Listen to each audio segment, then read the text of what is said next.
keep you waiting. That is perfectly all right. My data indicates clear skies in the coming days. Current conditions for maritime travel, optimal. I'll be ready whenever you are. But are we really gonna set off without telling anyone again? Funny you mention it. You'll never guess who Paimon saw on the way over. Hey! You didn't seriously think we'd let you leave without a farewell party, did you? No chance. Yeah, come on, Traveler. We've already made all the preparations.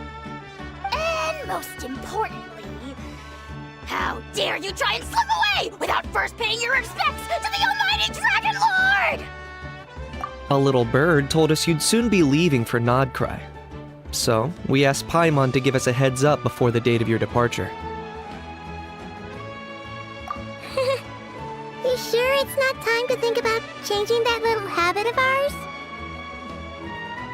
Don't worry, we won't keep you long.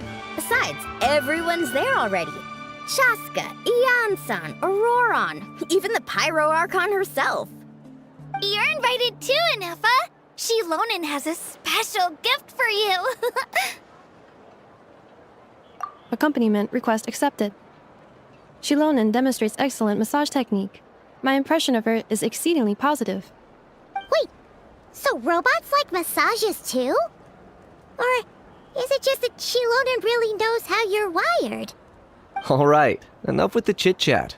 Let's head to the venue. Woohoo! Party time!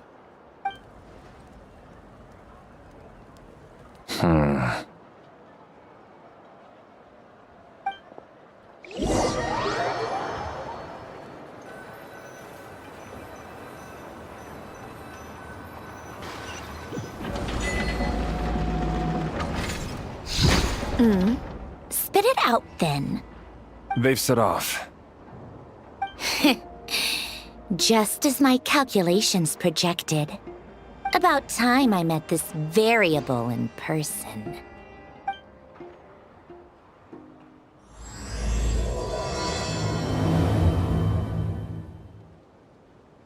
You know, every time we head to a new nation, there's always a point where it suddenly dawns on Paimon. This is it. The next chapter of our adventure has begun. This time, it was the moment she realized she just polished off the very last of her Saurus crackers. Should have stocked up better at the farewell party. In other words, Paimon has marked the geographic coordinates from 2 minutes and 40 seconds ago as the boundary between Natlan and Nod-Krai. This deviates somewhat from the official coordinates stored in my database. Paimon meant more in terms of how it felt on a psychological level. Anyway, what about you, Traveler? When did it really sink in for you? Huh, that actually kind of makes sense. What about you, Anefa? Come to think of it, maybe we should be asking the other way around. So, when you came over to Natlan, what was the moment you felt like you'd left Nod-Krai? In that case, probably when my sensors could no longer detect the moon's power. The moon? You mean, that one we can all see in the sky? Negative. I was referring to... Here we are. Paimon, Traveler, we have arrived in Nod-Krai. Oh, wow!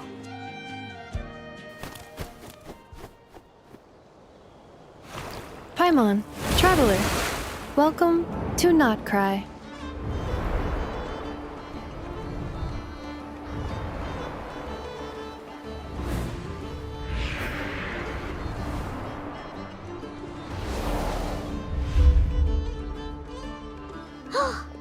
That must be Nasha Town up ahead! That's the place you were telling us about on the way over, right?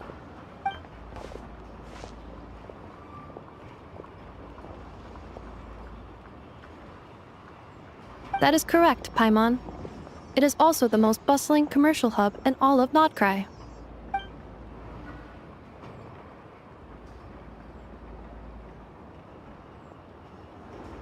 Oh, sounds like the perfect place to start trying out all the local specialties. Huh? Is something up, Traveler? Paimon, this is where our spaceship landed when Lumine and I first arrived in Teyvat. Huh?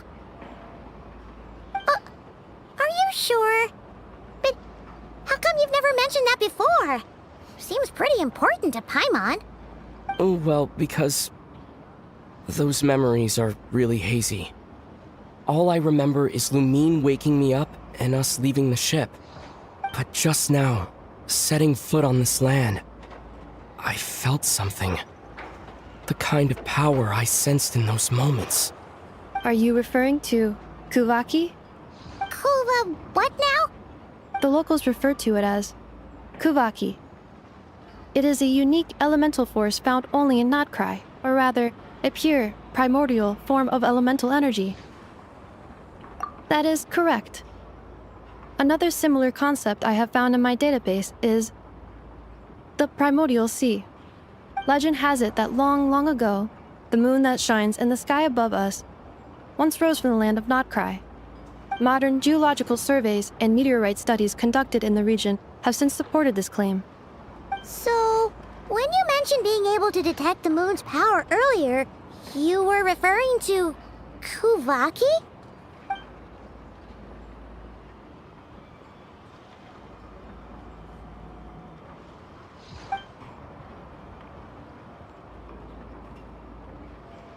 Wait, Traveler, you're saying we might actually find your spaceship here? Do you still remember where it landed? Nod-Krai is surrounded by the ocean. In other words, it could have been anywhere along its coastline. Negative. Description still lacks sufficient detail to pinpoint target location. Hey, it's okay if you can't remember everything right away. After all, it's been a really long time. Let's just do what we've always done and keep searching as we explore. Besides, what have you got to fear with your sidekick Paimon still here? I'd be more than happy to help you out as well. Our pleasure. Anyway, just knowing that your spaceship's here in Nod-Krai surely counts as a big step forward, huh? Like we've crossed another boundary? Paimon couldn't have put it better herself. You sure are a learner, Inefa.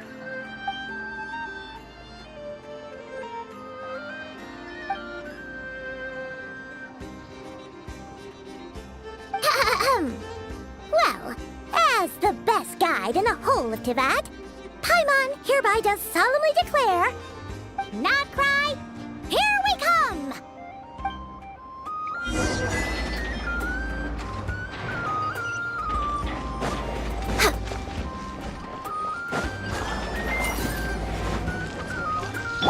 Burn it down!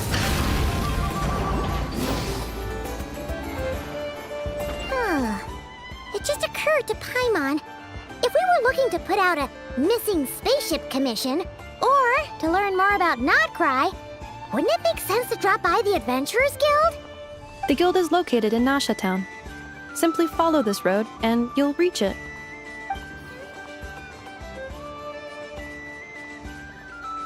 Huh? What in Tivat is that? Looks kinda like a Sealy, floating around in the air like that. That is a Kuhanki, a species unique to the land of Nod-Krai. A Kuhenki? Does she have something to do with the moon, too? Indeed it does.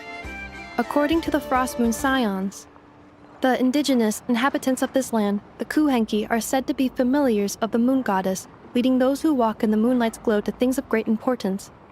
The moon goddess? Don't all people here worship the Tsaritsa? Although Nod-Krai lies on Snezhnaya's border regions, the people here have held their own unique beliefs since time immemorial. As I mentioned, everything in this land shares a deep connection with the moon and the sky above. The beliefs of the Frostmoon Scions seem to date back to the civilization of the angels. According to the documents in my database, even the 7 Archons did not exist at that time. Wow! So the origin of their beliefs goes back even further than the Archon War? Correct. At some point, you may come across some statues of their goddess. The Frostmoon Scions carved these as well. Hey! Looks like she's floating away! I suggest you follow her. The probability of an ordinary person encountering a Kuhenki lies in the single digits. Many here consider them heralds of good fortune.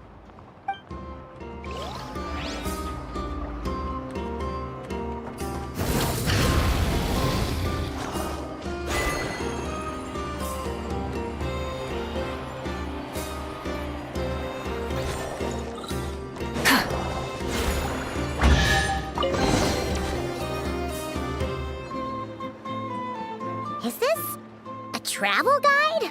Huh. It actually led us to something useful.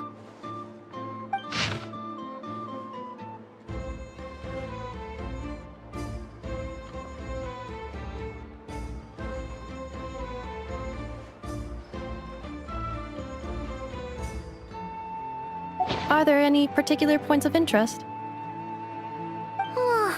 It all looks pretty interesting to Paimon.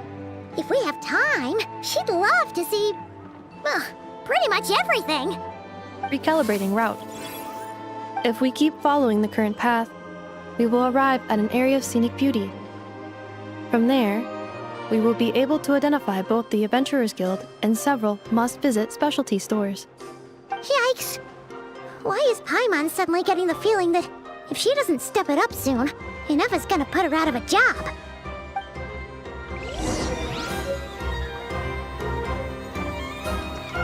Light it up!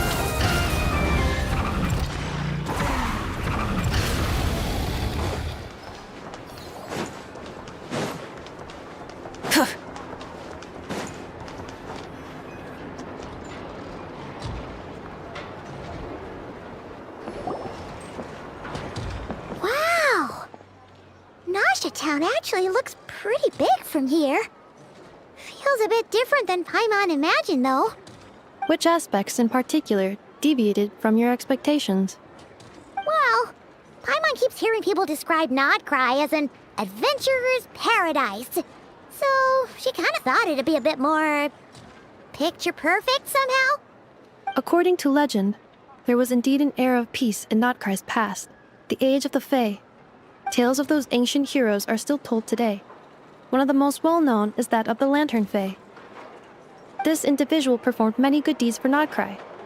The present-day Lightkeeper's nightly lantern patrols are, in part, a tribute to their memory. But then, one day, What happened? there came a devastating abyssal calamity that swept across Nod-Krai, and for a time it was left desolate. Heartbroken by what had become of the land they had so cherished, that Fae extinguished their light, just as the abyss had extinguished all hope. Nowadays, the paradise people speak of is more of an aspiration, or an irony, perhaps.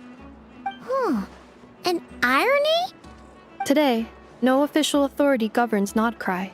In theory, at least, it is somewhere a person can do whatever they wish, and become whoever they want to be. The Adventurers Guild is just over there, in Nasha Town's Central Plaza, and the flagship tavern is over that way. Hey, what's that building over there? You know, the biggest, tallest one. That is Aino's Blast Kuvaki energy cannon. It gets activated when the wild hunt threat level outside Nasha Town reaches a certain threshold. But according to the scan I just ran, the energy cannon appears to be malfunctioning, likely due to a recent discharge. The wild hunt? Isn't that the abyssal calamity you mentioned that's specific to Nod-Krai? It is a phenomenon that has been occurring for several centuries now. Yet the time and location of wild hunt attacks are seemingly random. At first, it was more of an old wives' tale that adults used to scare children. If you don't start behaving, kid, some night, the wild hunt's gonna come for you. Listen, do you hear that? That weeping in the fog? Those are the cries of a young woman being dragged away. You're saying people actually hear things like that? I have not witnessed enough wild hunt attacks to give a statistically sound answer. But the oldest legends say that all people saw was the ghostly shadow of a woman in the mist. It wasn't until later that it became a full-blown calamity. Abyssal monsters and all. Huh. When you put it like that, Paimon's really gotta hand it to Aino. Not only did she repair you, but she's even built a giant cannon to keep the wild hunt at bay.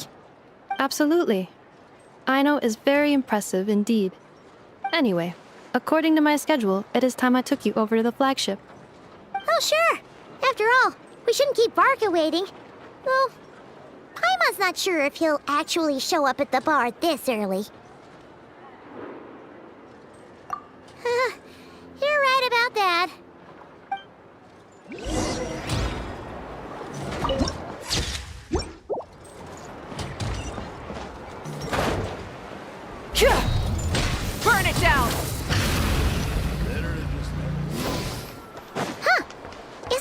Adventurers Guild? Why isn't anyone here? Does that mean that Catherine and Nod-Krai actually gets to clock out? Anyway, let's come back later.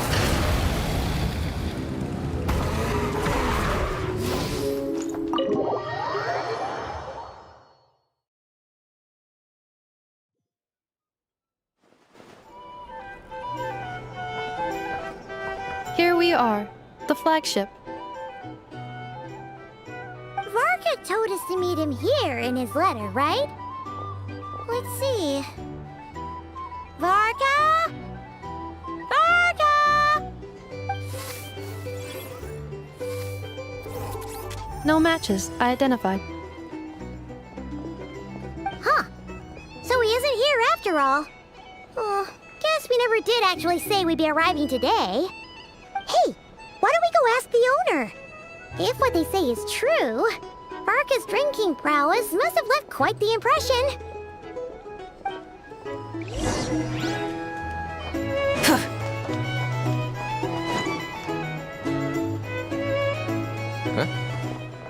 Well, well. If it isn't the ineffable Inefa. Hello there, Demyon. You know each other?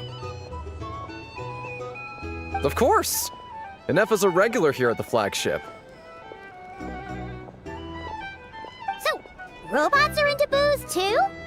Not at all.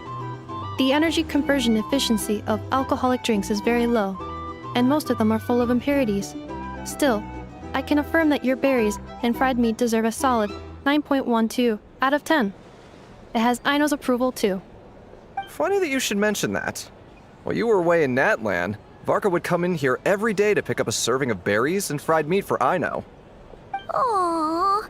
He must have been worried sick that she wasn't eating properly on account of being so hung up about Inefa being gone. Actually it's 'cause Varka found out that Aino went wild after Inefa left, gorging herself on snacks she normally couldn't get her hands on. So it was more worry that she wasn't getting a balanced diet. I think I might have just put my foot in it. Anyway, since you're back from Natlan, these two must be the ones Varka mentioned. The Traveler and Paimon, yes? Yep, that's us. So, from the sounds of it, you must be a close friend of Varka's too. Varka? Goes without saying. After all, he's the only one around here who's ever managed to stay standing after 10 rounds of the roulette special. Paimon can't believe he's made such a name for himself. Though, guess it's hardly surprising how. Right now? Must be somewhere near Anvantinyarvi. That's quite far from here. Huh? Where's that? It's a lake in the northern part of Nod-Krai. Word reached him of trouble brewing around those parts, so he took his knights to check it out. Oh. So, we missed him? Varka knew you'd say that. So he specifically told me to make sure you stayed here and enjoyed yourselves. He sends his assurances that everything's under control. Well, if he's that confident, guess our only option is to accept. Anyway, it's not like there's any special cause for concern. He is the Grand Master, after all. Exactly. Plus, not only has he booked you into our finest room, he's paid for it in advance, too. Whoa! It's so generous of him! We might not have met yet, but Paimon's got a feeling that we'll get along with Varka like a house on fire. Oh, and by the way, he also asked me to serve up a portion of berries and fried meat for Inefa. That was prepaid as well. Thank you. No, thank you. I'm the one who should be grateful for your business. Traveler, Paimon, why don't you go ahead and drop off your luggage? I can use this time to go pick up some components that Aino asked me to bring back. Sure thing. Besides, now that we've got ourselves a map, once we're done unpacking, we might as well go for a stroll ourselves. Why don't we meet up again later? Oh. So you no longer require navigational assistance? No worries, we should be fine. We've got a rough idea of our way around town, so Paimon's reasonably confident we shouldn't get too lost. Thank you. This translates into an approximate time saving of 30%, meaning I will be able to see Aino about 45 minutes earlier than previously projected. Oh, right.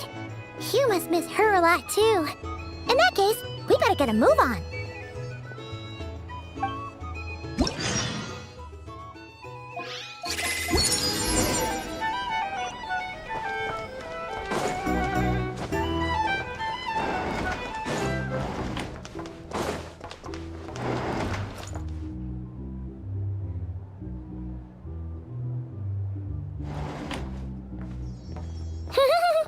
Feels pretty nice having someone sort out our food and lodging for us, huh? But is this really the flagship's best room? It's pretty big, make no mistake, but it looks a little worn out, right? Though, to be perfectly honest, that feels right at home with everything else we've seen of Nasha Town. You mean it's got something to do with Nod-Krai's history? Oh, that makes sense. But what exactly was this calamity?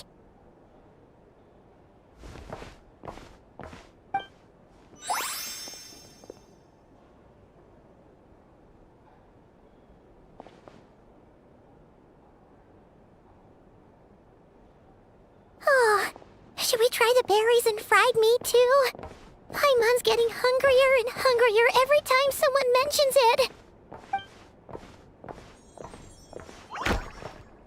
Oh, sorry about that. Paimon wasn't watching where she was going. Please, there's no need to apologize. If anything, I'm the one who should be sorry. Clearly, I shouldn't have gotten lost in my thoughts in the middle of a hallway. Wait a sec.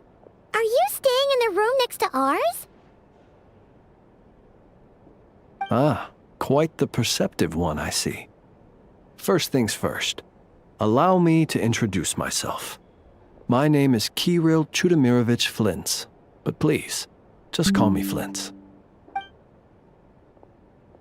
Whoa, that's an impressively long name for sure. Ah, is that so? Names like mine ought to have been fairly common in Snezhnaya, at least in the past. Would I be correct then to assume that the two of you are travelers in this land? Yep, you sure would be. Paimon is Paimon, and this is the Traveler. We've been to a bunch of nations already, but we only just arrived in Nod-Krai today. What a rare honor it is to meet such worldly travelers. Are you here for travel too? If only I had the time to spare. No, I'm just staying the night. Oh, so you're here for business? That's certainly one way to put it. I'm a Ratnik of Nod-Krai, normally stationed near the burial grounds to the north. My sole cause for being here today was to repair this lantern of mine.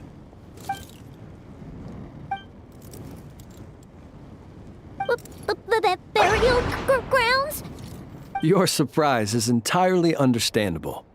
Most people cannot even begin to fathom the idea of a life surrounded by tombstones and decay. But if you've heard of the calamitous abomination that is the Wild Hunt, you'll know that in their wake they bring a host of souls tainted by abyssal filth. That then is why we are stationed by the burial grounds, to hold the line where it is most vulnerable. Oh, so it's all about fighting against the abyss. Oh, sounds like a tough job. I thank you for your concern. But in truth, I've long since grown used to it. In fact, I like to think it rather suits me. If anything, I'd say I prefer the peace and quiet of a graveyard to the hustle and bustle of urban life. Paimon sort of gets it now.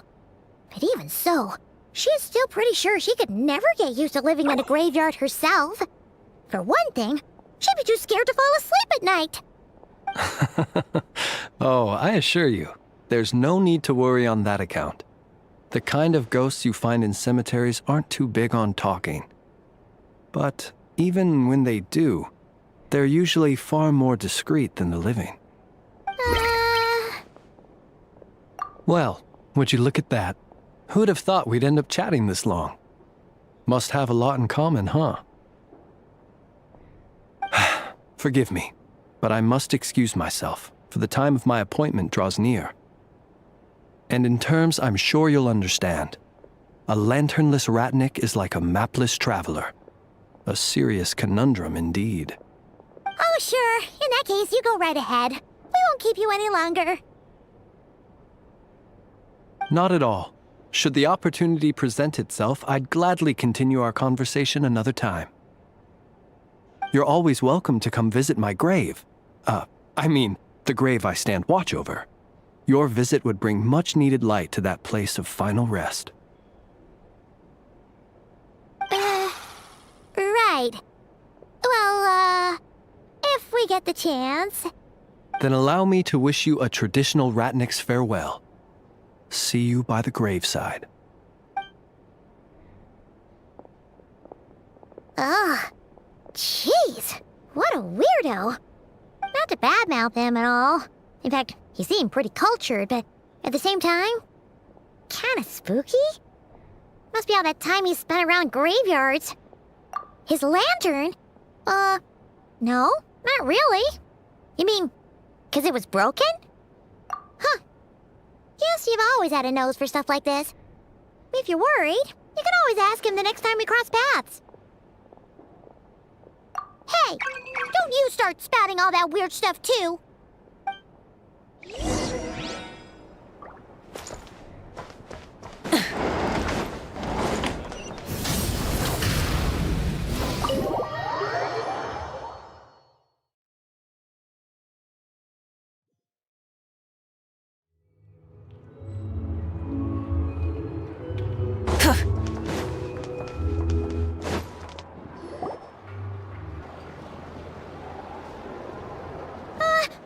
Paimon almost forgot something super important. Were we gonna go try out the berries and fried meat? But now, heading all the way back to the flagship feels like such a waste. Please, accept today's boon. Come night or day, may the blessings of the moon goddess shine down upon you. Huh? What's going on over there?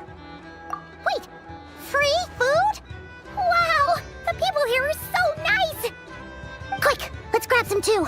Paimon's super curious what their food tastes like. Moonlight illuminates the path before you, travelers from afar. Huh? How'd you know we were travelers? Just now were a song the birds in the sky, singing of your wanderings. You are no ordinary guests, it seems. The birds and the... what now? Forgive me. I should not have laid the words of others out as a welcome mat for our very first meeting. You, too, must be wondering who I am. I am Lauma, moon chanter of the Frost Moon Scions. Please, as do our followers and other passers-by, accept today's boon. Happy to oblige.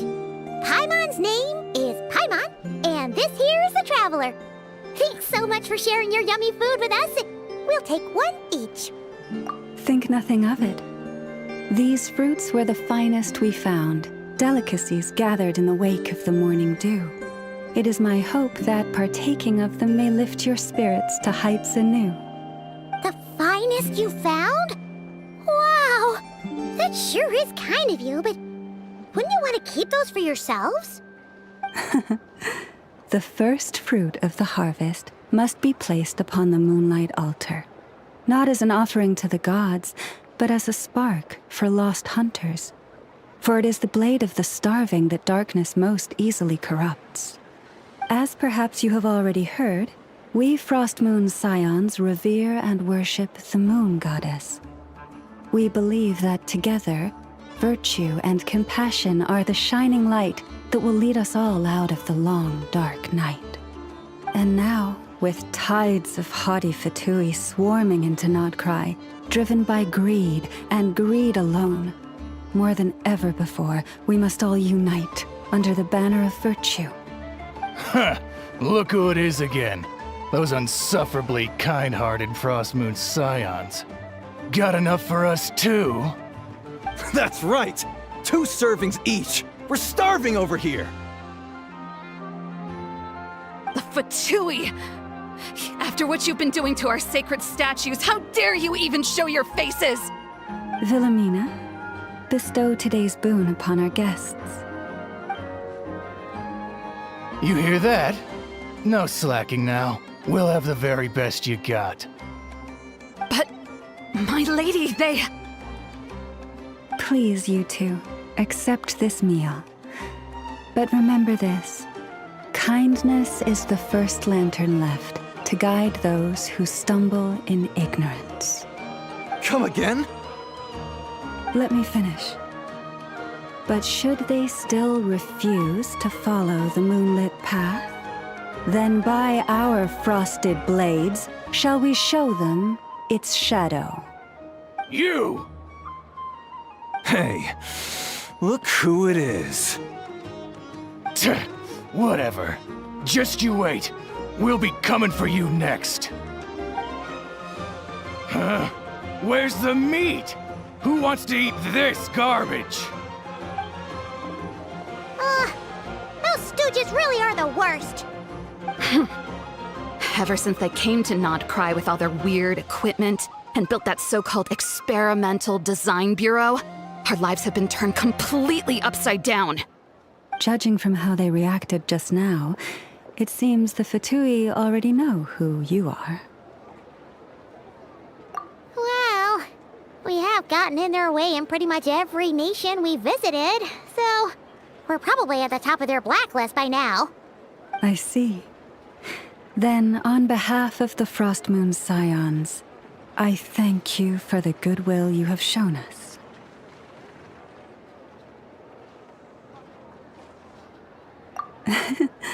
Because if they had gotten ahead of themselves just now, I'm sure you would have stepped in to help. Just as the birds and beasts put it, your arrival heralds joy to us all. Besides, for a weary traveler far from home, what better respite than to bathe in the moonlight? You will always be welcome at the Frost Moon Enclave, the place we call our home. May we meet again in the moon's gentle glow. These are delicious! So refreshingly fresh! Those 2 Fatui wouldn't know a good thing if it came up and bit them on the shoulder. Looks like Inefa isn't done with her shopping yet, and the Adventurers Guild is still empty. Where should we head next?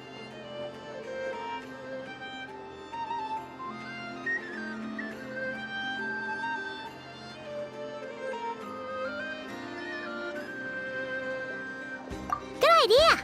Wouldn't want to let the Kuhenki down after all. Let's see. Okay, Paimon's got our route all figured out. So, all that's left to say is, don't fall behind. This is Nuts and Nuts. It's mostly a fruit shop, but there's a crafting bench too. This is the Speranza, one of the travel guide's recommended restaurants. All the waiters here are kids. This is the Vesnitsi Prolecha greenhouse. Apparently, their flowers are all made of metal, so they'll never wilt away. And this is the Rossum Workshop. If you ever need a weapon made, this is the place to go. And over here, they've got a super tall observation deck. Whoa! Take a look at that! You can see really far out into the distance. That way's north, and that looks like something built by the Fatui? And then over there to the west, that must be the place Lauma mentioned, where the Frost Moon Scions live. So, what'd you think? Even if Inefa kinda stole her limelight earlier, this just goes to prove that Paimon's own tour guiding skills aren't too shabby either, right? She sure is! It'd take hundreds of years of practice to beat the best tour guide in all of Tibet. Huh? Look! There must be someone at the Adventurers Guild now. There's already a line forming outside. Looks like we'll finally be able to ask about your spaceship. Oh, or Was there anywhere else you wanted to stop by first? Where? Which one are you... Oh. Now you mention it, Paimon's noticed it too. Ugh. Better not be who she thinks it is. Anyway, where we go first is completely up to you. Either the Adventurers Guild, or that suspicious-looking shop. A word of warning, though. If we step into that shop, be sure to keep a very close eye on your Mora.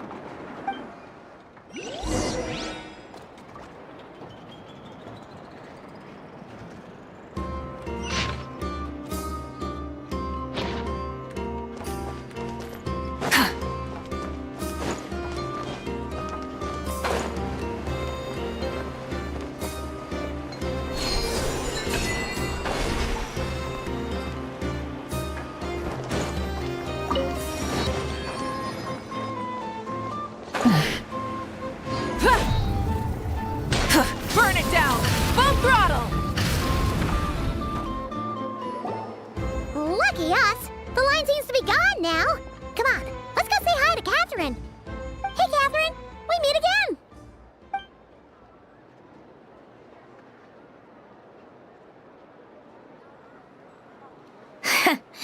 How ridiculous.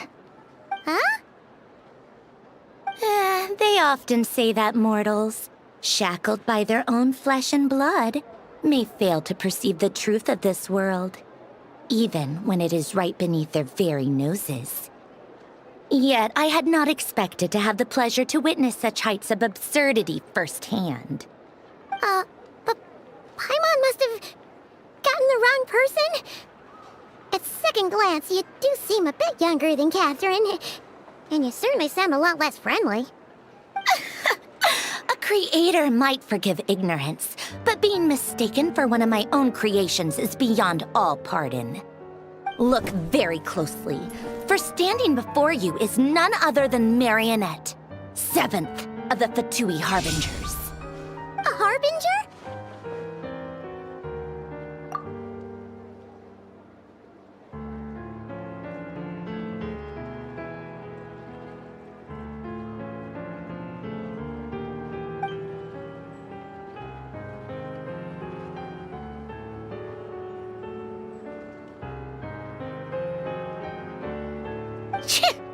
Today's encounter is merely a courtesy call. A friendly warning, if you will. You interfered with my work once before, with that little robot. I let it slide. After all, it was nothing more than a distraction, a side project at best. But we are in Nod-Krai now, and as such, I strongly advise you not to stand in the Fatui's way. Otherwise, the next time we meet, I might just have to drop all this meaningless etiquette. Oh, please. You've got some nerve coming out with barely veiled threats like that. You're the one stirring things up here. Oh, perhaps you have misunderstood. Just because Nod-Krai lacks a ruler at present, that does not mean it should not be ruled. We Fatui are simply establishing a new order. Yeah, right. More like shady experiments, judging by your massive, creepy research facility. I've said what I came to say. What you do next, only you can decide. So why don't you start by using your already limited processing capacity to calculate your even more limited options? And, being the refined young lady that I am, I shall indulge you just this once. Ad Astra Abasask. Welcome to Nod-Krai, Dominion of the Fatui.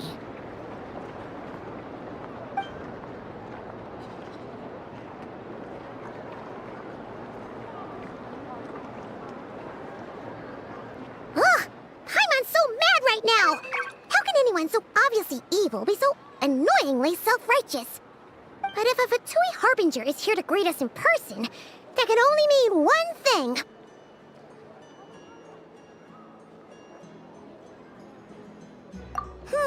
We'll have to be extra careful from here on out. Paimon hates feeling like she's being watched. Hey, Ad Astra Abyssosk. Welcome to the Adventurers Guild. How may I help? I will do everything I can to assist you. Oh, you're so much nicer to talk to, Catherine. Please don't leave us again, okay? Hmm?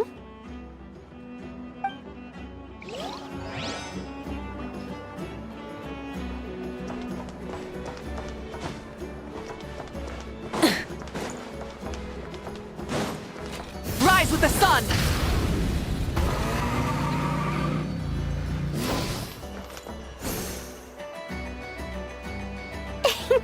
Please, here we go. And if you ever need anything else, don't forget to make the great Lord Sangama Bay your first port of call. Oh dear. So it is the real deal. Of course it's the real deal. Everything you'll find here is 110% real, meaning every one of my deals is as real as a deal can... Wait a minute. Well, if it isn't my two most valued clients! And with no small thanks to your munificent patronage. Come. How could you just sneak into Nod-Krai like this without telling your dear Lord Sangama Bay? If I'd known earlier, I would have made an absolute pulled out all the stops to ensure that your boat ride over was as comfortable as humanly possible. Thank the Archons we didn't tell you. Oh, come now. You know as well as anyone how impeccably and conscientiously above board I am when it comes to doing business. Well, regardless of whether that's true or not, the main issue here is that we had no idea you had a branch in Nod-Krai. A clever merchant always has a backup plan, or two, or three up their sleeves. As the saying goes, a rabbit with many burrows fears not the hunter's arrows. A merchant with stores galore hears no debtors at the door. Since you're both here in Nod-Krai, would you care for some of my finest local souvenirs? Whatever you're looking for, I have it. Or if it's Sumeru you're missing, I've got that covered too. We literally just arrived. Do we look like we're on the hunt for tourist trinkets to take back for our friends? My, your high-minded tastes never cease to impress. In that case, I know just the thing. You must be on the hunt for something like this? What's that? Your hat? Information, of course. Information about Nod-Krai, locked securely in the otherwise impenetrable vaults of the Lord Sangama Bay's brilliant mind. I knew it! I just knew you'd appreciate the value of my wares. On the back of all our pleasant dealings in the past, I'll even take a hit by throwing in some insider info for free. Wow. You sure are feeling uncharacteristically generous today. What do you mean by uncharacteristically? I am the most generous person forget it. Anyway, the long and the short of it is this. The moment I set up shop in Nod-Krai, it struck me how many different factions there were, all competing against each other for power and influence. Well, as they say, there's no time for business like a crisis. Things got even more turbulent after the Fatui pulled down two ancient moon's remnants. People began to catch a whiff of the coming chaos. And the more troubled the waters, the greater the potential profit. Not at all sorry to interrupt, but we're not here for Mora. Oh, really? But surely it was the tales of an adventurer's paradise that brought you here. The chance to take your very own slice of all the latest and greatest business opportunities? In that case, what would you like to know about?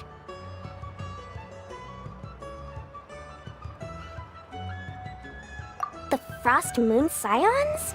You mean the people who believe in the moon goddess? They're not a bad bunch. It's just, well, they have such simple tastes. No luxuries, no indulgences, no nothing. Trying to earn a little more from that lot is like trying to squeeze blood from a stone. Still, things between them and the Fatui have gotten pretty tense.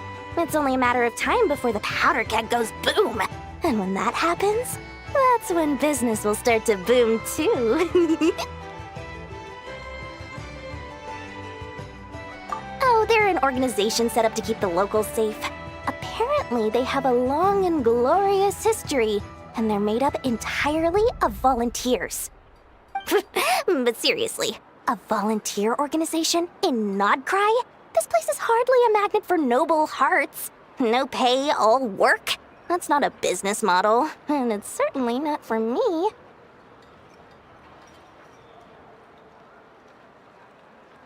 Everyone knows they're here for the Ancient Moon's remnants, but no one's sure why they pulled them down in Nod-Krai of all places.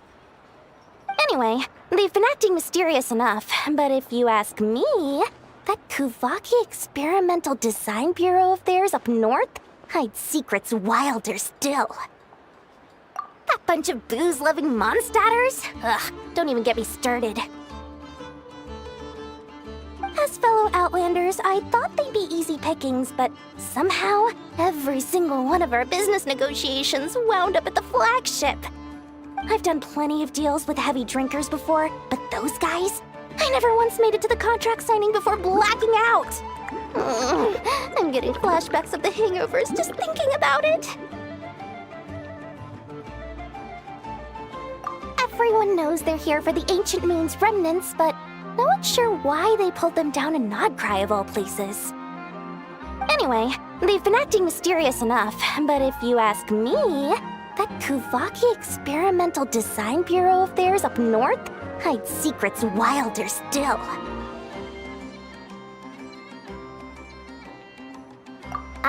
What now? A spaceship? Nope, never heard of anything like that.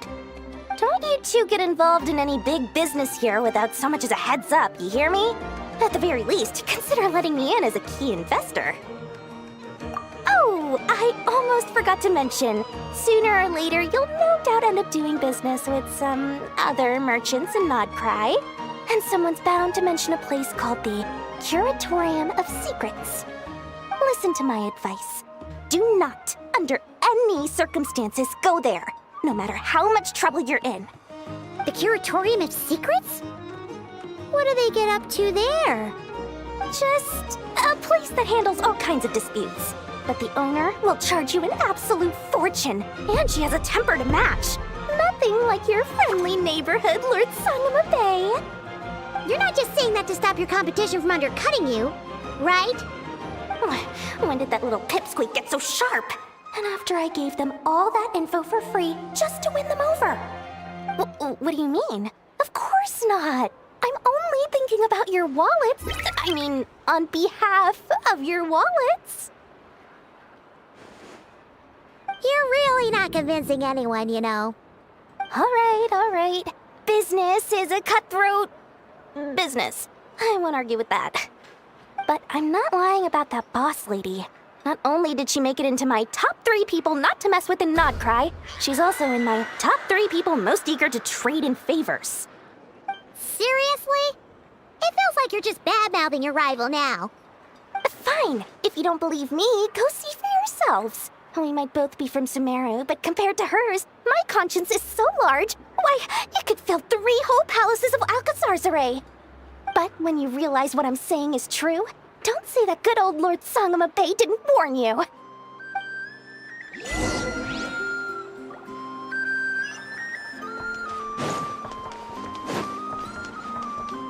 Burn it down!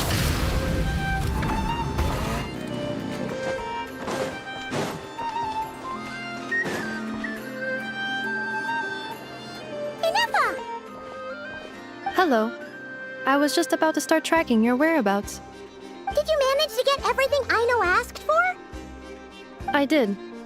What about you? Do you need me to navigate or introduce any more places around town?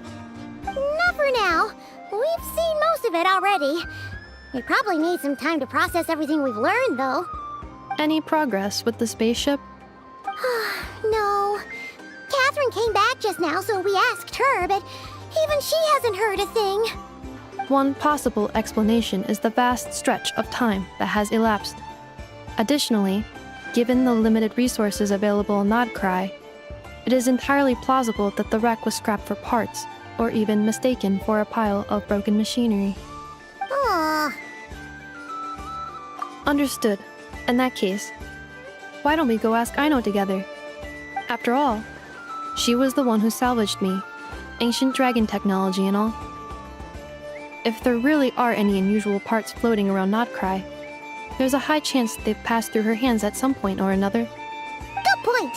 And since you keep mentioning her, we're curious to meet this whiz-kid mechanic too. Understood. Then I'll handle navigation as before. ETA at the Clink Clank Krumkake craft shop. 34 minutes ahead of schedule.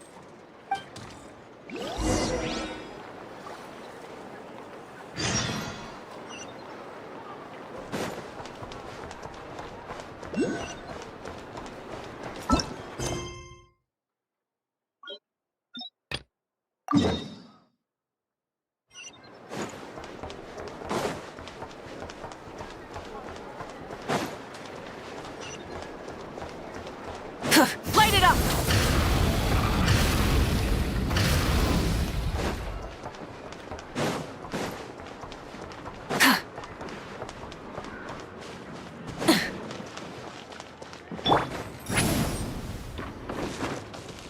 Rise with the sun! Try and stop me!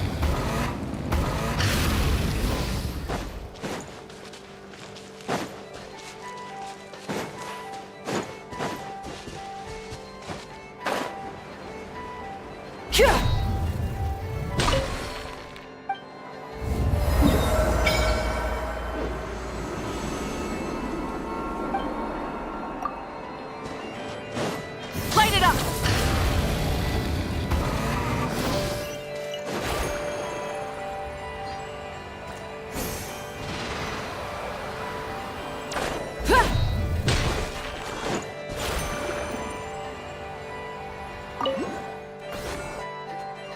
Oh no! There's a little animal trapped over there! Let's go help it out! Huh? That's weird. Why isn't it responding? The tides of Kuvaki affect everything in Nod-Krai. So much so that many creatures have evolved a kind of dependency upon it, growing stronger or weaker as it waxes and wanes. This little animal must have been caught here unprepared.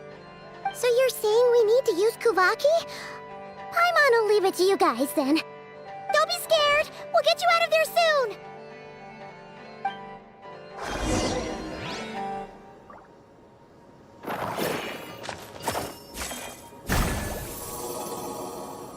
Oh! It worked! Off you go now, little one. Don't go getting yourself caught again.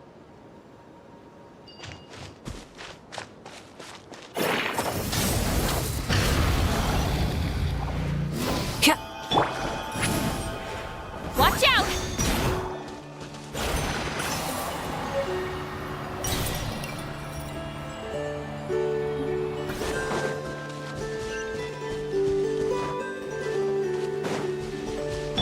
Burn it down!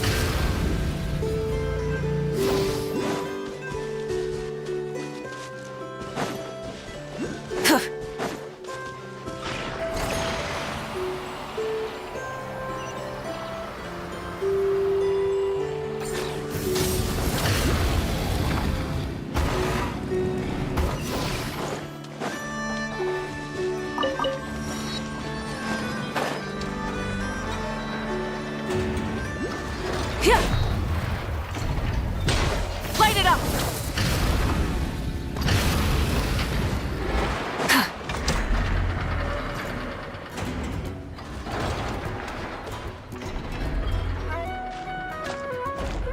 Here we are. The place Aino and I call home. Whoa! So many machines that Paimon's never even seen before. And then there's all these little robots. Did Aino build them all? That is correct.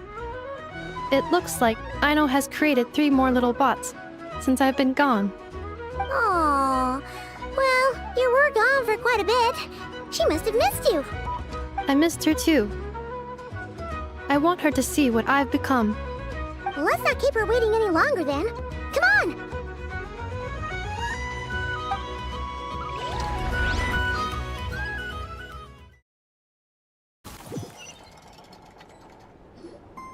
Aino, I'm back.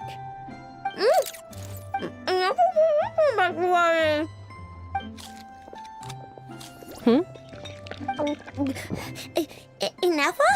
You're back significantly earlier than I expected. Like a whole 30 minutes at least. Everything went very smoothly, which saved me quite a bit of time, so I...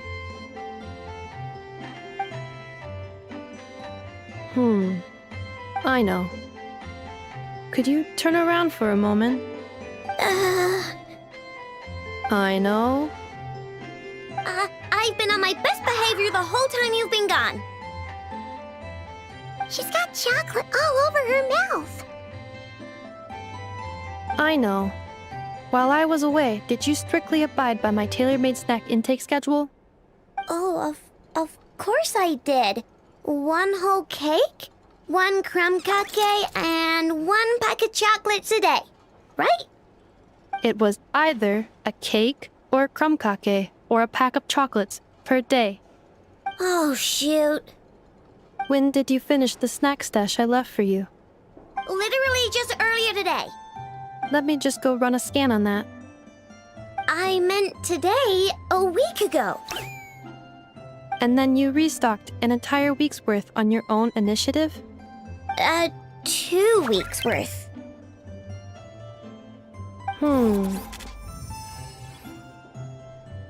Why does Paimon feel like the roles in this household are pretty much the opposite of what she imagined?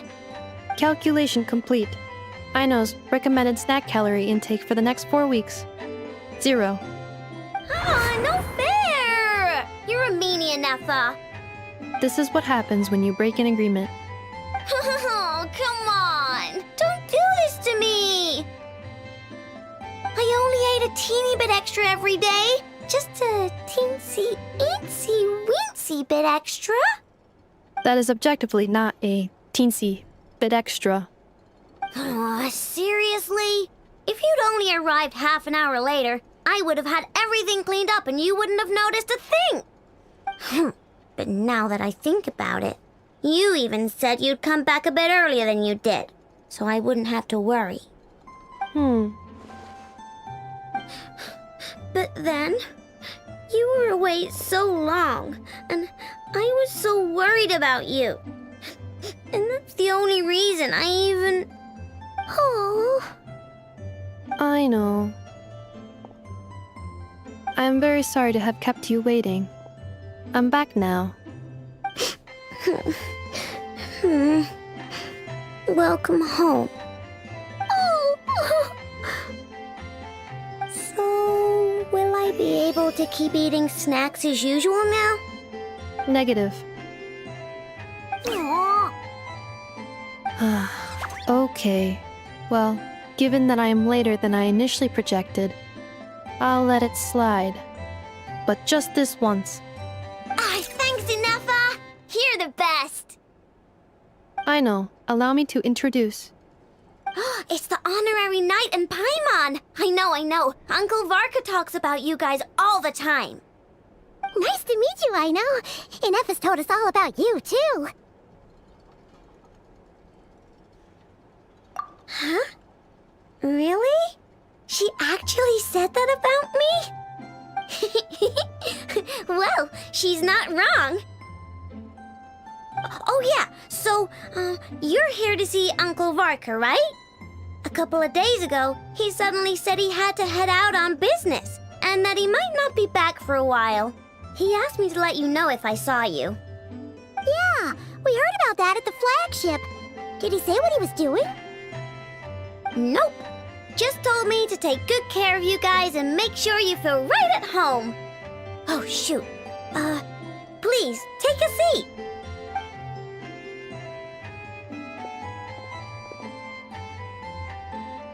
Do either of you need my help with anything? Anything at all?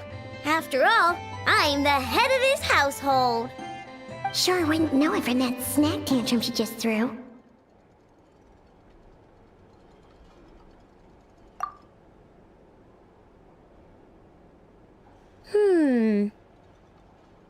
A spaceship, huh? From outside to that? Exactly. So, ring any bells? No. Oh. You sure? Nope means nope. Never seen the slightest trace of it. More specifically, by nope, I mean, I've never seen a single piece of tech in all of Nod-Krai that might have come from out of this world. Not in any new machines or in any old ones either. Huh. What Aino means is that your spaceship almost certainly has not been disassembled nor repurposed as parts for other machines. Oh, so that's what she was getting at. Yep. I've taken apart pretty much all the fun stuff in this city at one point or another, but I don't recall ever seeing any components that were anywhere near that special. So, either your spaceship crashed somewhere it's never been found, or someone did find it and then hid it really, really well. But who would even do something like that? Beats me. Maybe someone who thought they could stash it away for a rainy day. Just like how I sometimes hide snacks in the...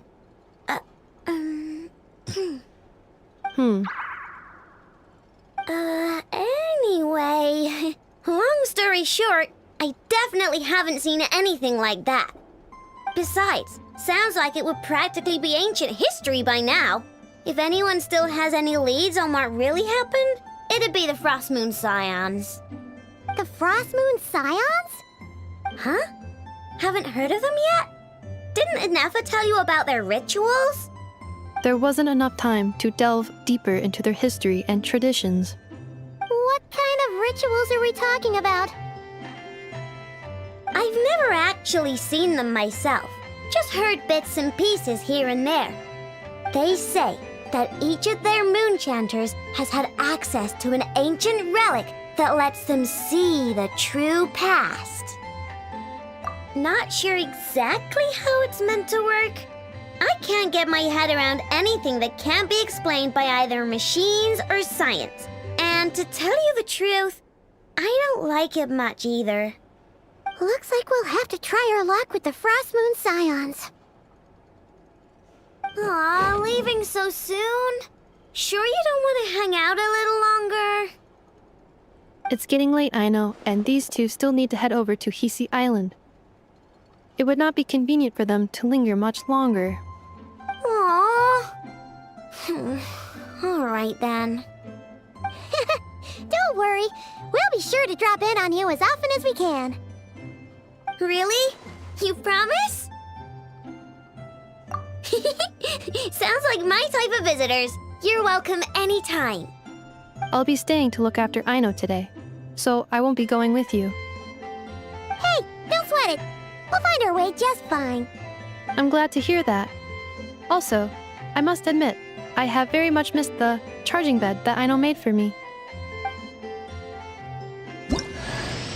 Oh, are you here to play with me?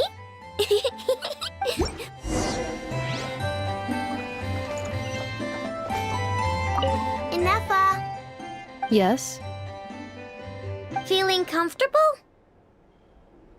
I am indeed. No bed in the world is as comfortable as this one. Inefa, Yes, want me to increase the charging rate? please if you would. Thank you, Aino. Inefa, Yes. I'm hungry. In that case, please enable quick charge mode.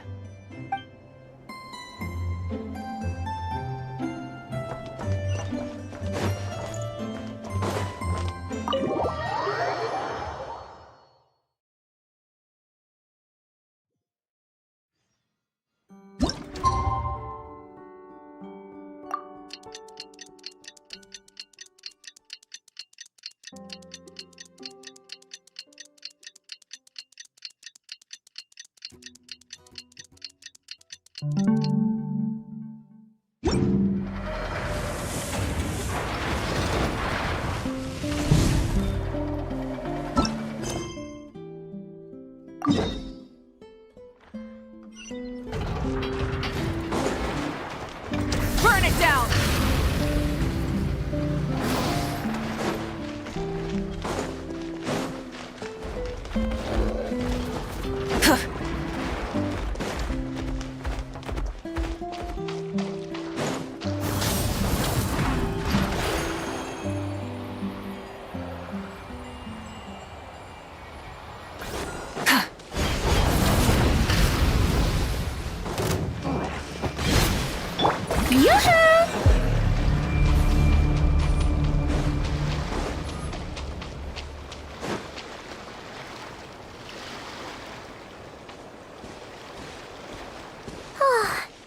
Anafa and Aino reunited like that sure was heartwarming. Mm-hmm. We should definitely hang out with them more in the future.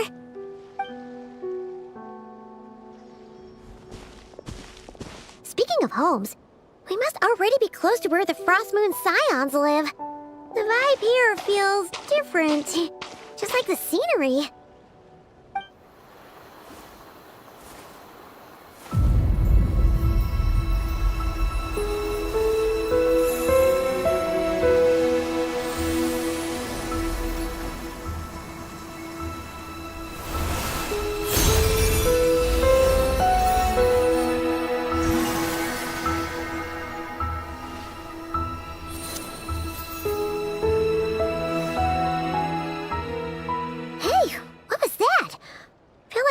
Sort of breeze blew by, and then the petals suddenly turned into...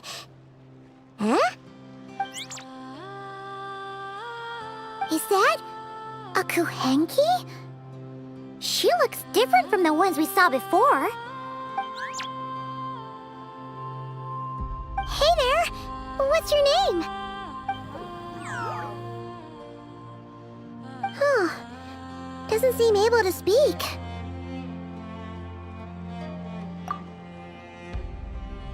No idea what she wants. Unless you want to stop, maybe we should just keep moving?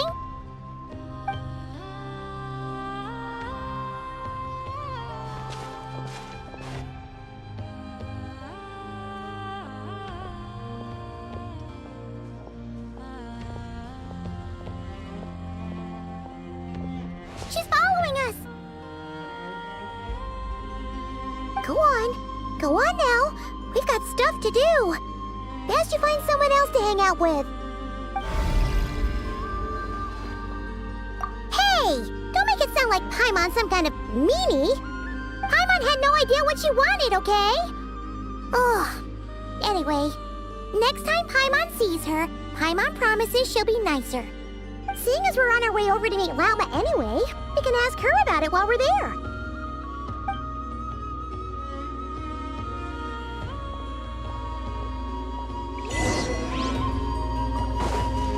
Born of ice and frost. Light it up!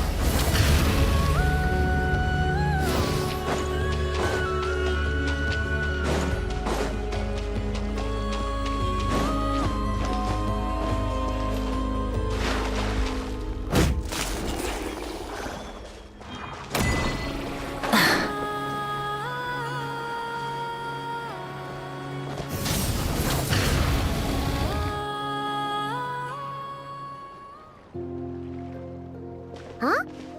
Hey, look! Isn't that Lauma? The moon chanter? Let me take a look at your wound. You must be more careful.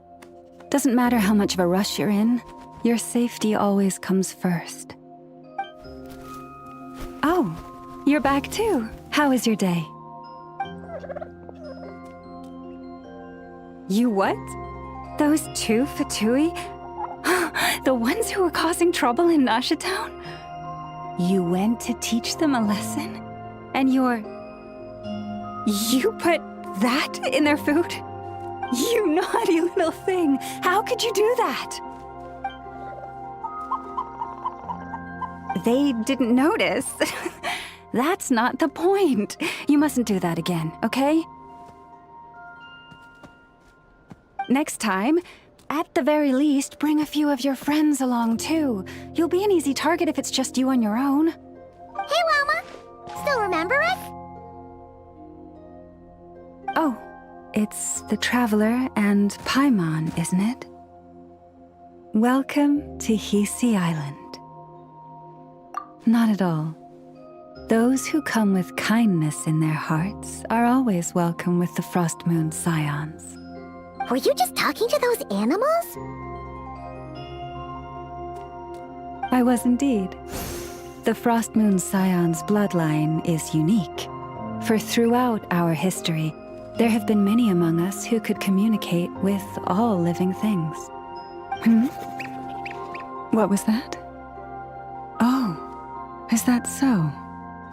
She says she was trapped in a plant earlier, and that you were the ones who rescued her. She wants me to thank you on her behalf. Oh, it was nothing. Barely lifted a finger. If you both are free, why don't you join us at the Frost Moon Enclave for dinner? Consider it a small token of thanks for your kindness. We'd love to! And actually, we had something we wanted to ask you anyway.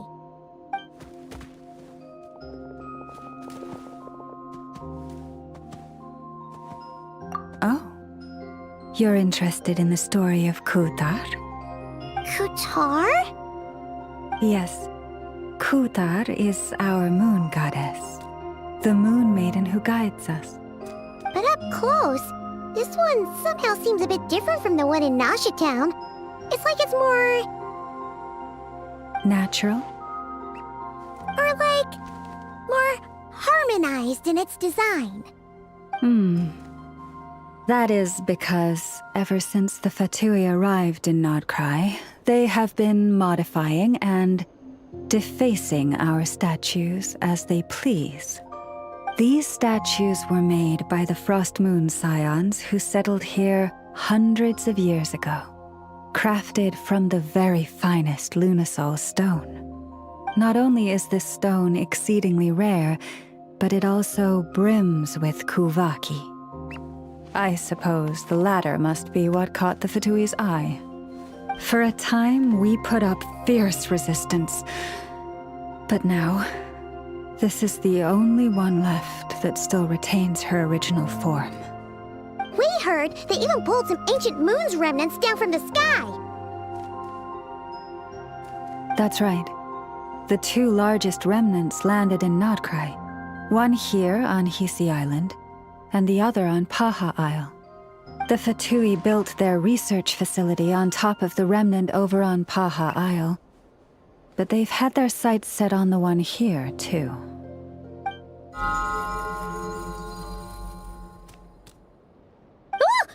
Oh! It's that little Kuhenki again! Surely that can't be.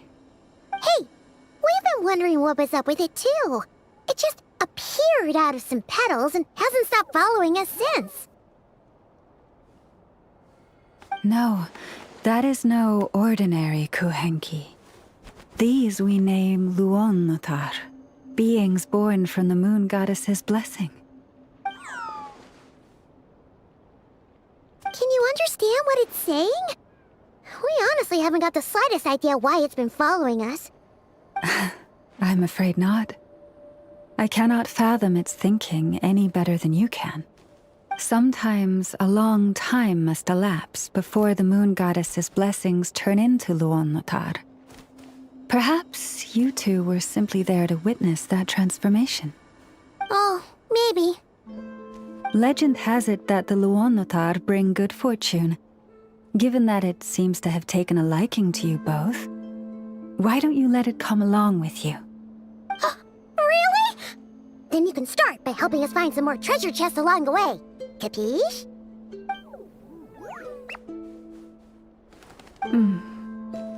Twilight approaches.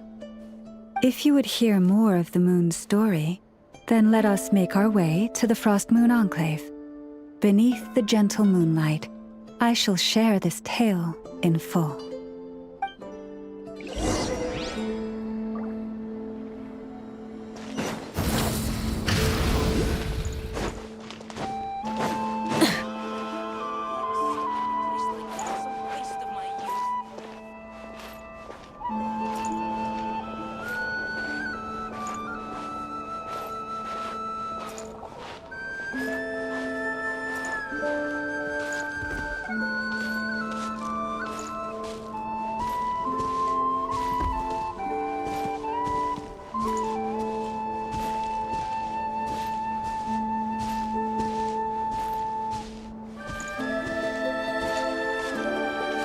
Oh, Lady Lama, you're back.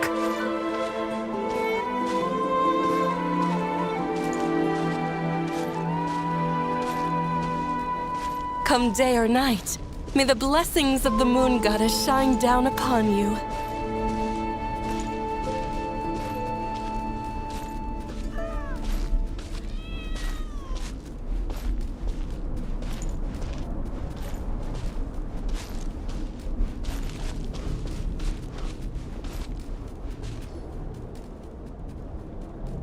Lauma, you have returned.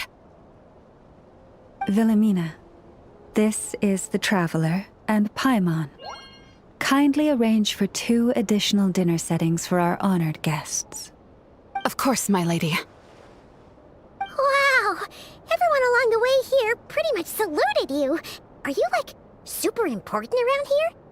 I am but a moon chanter, one entrusted to convey the moon goddess's will.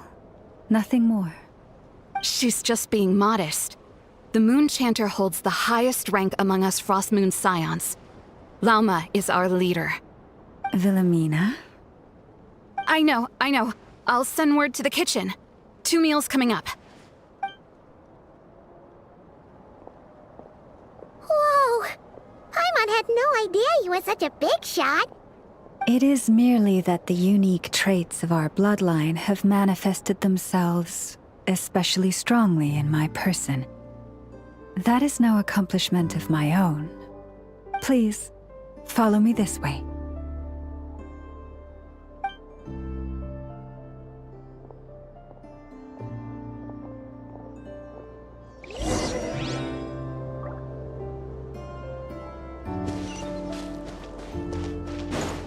Prices like these. Burn it down!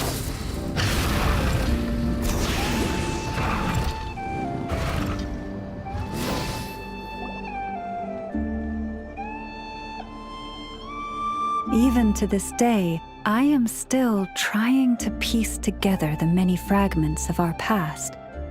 It is a story not only of the Frost Moon Scions, but also of the moons themselves.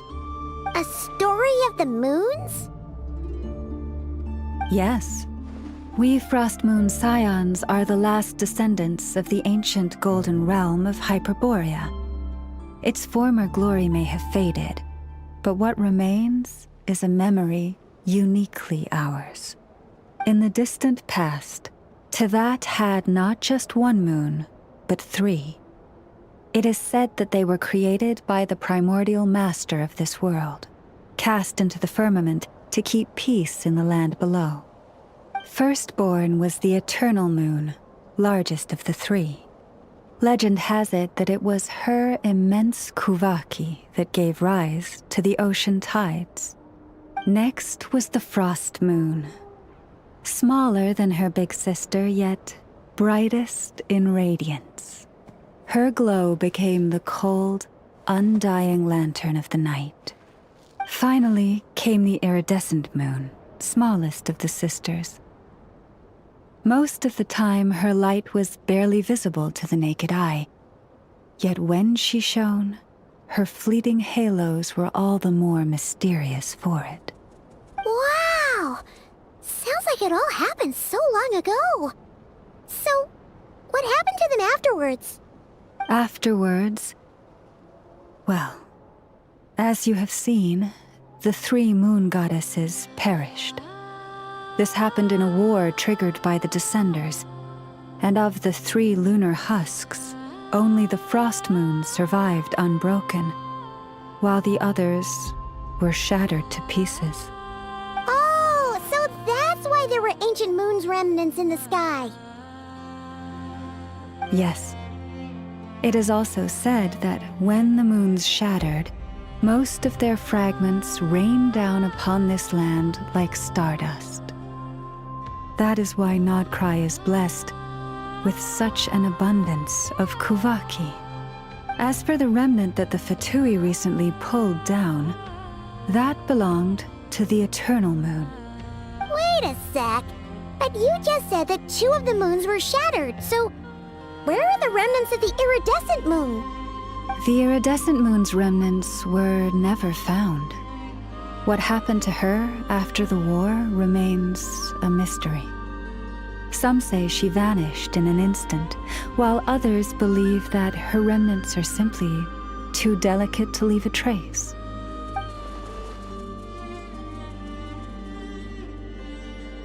Yet, though the era of the 3 moons has long since faded into legend, successive generations of Frost Moon Scions have always passed down a prophecy that one day the moon goddess would return, and in the end, That prophecy did indeed come to pass. Though not quite. Lady Lauma! Lady Lauma, are you there? Cappy, what is the matter? Lady Lauma, it's my daughter, Karina. Her illness. Take me to her, right away.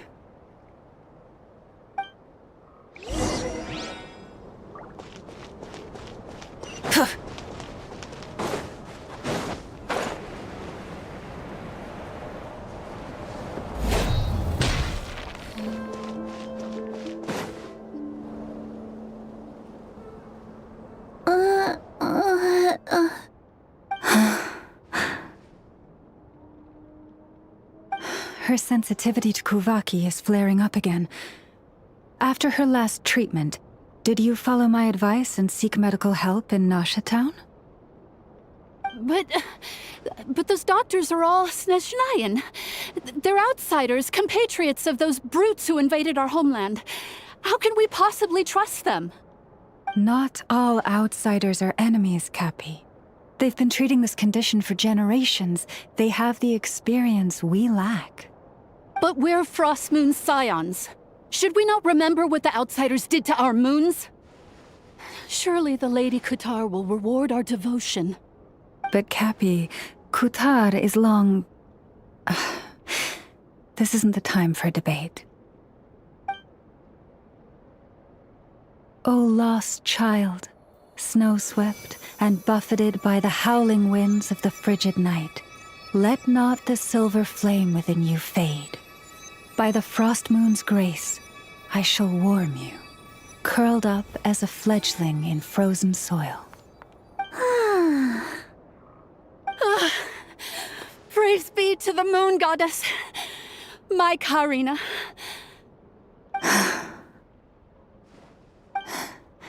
Remember, she must take powdered laka berries daily. It will ease her symptoms. Lauma? Philomena, what is it? Dinner is ready. I see. Cappy, let her rest here for the night. I'll have someone bring her a blanket. All right. Thank you so much, Lady Lauma.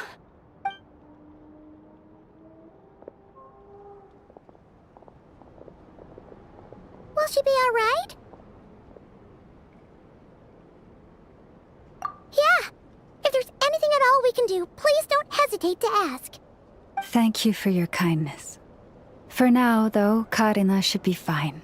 She'll be feeling a lot better tomorrow.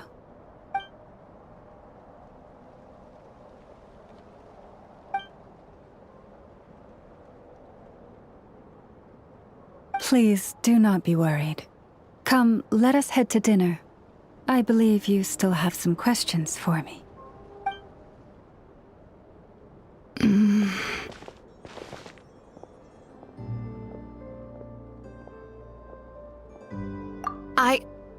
Oh, sorry. Yes, I'll be coming too. I was just thinking about something. Oh? Lauma makes such an unshakable moon chanter. Calm, capable, someone we can count on. Deep down, though, I know she's been quietly carrying the burden for the rest of us. Traveler, Paimon. Believe me when I say that as a fellow Frostmoon Scion, I do worry about Lauma. It's just that sometimes it's hard to say it to her face. Could I ask you to look out for her? I can tell she really trusts you. I fear that would stress her out even more. Sometimes I really admire her strength, but at the same time, I can't help feeling powerless myself.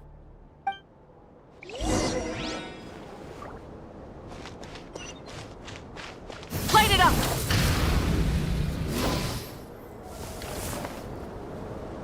Phew. Paimon's so full.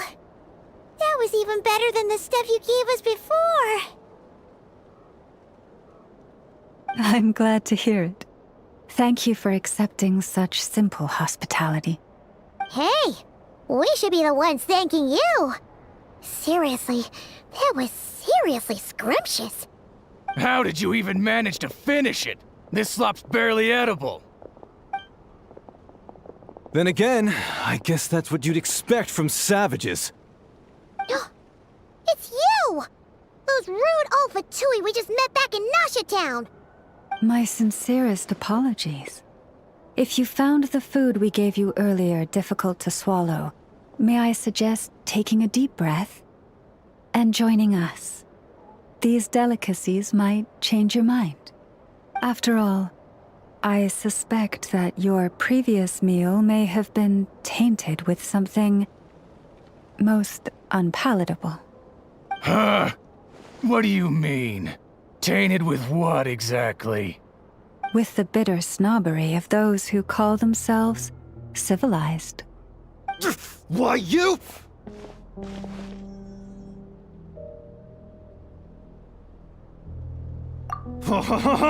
Looking for a fight?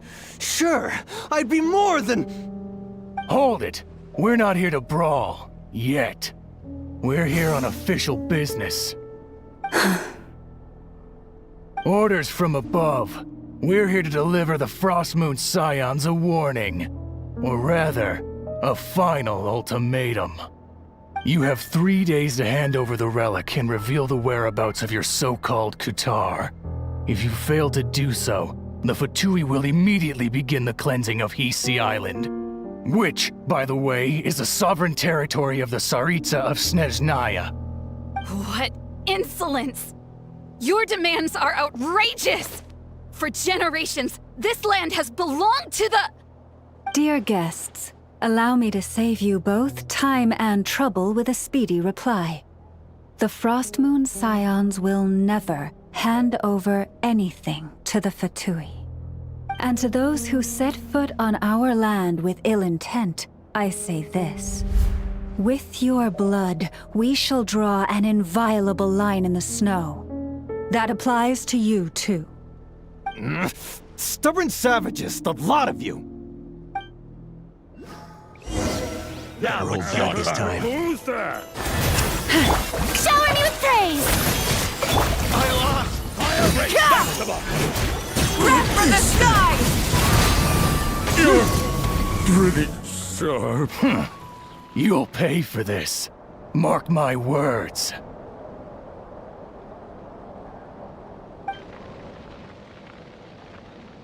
Hey, if you're so tough, get back here and put him up! Huh. Guess all they're good for is running away. I'm so sorry. You've had to put up with far too much unpleasantness today. Come on, it's not your fault. We don't like bullies like them either. But still, they mentioned a relic in Kutar.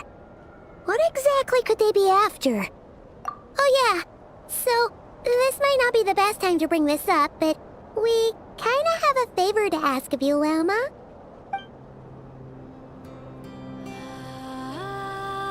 I see. So your questions concern the sacred relic too. Please, do not hesitate to speak your mind. Unlike those insolent intruders, you walk in the moonlight with open hearts. You stood by us when we needed your help, so it's only right that I return the favor. But let us continue this conversation somewhere more fitting. As it happens, there's something I'd like to show you, too.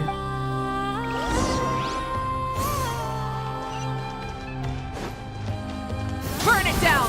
Full throttle! Whoa! Now that's one huge statue! This is the statue of our goddess, the Moon Maiden Kutar.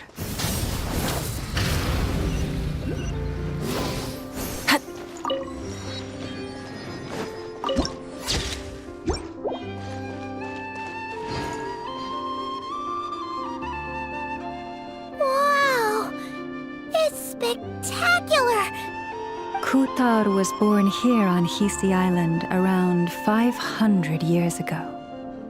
As it just so happened, a priestess of the Frost Moon Scions witnessed the moment of her birth. Instantly realizing that this was the prophesied rebirth, she quietly recorded the event and carved this statue to honor that miracle. According to legend, Kutar's birth was accompanied by the sudden appearance of many Kuhenki, who wove the moonlight that bathed her into silken vestments fit for a goddess. Hey! It's like it knows we're talking about it.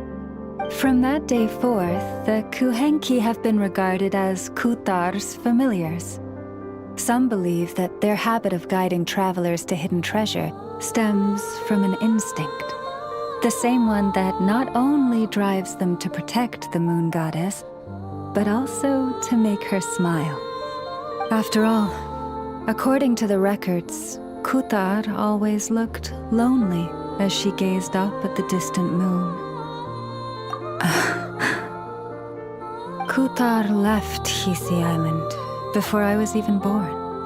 According to the previous moon chanter, the goddess was angered by our people's greed, and that is why she left us. Where did she go?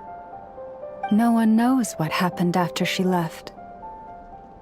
But just a few months ago, after those 2 ancient moon's remnants fell from the sky, she was spotted on Hisi Island once more. And the Fatui have been harassing and threatening us ever since.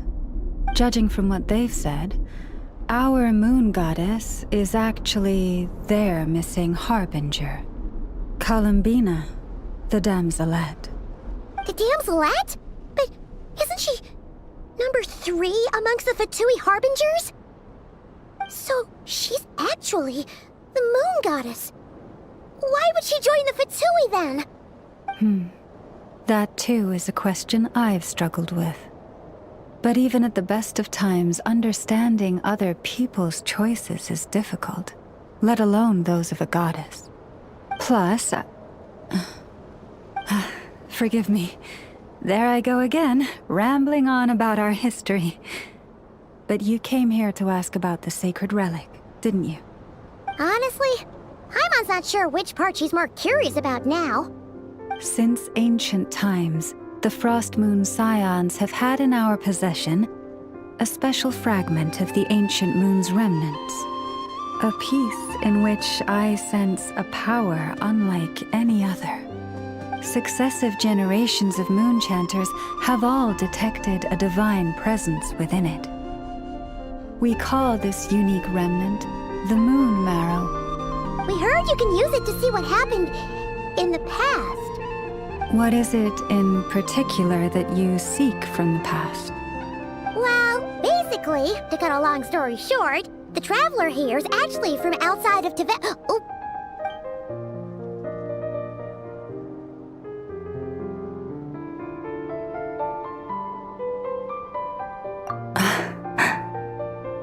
Thank you.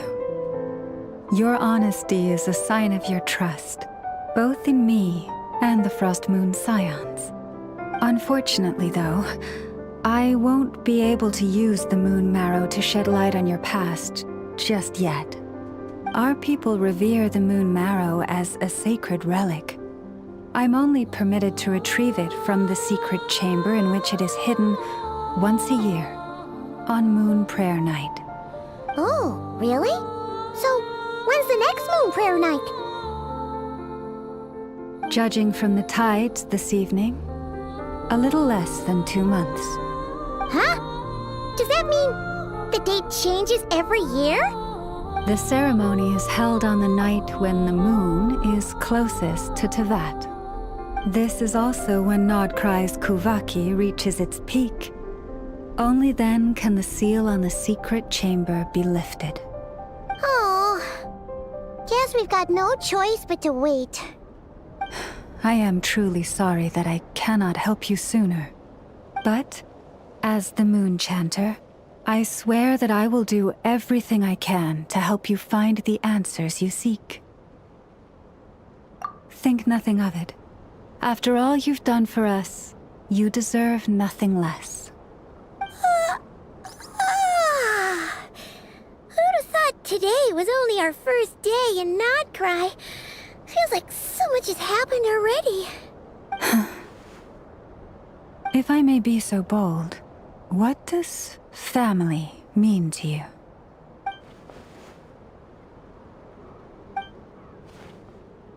If you were aware of something, a secret that could hurt your family, would you be honest with them?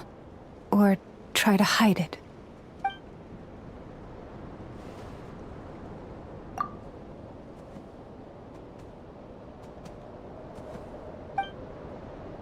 Oh, I'm so sorry.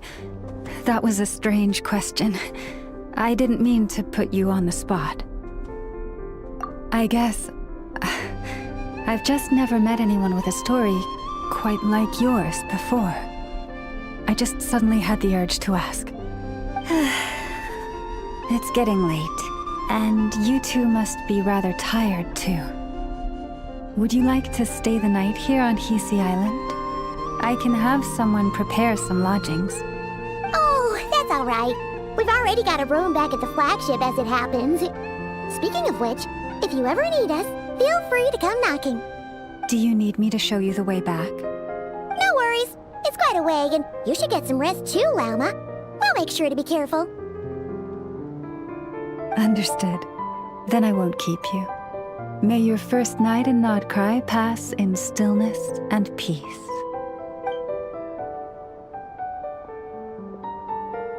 So, what you thinking? Sure was an eventful day, huh? The good news is, we're not at a dead end in the search for your spaceship yet.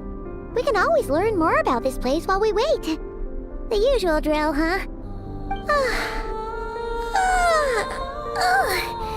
Paimon's really getting sleepy now. If she gets too tired to fly back, you carry her, okay?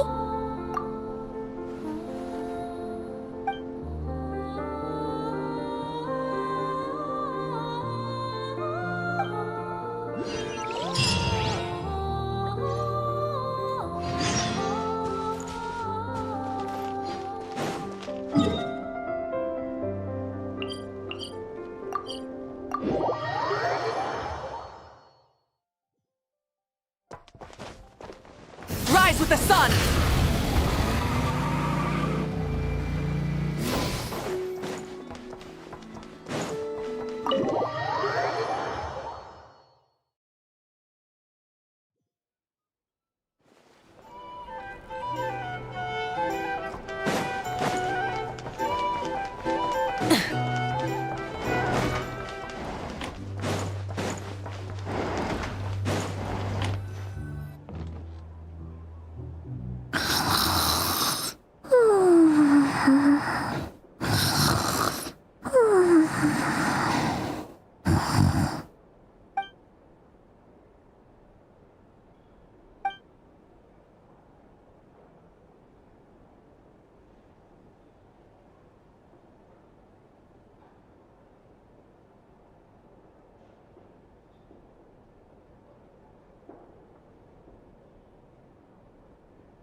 Hey, what are you doing here?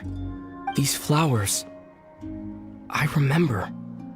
When you first appeared, there were flowers like this all around you.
Who goes there? How did you get in here? I am but a passing traveler. I followed your song here. I'm very sorry if I've intruded. The Kuhenki. She brought you here.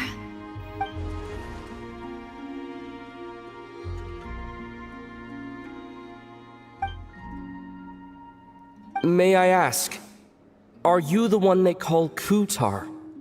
And the harbinger that the Fatui refer to as the Damselette? The Fatui? Are you here at their behest?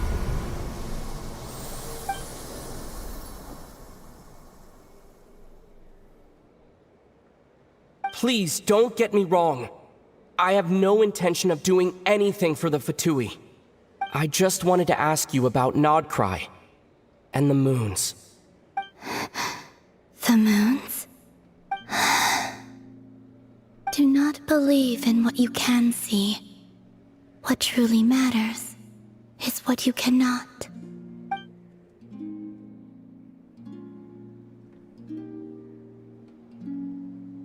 What do you mean?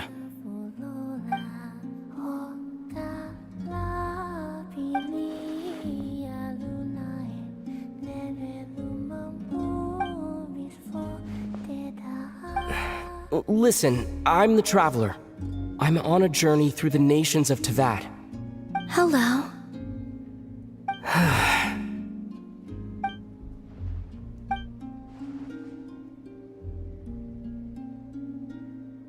Could you tell me your name? Columbina. Kutar. The Damselette. The moon goddess. Pick whichever takes your fancy. I do not know my own name.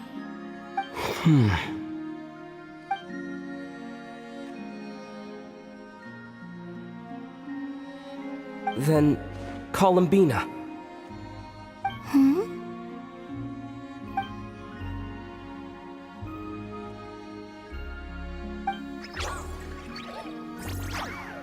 This Kuhenki, this Lanatar, did you bring her into being? Come here, little one.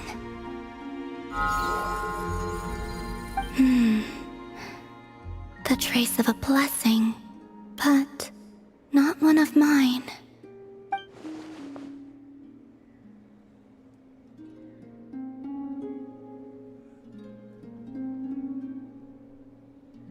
People always assume I can do many things. Assume I have done many things. But I haven't. All I ever wanted was to.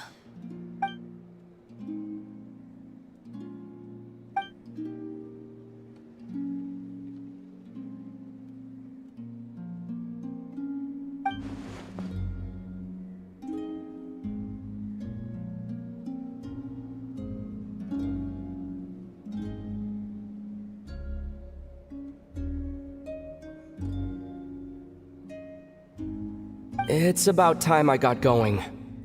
I'm very sorry for disturbing you today.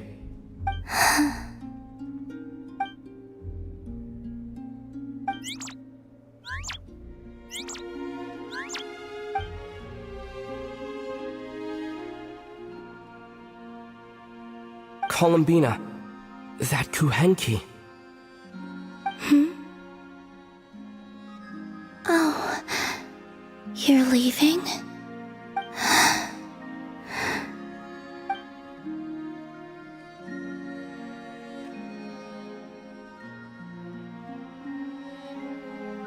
Go then.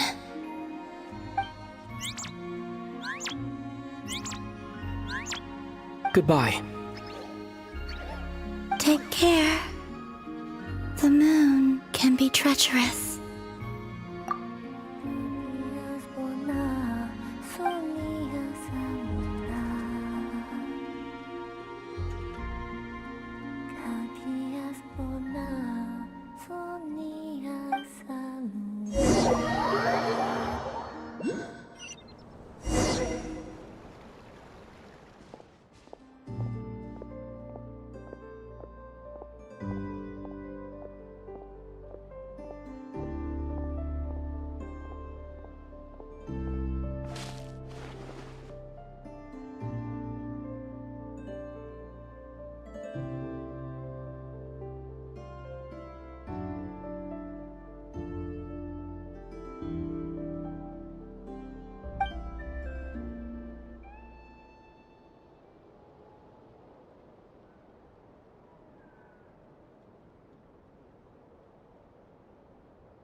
Wait, is that...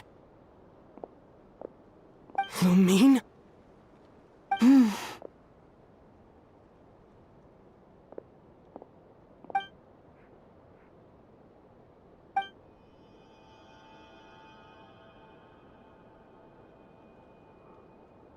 Lumine!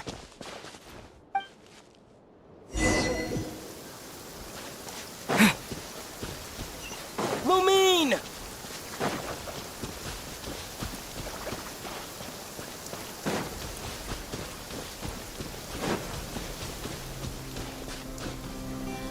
Lumine! Ether, it's you.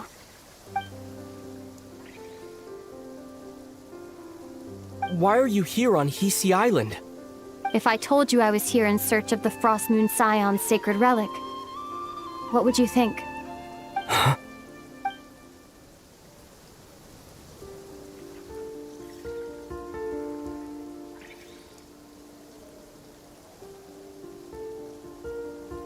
Are you also here to uncover the truth about our past? That's right. What happened to us in the past, how we came to Tevat, why our spaceship crashed here. There are things I want to know too.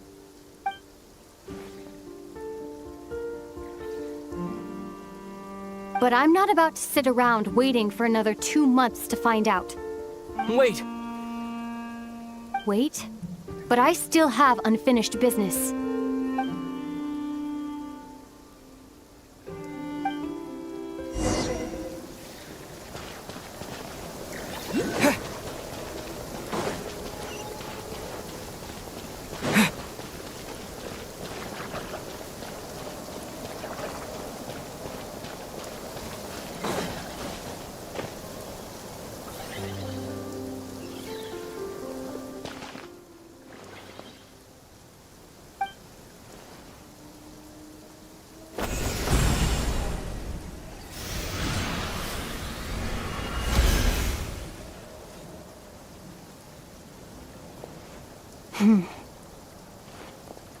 Hold on a second.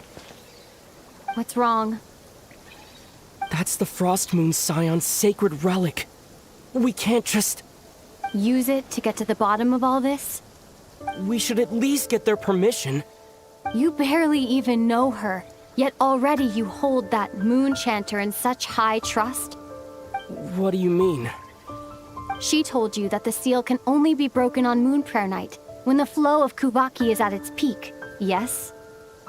You heard all that? Watch this. Huh? But... Get it now? She's been stalling for time. As long as the statue's base is imbued with sufficient power, the secret chamber can be opened at any time.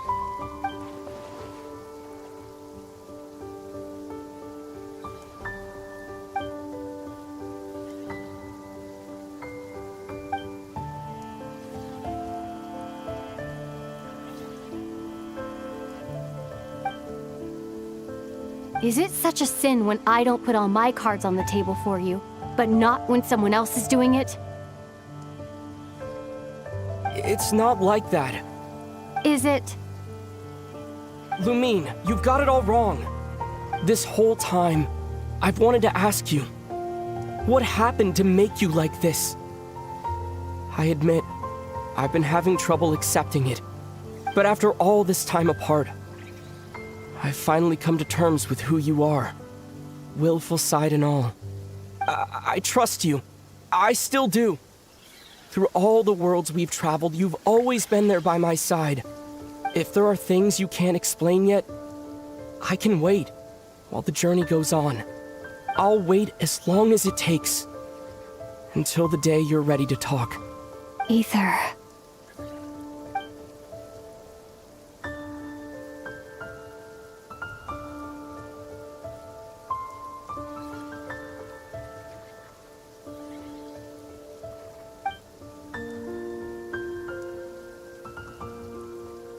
I'm not looking to borrow the Moon Marrow simply because of our past.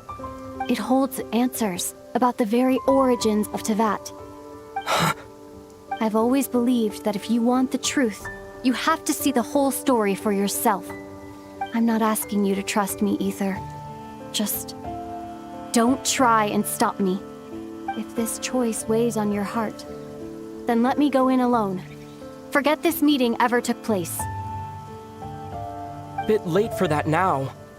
But maybe this is the chance I've been waiting for all along, even if it fades with the morning light. I want to go with you. You sure? Yeah. Then let's go. Lumine. It's been ages since we went on an adventure together. I can't wait. Really? You think I'd lie to my big bro?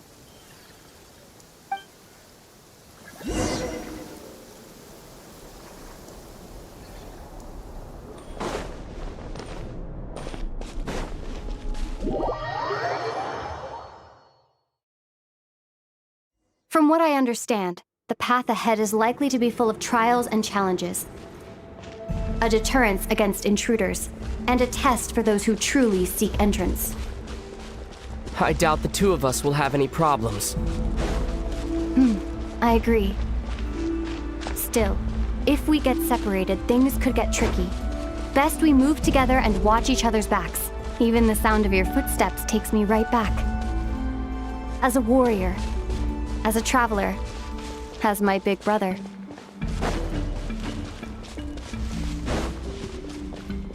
Looks like this is the first trial.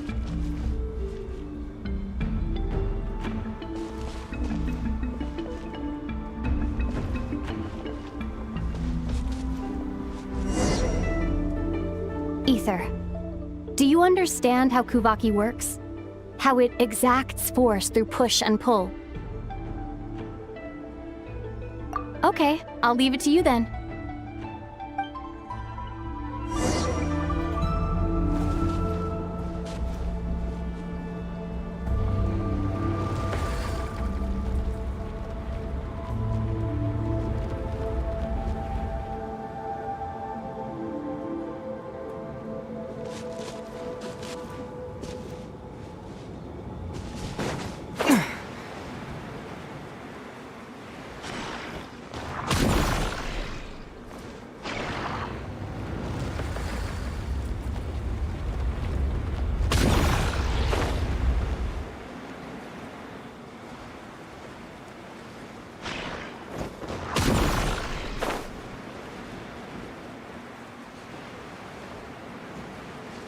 This should help Lumine get across. Lumine!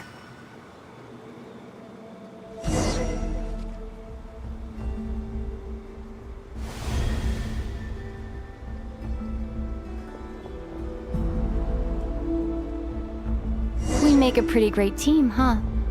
Just like the old days.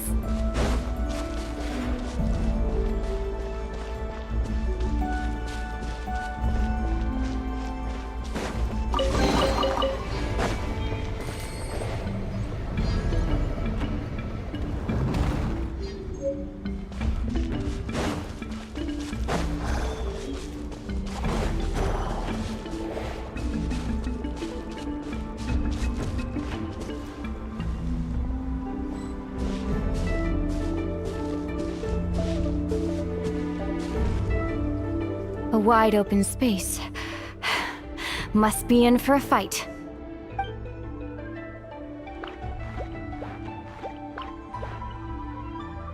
Was that it? What a letdown.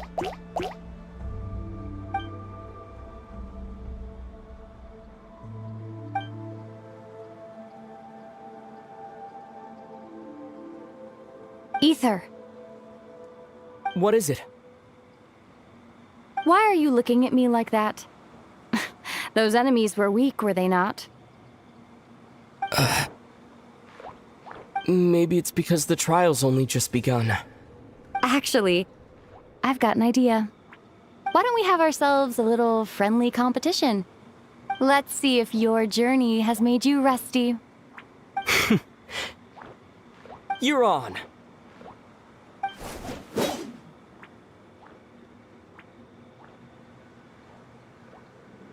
I won't lose to you, Lumine. If memory serves, I used to come out on top more often than not.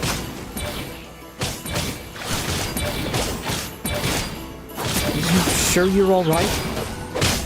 Seems your memory's slipping, Lumine. Save it. We'll know who's stronger soon enough. Let's see what you've got!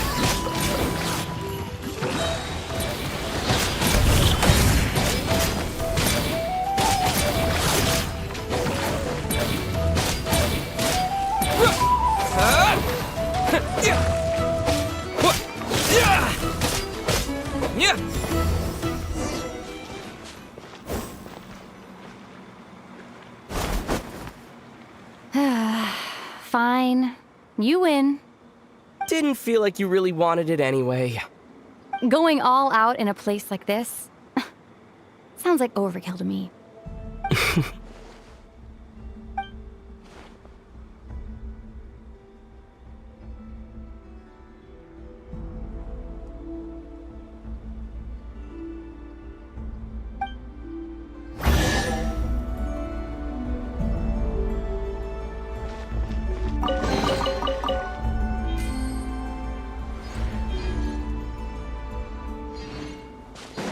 Let's keep moving.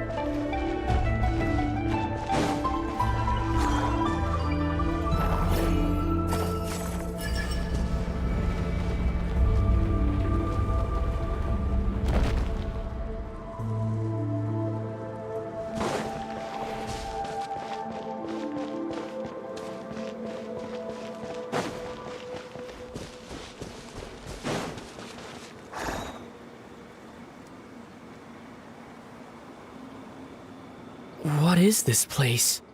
No sign of any monsters. Feels like a ritual site. But something's missing. It's ahead. Inside that thing that looks like a mirror. I can feel it. But maybe it's sealed within. Can you open it using Kuvaki?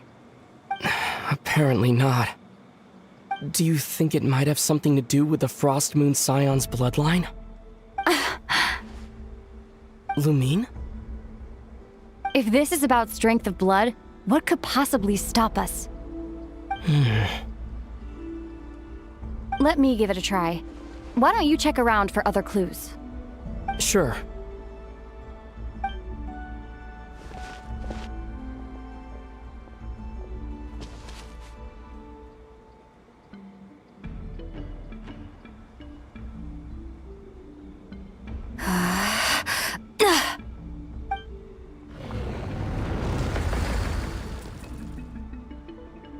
Found it.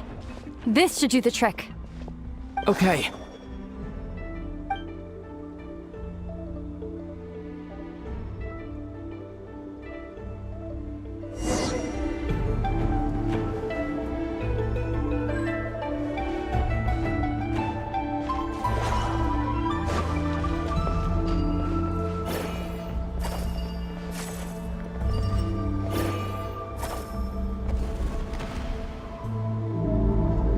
Yep, that got a reaction. That's one down.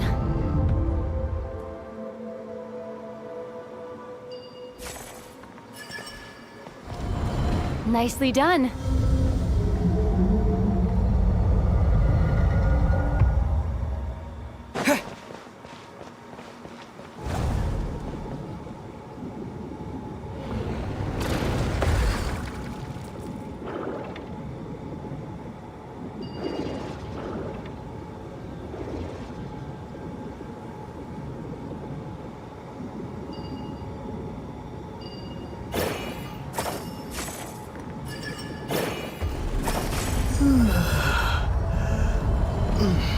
Good work, Ether. You've got this. One more to go.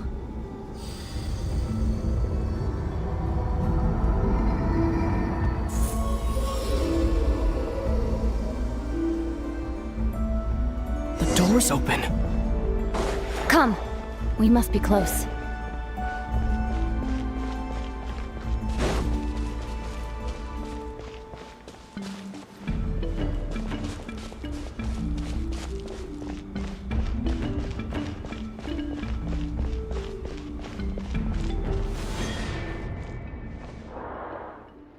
Stay on your toes now. Have you considered that I might be the more experienced between us? Is that so?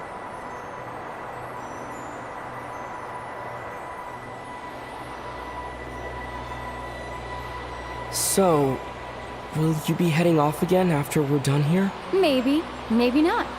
Another cryptic response. Don't worry about things that haven't happened yet.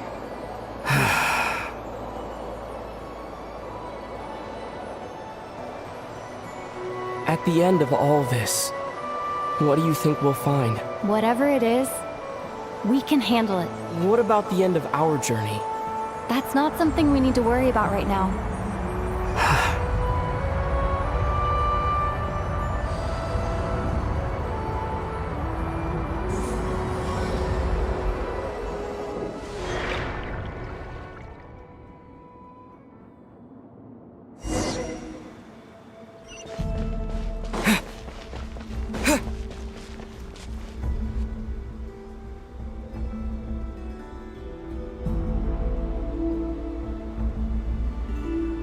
Looks like the final trial is just up ahead. Ready for battle? When have I ever not been? What's wrong? Going on an adventure with you, side by side, it's been so exciting. But at the same time, it just feels surreal, I guess. Maybe because it's been so long. You know, this is only the second time we fought together since the day we both woke up in Teyvat. Maybe that's it. Ether, Let the light of our blades come together once more, just like they did in the past. Lumine. This is a night of miracles, an adventure that belongs to us. Let's not weigh it down with worries and regrets. This is our adventure.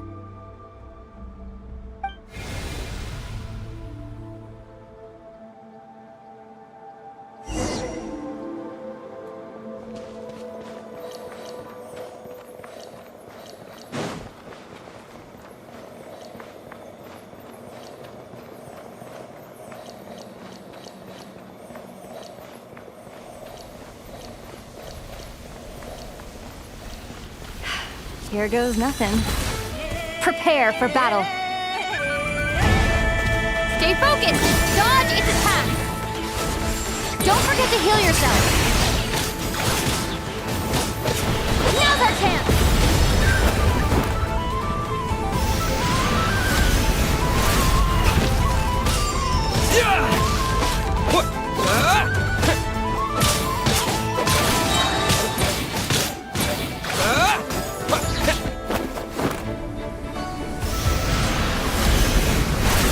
Watch out! Time for the finishing blow!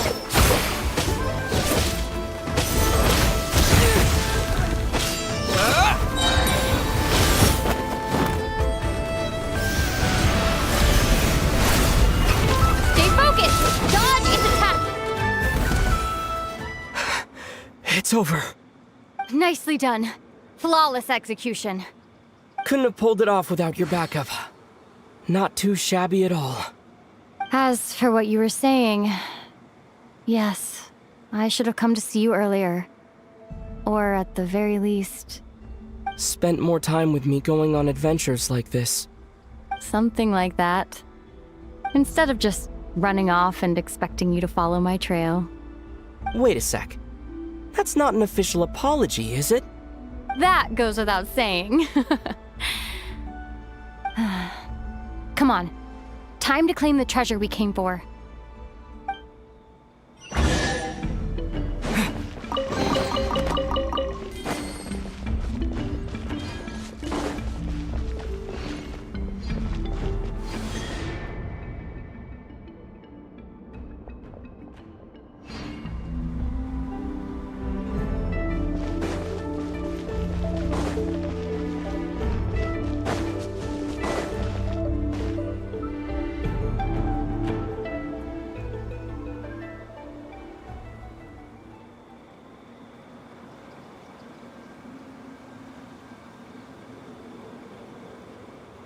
So this is the Moon Marrow. The treasure we've been after. All right. Go get it for me, Ether. It belongs to me. What's wrong, Ether? After everything we've just been through, you still don't trust me? Don't you want to know the truth too, just like I do? Rest assured, I'll share the truth with you afterwards. Now, go bring it to me.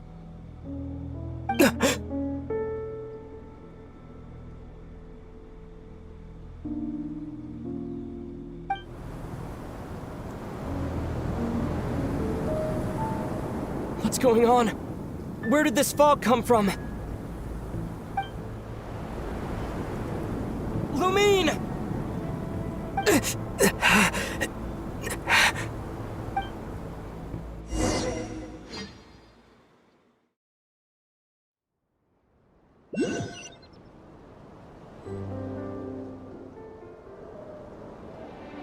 Lumine!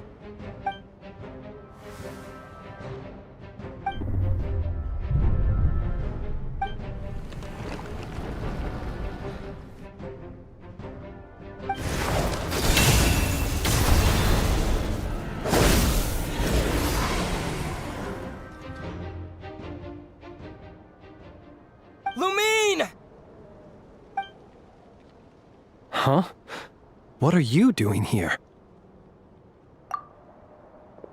Yes, we ran into each other at the flagship this afternoon. I'm honored you still remember.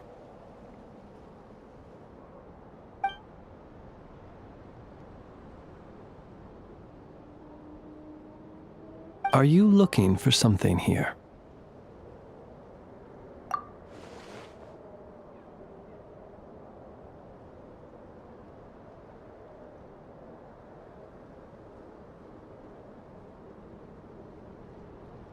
And you just happened to end up surrounded by the Wild Hunt. Sorry, I did not intend to come off as pointing fingers. Indeed, perhaps our courses of action do not differ so greatly. Not exactly. We Lightkeepers are accustomed to patrolling at night. A long-held tradition, you understand. I was just passing by when I noticed that the Wild Hunt had struck. So I simply did what I am duty-bound to do. As a matter of fact, I just saw someone leaving in quite the hurry. Was that your companion?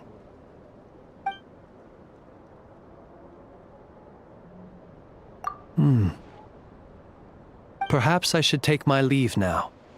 After all, my patrol isn't over yet. Nod-Krai is a dangerous place to be at night. I'd advise that you head back soon as well.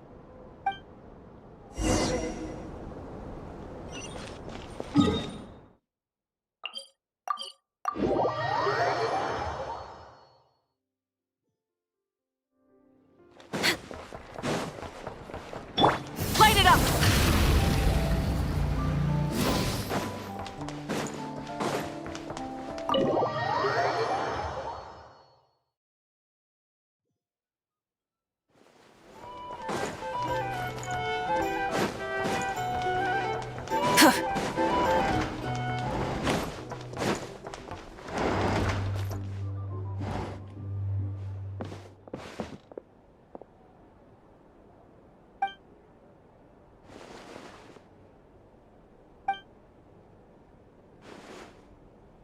Woke up and saw you were gone, so she made you a cup of berry juice to help you sleep. Her own secret recipe. When you get back, drink it up and go get yourself some rest.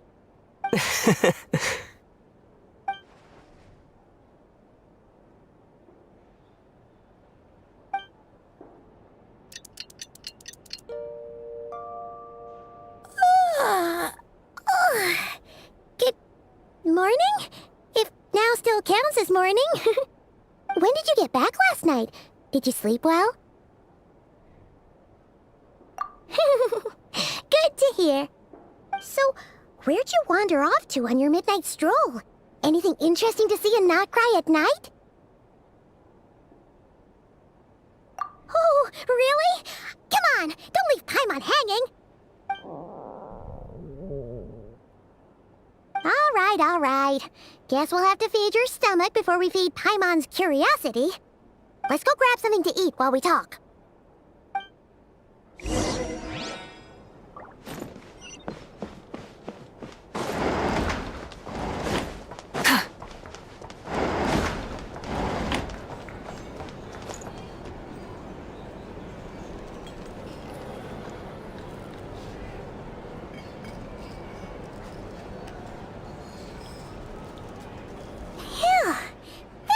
The best, huh? Free food, free lodgings. This bark is friend for life material, that's for sure. Hey, did you hear what happened? Hear about what? You know, all that commotion over at the Frost Moon Scions. Crazy, huh? Huh? What happened? See what I mean? Completely oblivious to what's going on around you. The sacred relic of theirs. It's been stolen. Hey, slow down. Paimon knows you're hungry, but you don't have to worry about her stealing your food. At least, not today. What? Was it those Fatui? No idea, but the news has already spread right through Nasha Town. What did their high priestess... what did they call her again? The moon... something... Anyway, what did she say about it? What could she say? She's the one who discovered it was missing.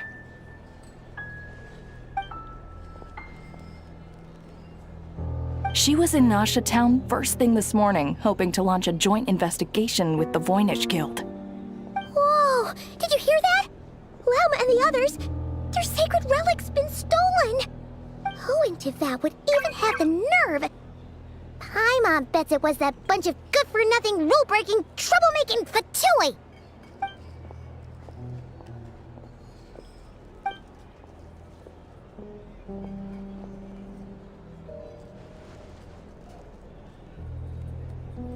Huh?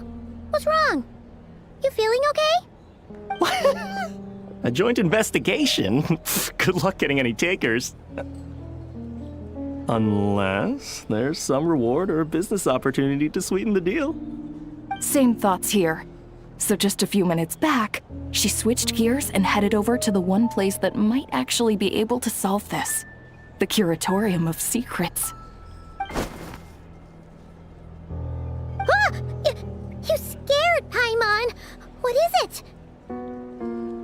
Huh? Okay, just... Hey!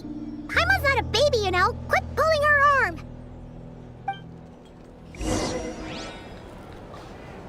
Our drink recommendation? Here's the thing. You want to negotiate prices?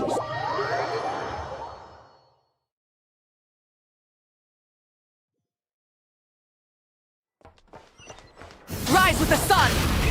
Rev the engines!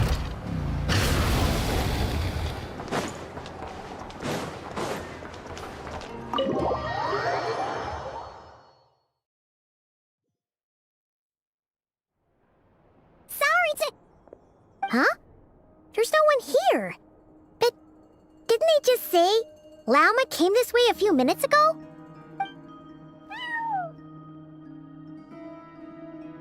No one except for a cat watching over the front desk. Excuse meow? Are we supposed to check in here? No idea what that means. Is this Lauma's personal receptionist or something? Pretty sure she'd be the only person who could actually understand it.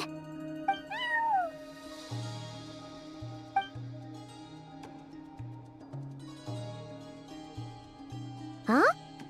It's heading into that room! But why not? Like I told you already, that's just... Another client.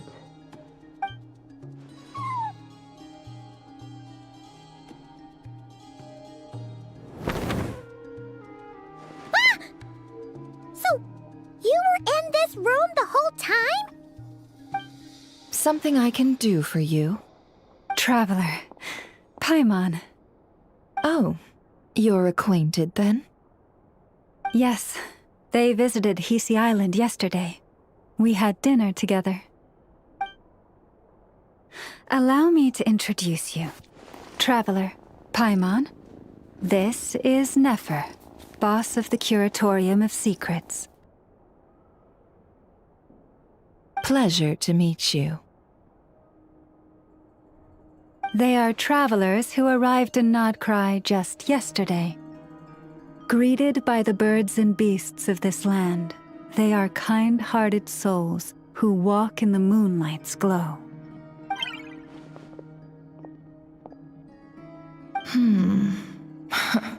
Interesting. Thank you, Lauma, but you need not have introduced them. They are great heroes, renowned throughout the nations beyond our borders. Oh, really? Do not forget, I deal in information.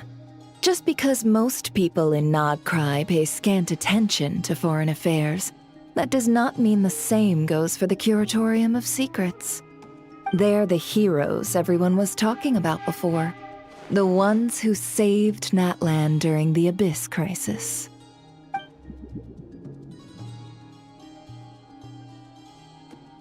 I see. We Frostmoon Scions seldom leave our domain, so I had not heard of your heroic deeds. Please, forgive my ignorance. It's no big deal. We were hoping to keep a low profile anyway. If we had to list all of our titles and good deeds, we'd be talking till sundown, and then some. Huh? What's wrong? Still not feeling great? So, what brings you both to the curatorium today? Oh, so basically, we were just eating when we overheard people talking about how the Frost Moon Scion's relic had been stolen, and then he dragged Paimon over here. I see.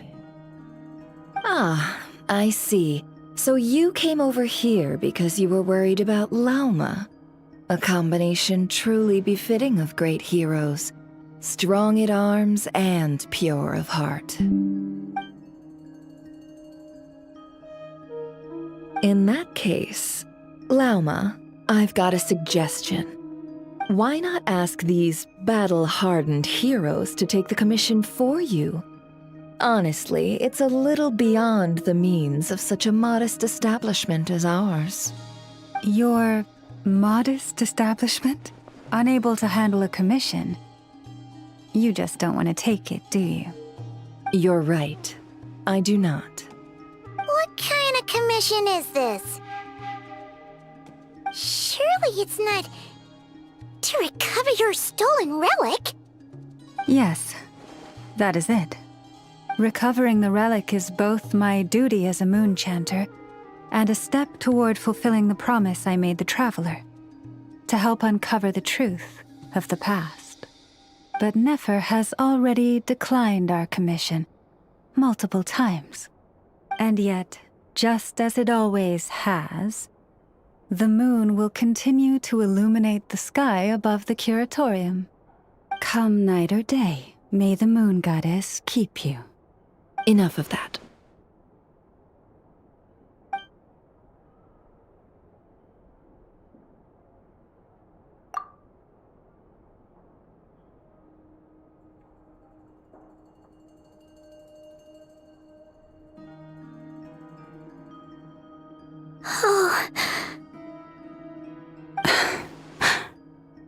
So, according to him, he never came into contact with the relic. So he suspects his sister may have taken it. I understand. The Frost Moon Scion's secret chamber has remained hidden from the world for generations. But the reason outsiders are forbidden entry is not only to prevent theft. Within the chamber lie ancient trials, challenges designed to test the worthiness of those who enter. To intrude without rightful cause is a most perilous act indeed. So please, don't be too hard on yourself. The fact that you made it through those trials proves your right to stand before the relic. To put it simply, the Moon Marrow itself has deemed you worthy. No. Your honesty tells me everything. You never sought to take the Moon Marrow for yourself. As for what happened at the end, I suspect the chamber's protection mechanism may have been activated. Among those who entered the final chamber, there was either someone with impure intent, or else an abyssal presence. The Abyss? Perhaps that's why, then. Either way, the Moon Marrow was taken. And I believe you. So the problem remains the same. I need to recover our relic. See? Didn't I tell you it would all work out in the end? But before everyone starts celebrating, forgive me for asking just one more thing. Are you absolutely sure your sister took the relic? What do you mean? Weren't they the only ones inside at the time? Who knows? Think about it. After your sister broke the seal with abyssal power, what was to stop someone else from following you in there? In theory, nothing. And as it just so happens, I received a tip-off from one of my sources earlier this morning. Word is, today of all days, the Fatui suddenly called off their search for the relic. What? Huh? Why? Well, Either they woke up this morning and suddenly decided they'd lost all interest, or... Exactly.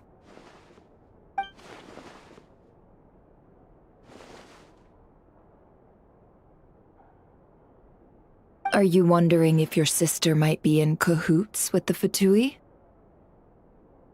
Which is why I asked, are you absolutely sure your sister took the relic? Or to put it another way, do you really know your sister?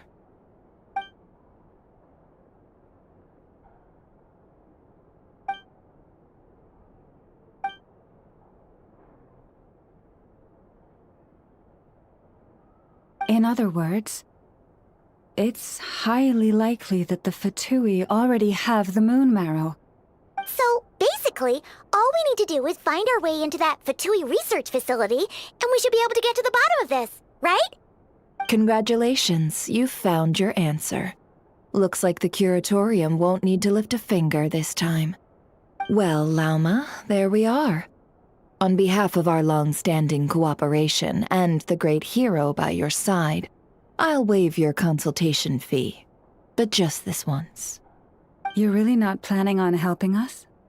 I think I've helped more than enough already. If we're to stand any chance of infiltrating that facility, we'll need the help of a specialist. Just so you don't get the wrong idea, let me make myself crystal clear. The Curatorium of Secrets has always striven to abide by a policy of strict neutrality. We do not take sides with any faction in Nod-Krai. I cannot help the leader of the Frostmoon Scions sneak into a Fatui facility. That would make me their enemy. When one of their harbingers asked me to help them infiltrate your territory, I gave them the same answer. No. All right, I understand. But I do have one final request. I promise it's my last. It had better be. No matter who it is, I want you to help us persuade the next person who walks through that door to join us. What is she up to? You're that desperate for help? What if it's a member of the Fatui? It doesn't matter. You're welcome to tell them everything, even about our plans to infiltrate the Experimental Design Bureau. All I'm asking is for you to say one thing, just one thing to help persuade them. If you do that, I promise I won't ask you for anything else. Made up your mind? Fine. Fine, I'll play along with your little game. Besides, as long as I'm not personally involved, no one can accuse us of taking sides. Boss, I'm back!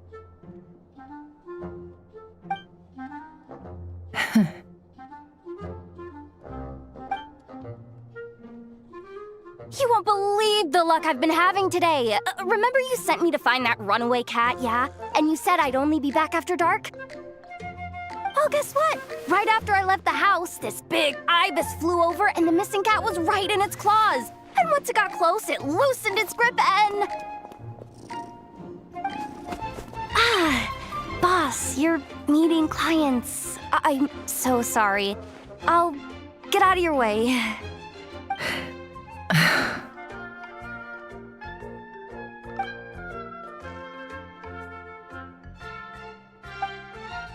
Yehoda, dear, come here. Huh? Me? Is something the matter? Oh, hi there. My dear Yehoda, I have a request. Yikes! Why does the boss sound so scary? Did I do something wrong?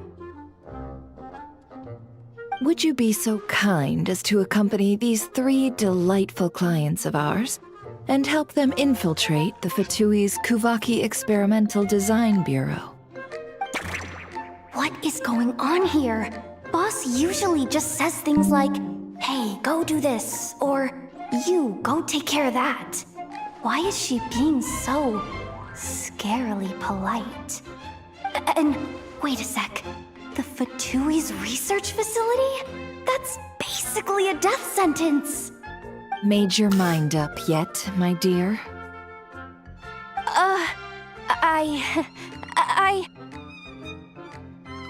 What is up with Boss today? Am I supposed to say yes to this? Or maybe it's because the mission's too risky, so she's actually looking out for me? Why is everyone looking at me like that? Is this some kind of test? I can't let the boss down. Can I? Have you made up your mind?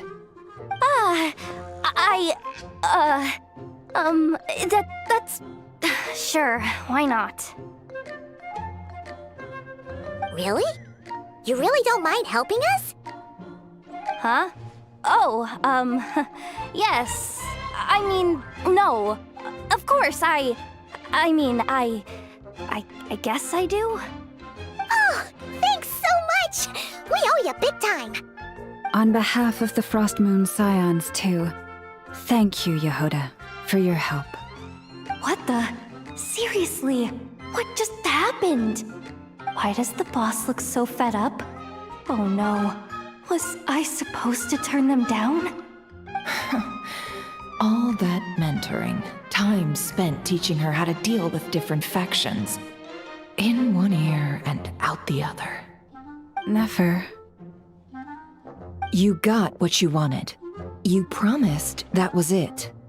I know this goes against your principles. I won't forget the favor.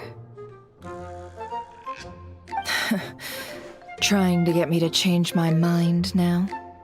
Of course not. I just wanted to say thank you. So, thank you. Oh. Yehoda, we'll leave the planning to you. Let's discuss the details elsewhere. Huh? Oh, okay. Oh, what have I gotten myself into? Oh, by the way, Yehoda, before you go... What is it, boss? You're fired. Huh? Effective immediately. As in, this exact moment. The curatorium will take you back, of course, but only once you've completed this commission for our 3 clients. What? Is there some issue? Well, here's the upside. Without me taking a cut from your commission, you'll earn more. Seriously? Can someone explain what's going on here?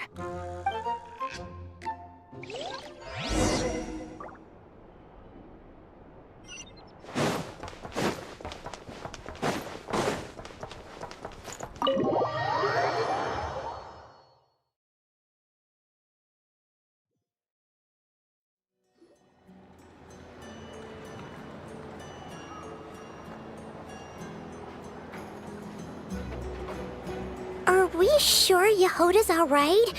She looked totally crushed just now. She'll be fine. She's just in shock. But one thing's for sure. The curatorium's professional standards are beyond question. The fact that she only requested 1 day to prepare says it all. As an apology, I'll ask my animal friends to help her out more often in the future. Also, thank you for being honest with me. It means a lot. Was it really, though? As far as I see it, trusting your family is never wrong. In this case, let's call it a misjudgment. But the truth is, we all make mistakes every now and then. What matters is how we deal with the consequences. So, in return for your sincerity, there's something I'd like to share with the 2 of you as well. Oh? What is it? Perhaps it is something best said under the moon's gentle light. Would the 2 of you meet me on Hisi Island tonight?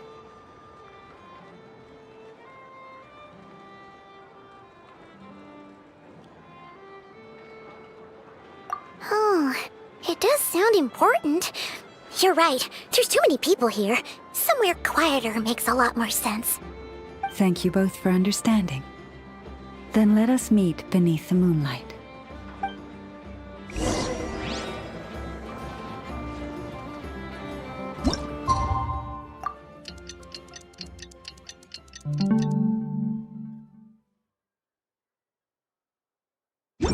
It's about time, and the moon's already up.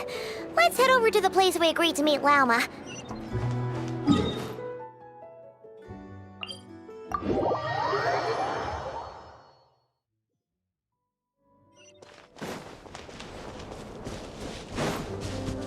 Burn it down!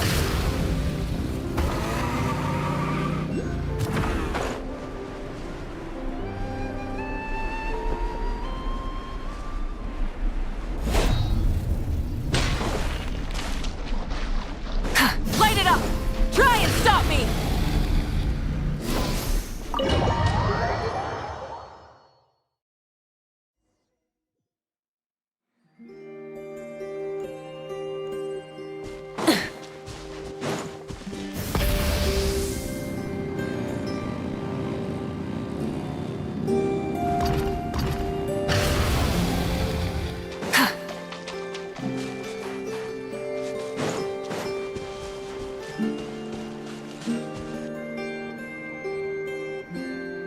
Lauma, we're here! Huh? Lauma, are you praying? I am indeed. For the moment I was born, my people exclaimed, "Behold, eyes like the moonlit tide, antlers like the crescent moon, and blood that glimmers silver as the moon's reflection." From as far back as I can remember, I was revered as the Frost Moon's emissary and the Moontide Maiden.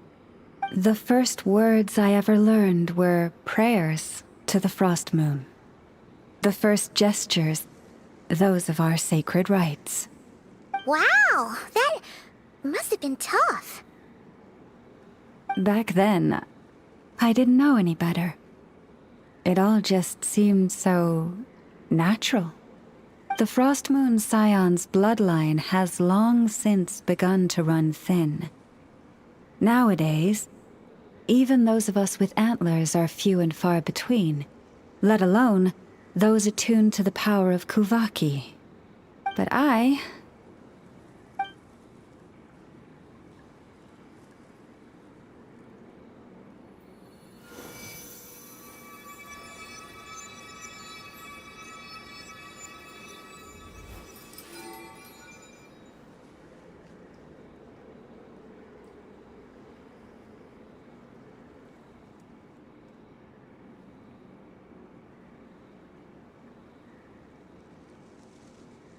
Whoa! Your antlers are so pretty. They say it's an extraordinarily rare condition. Once in a century, if that. I am unusually sensitive to the moonlight, as well as to the Kuvaki's ebb and flow. As a child, I could barely sleep because of it. Oh no! It was that serious? To others, fluctuations in Kuvaki are something you easily get used to, like a gentle tide lapping away at the shore. But to me, that same tide is a towering tsunami, a surging swell crashing against me. Of course, as the years went by, I learned how to suppress my senses and my power, enough to keep it all from overwhelming me. But because of that, I also had to walk the path of concealment. Concealment? From the moment I was first taught to pray, my kin would point up to the night sky telling me, "That, Lauma, is the Frost Moon, the last of the moons, the sole surviving truth." But I would ask them in response, why? Why can't I feel anything from it at all? Later, I came to understand that they simply could not tell where the real tide was coming from. They couldn't sense it. The true moon beyond the sky's veil.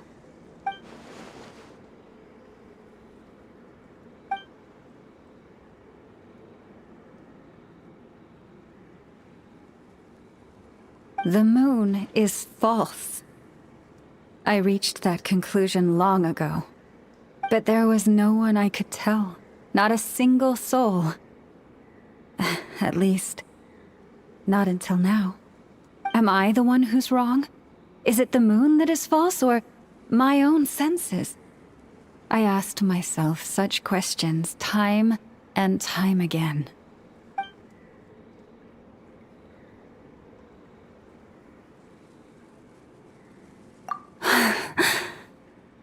Thank you. When you called yourself a descender, I had a feeling you might be able to confirm what I had always suspected. And now that you have, it's exactly as I imagined. I feel relieved. Oh, Paimon kinda gets why you couldn't tell anyone now. It's not easy to change people's minds on something they've believed for hundreds of years. That's what I meant by concealment. I knew too much, so I had no choice but to keep my people in the dark. Every prayer I offer feels like a lie to keep myself going.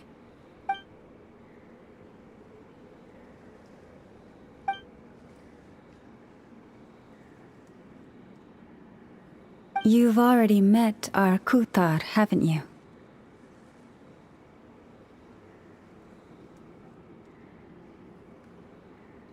Huh? When was that? And more importantly, when were you planning on telling Paimon? Ah, no wonder. What did you think of her?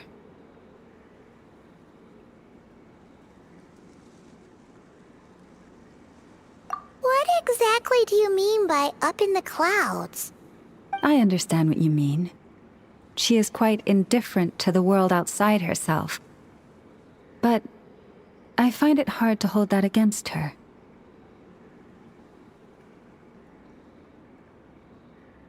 Yes. It was shortly after the fall of the ancient moon's remnants.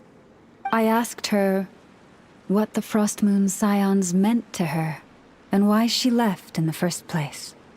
Yeah? So, why did she? Perhaps it's better if you ask her yourselves. Things tend to get lost in translation when you speak on someone's behalf. What I can say for certain is this. Even when I had no one to confide in, I still had a family. I still had the Frost Moon Scions. But that girl, born beneath the moonlight, perhaps she's never felt she had either. The truth is, though, she might have had it all. If only the Frost Moon Scions hadn't let her down.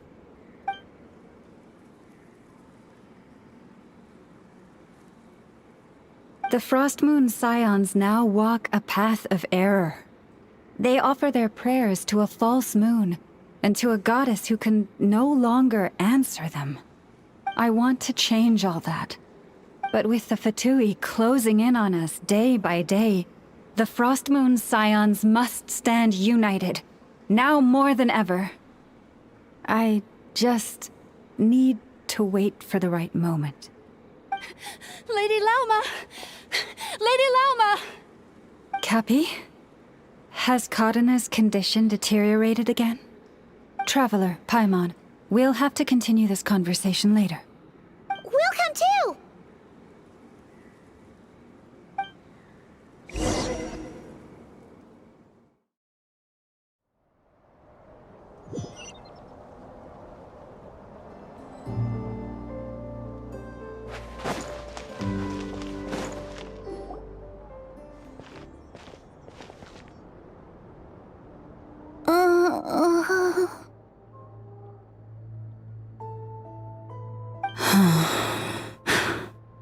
Why?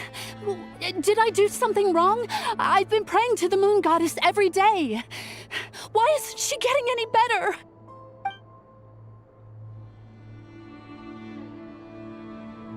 Cappy, I need you to wait outside. I'm about to start her treatment.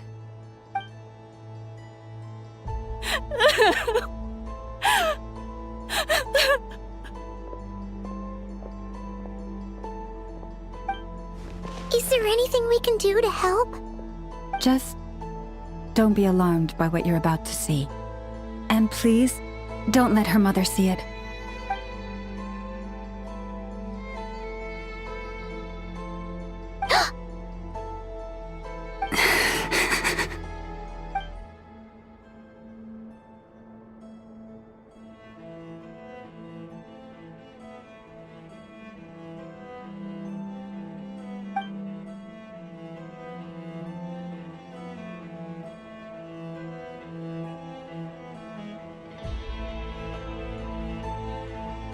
Shh. Please.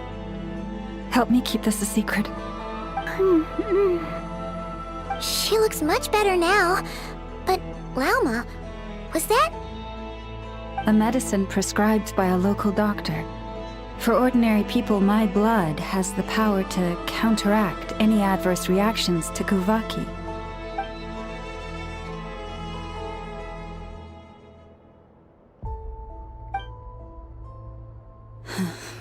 So, now you know another of my little secrets.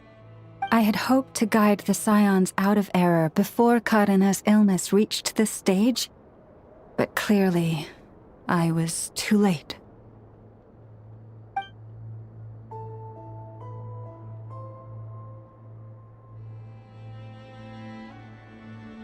My life is as hidden from sight as the far side of the moon. Yet people only look to the bright side for guidance. If the day ever came when the two sides were reversed, could they truly accept it?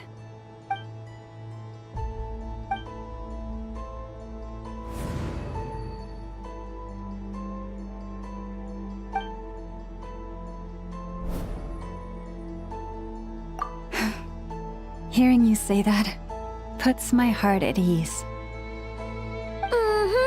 And if there's anything we can do to help the Frost Moon Scions, just let us know. Our priority, right now, is reclaiming our relic from the Fatui. But I now understand that the day I will tell everyone the truth is no longer far off.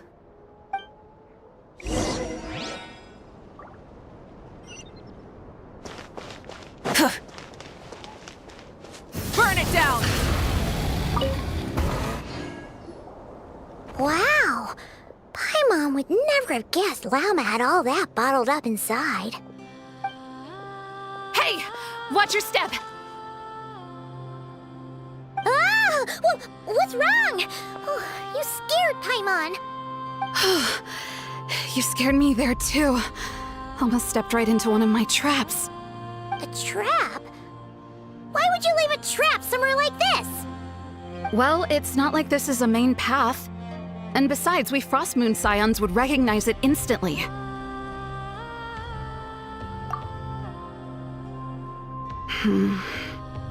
Alright. You don't seem like you're with the Fatui, so I guess there's no harm telling you. Lauma asked me to set up these traps to keep the Fatui at bay. Oh!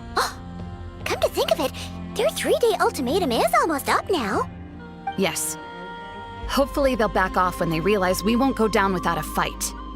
Oh, you've done a lot for the Frost Moon Scions too, just like Lauma.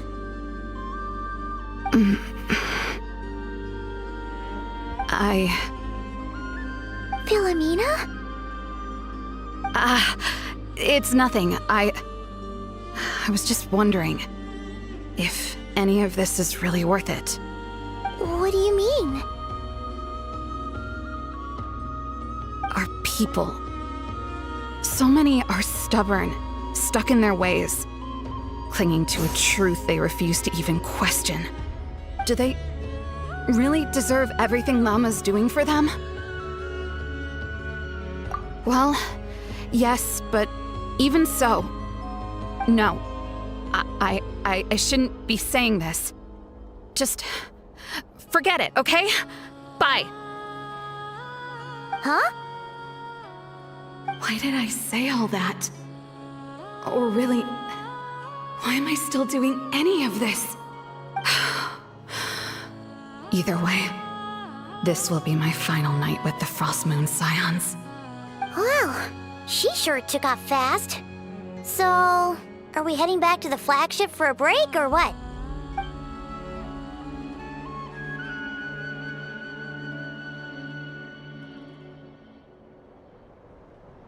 Wait, you're not thinking of visiting that damsel light up in Cloud Cuckoo Land, are you? Huh. Given who she is, pushing her won't get us anywhere. Hey! Why don't we...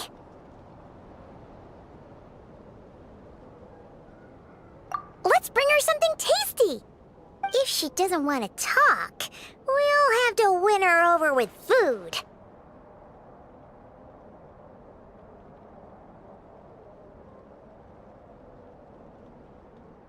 Hey, no harm in trying. At the very least, it shows we're trying to be friendly. Let's see. How about an F is 9.12 out of 10 berries and fried meat, the Frost Moon Scion's boon of the day, and one of your signature dishes. Your choice. Should be a good mix of meat and veggies. There's bound to be something she likes.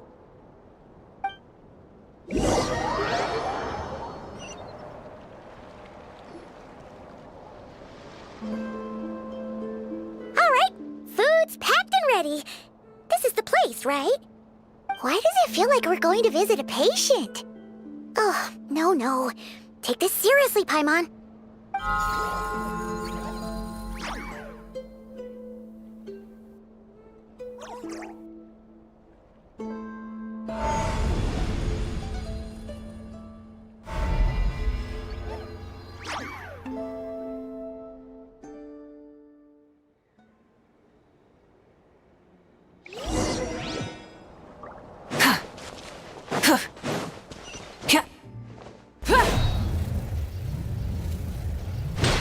Light it up!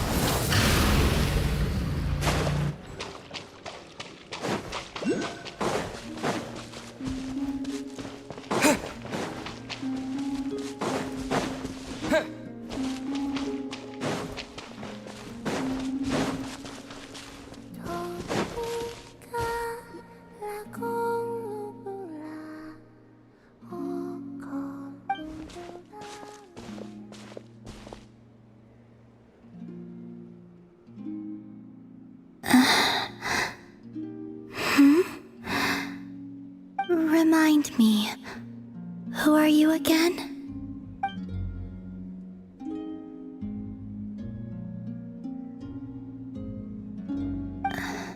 A different one floats by your side today. A different one? What's that even supposed to mean? Oh, there goes Paimon's perfect conversation starter. Hi there. Paimon is Paimon, and this is the Traveler.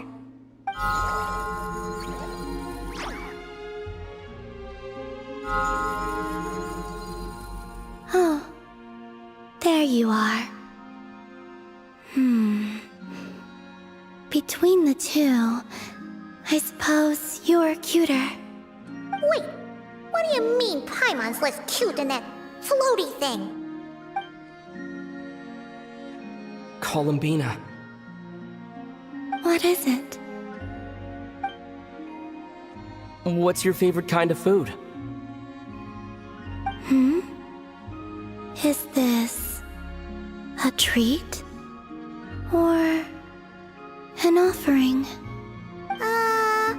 Let's go with treat. Anyway, this is all the Traveler's cooking, so please, help yourself.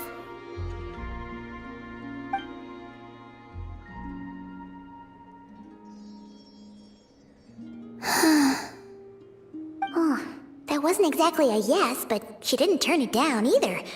What could she be thinking?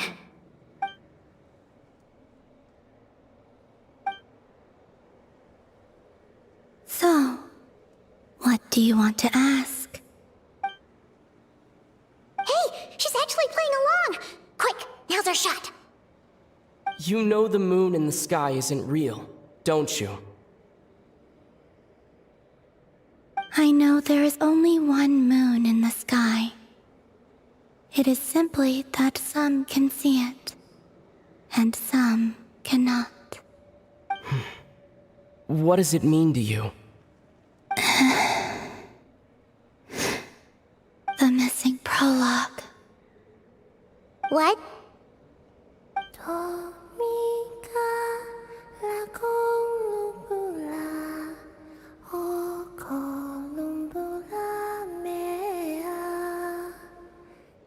Huh? What does that mean? Isn't she going to explain herself? Can you tell me more about that melody?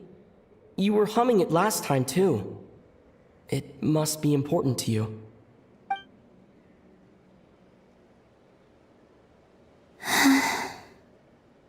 It is all I remember from the moment of my birth. A melody. A few lines of lyrics. Like a lullaby from a foggy dream. Oh, so who was singing it? I do not know. I have nothing else. Just that song. Huh? And the Frost Moon Scions who found me. They had nothing either, but hope. Before I even knew what was happening, they were already calling me their goddess. And I had no reason to decline. Like two lost infants unknowingly exchanged, I adopted their faith, and in return, they adopted me. But my adoption drops you into the story halfway through. What came before was scribbled onto the wrong pages, never even bound into the book. That sense of something missing only served to nurture their greed and doubt. And thus, I came to realize that this place was never truly my home. Greed and doubt? O Moon Goddess, forge weapons for us, drive out our enemies, and expand our lands. O Moon Goddess, heal our wounds, ease our suffering, grant us strength. They asked for everything, and I obliged. Until the day came when no answer could be given. If mortals can turn to the gods when they are powerless, then who do the gods turn to when they have nothing left to give? You've got Paimon there. In those days, the Frost Moon Scions cared more for faith than for truth. Reality rewrote the sky in words I could not understand. I did not want to read a tampered version, so I simply stopped looking. The real beginning of my story lies up there, on the moon, forever beyond my reach. Like a message carved for blind hands, sealed away where no fingers can find it. Huh. So that's how it is.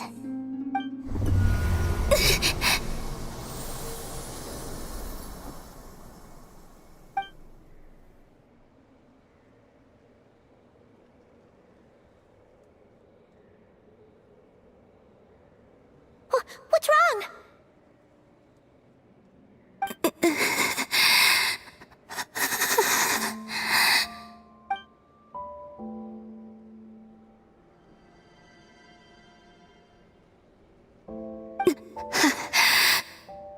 You should go. What, now? But you really don't look well. Did something just happen? Is there anything we can do to help? No. Aside from answers, I have nothing else to give you in return. This is the price of running away from home a second time. Running away from home?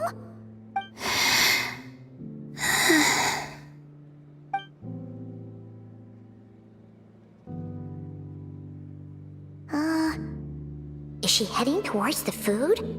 Did all of Paimon's questions make her hungry? Do you still have many questions? I know I should offer more in return for your kindness, but I'm feeling a little worn out.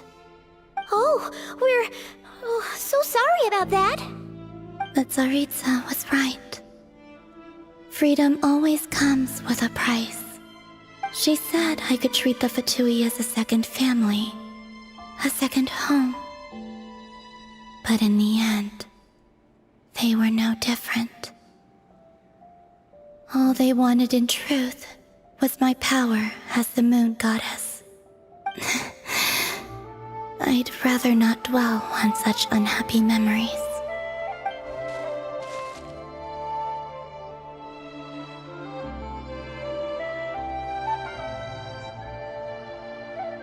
I have fulfilled my promise to the Tsaritsa, though it has used up much of my power.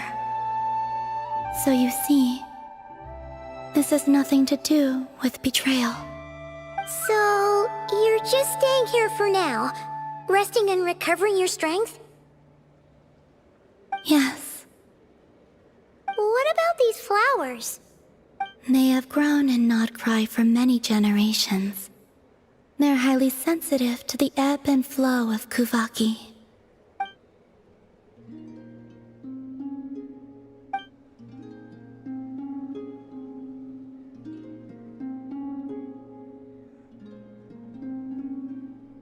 At times, I thought about using that relic the Frost Moon Scions had hidden away. I could sense the power within it. But going out is such a hassle. People might see me, and I promised Lauma I wouldn't show myself to anyone. Besides, I know it's gone now anyway. Really? Lauma asked you to stay in hiding? Uh-oh, she's looking back at the food again. But Paimon's still got some little crumb cookies here. You could have these for dessert if you wanted. Lauma said she wishes to change the Frost Moon Scions, which is why she asked me to stay out of sight. I don't really understand what she meant, and to be honest, it's not something that concerns me. But I wasn't planning to see anyone anyway. If they found their way here themselves, that's hardly my fault.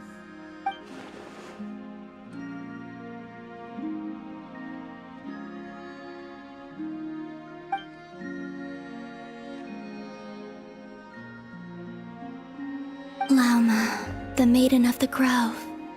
She is quite unlike any Frost Moon Scion I have ever met before. After hearing my story, she actually apologized for how the Frost Moon Scions treated me back then. She told us she feels like she's been living on the far side of the moon. Is that so? I actually got the opposite impression.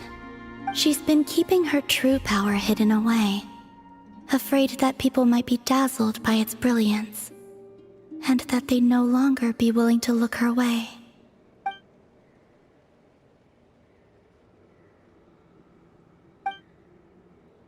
So what do you wish for now?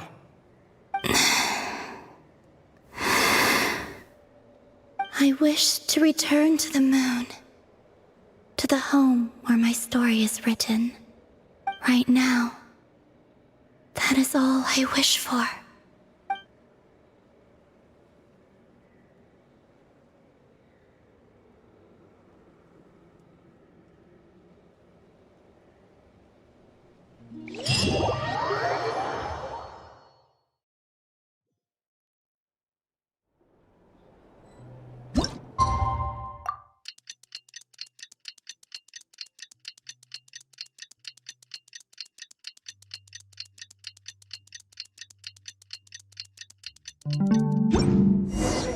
Tonight's the night we infiltrate the Fatui's Experimental Design Bureau. Come on, we better go meet up with the others. Rise with the sun!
it down!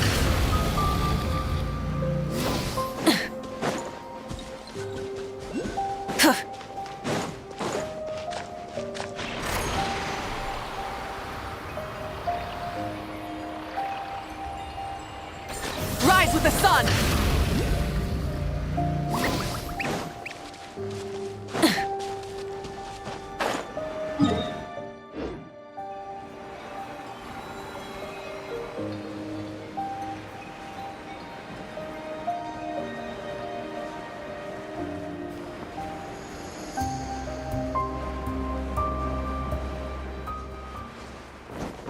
Burn it down!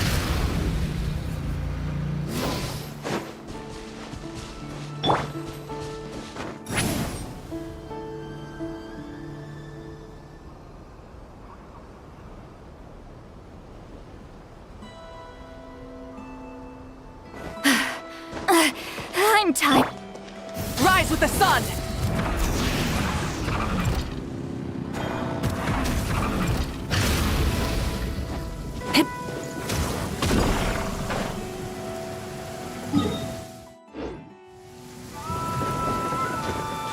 Light it up!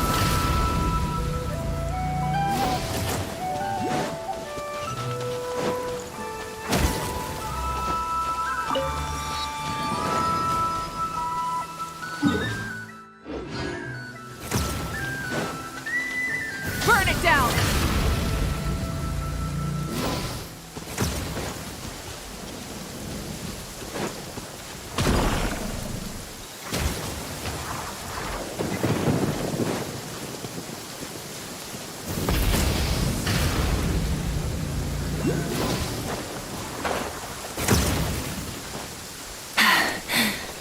Phew.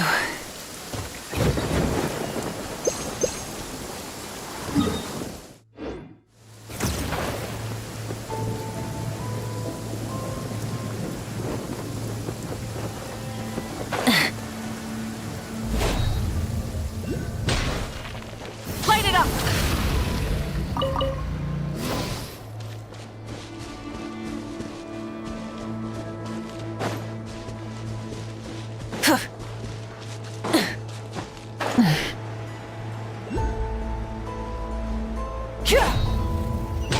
Burn it down!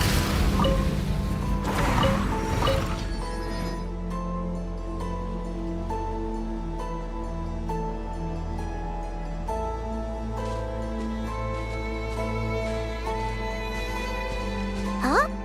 How come you're here by yourself, Lauma? Where's Yehoda? I haven't seen her. Seriously? Don't tell Paimon she's ditched us on our first mission together. I don't believe so. Nefer and I have our differences, but that shouldn't interfere with our shared objective. Recovering the relic is my duty.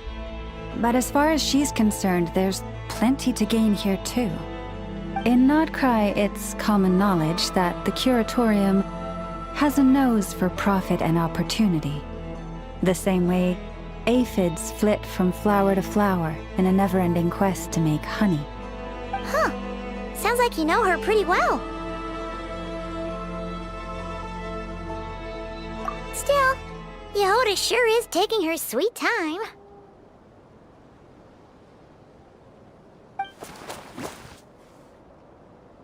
Hmm?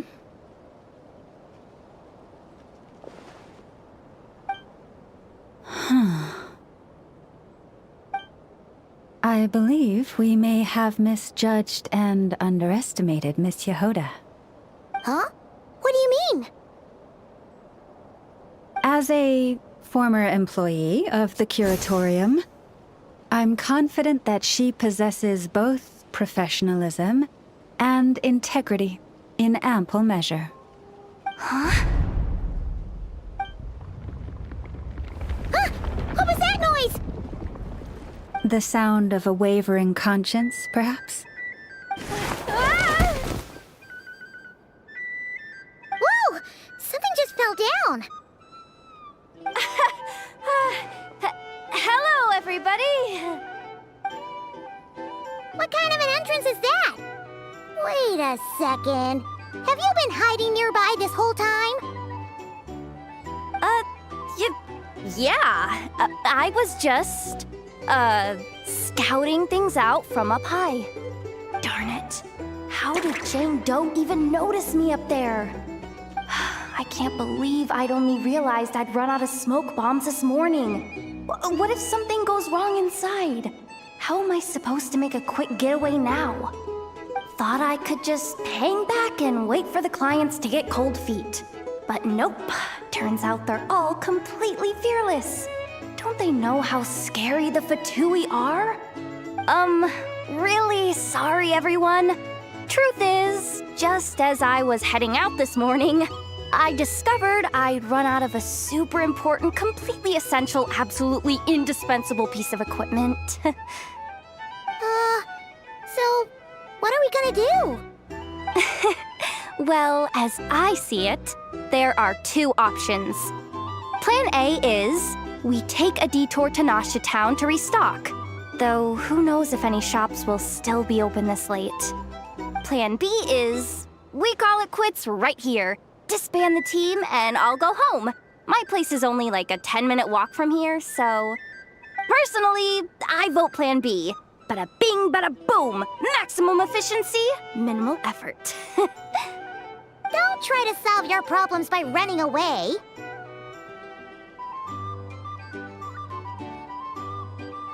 Not a fan of either?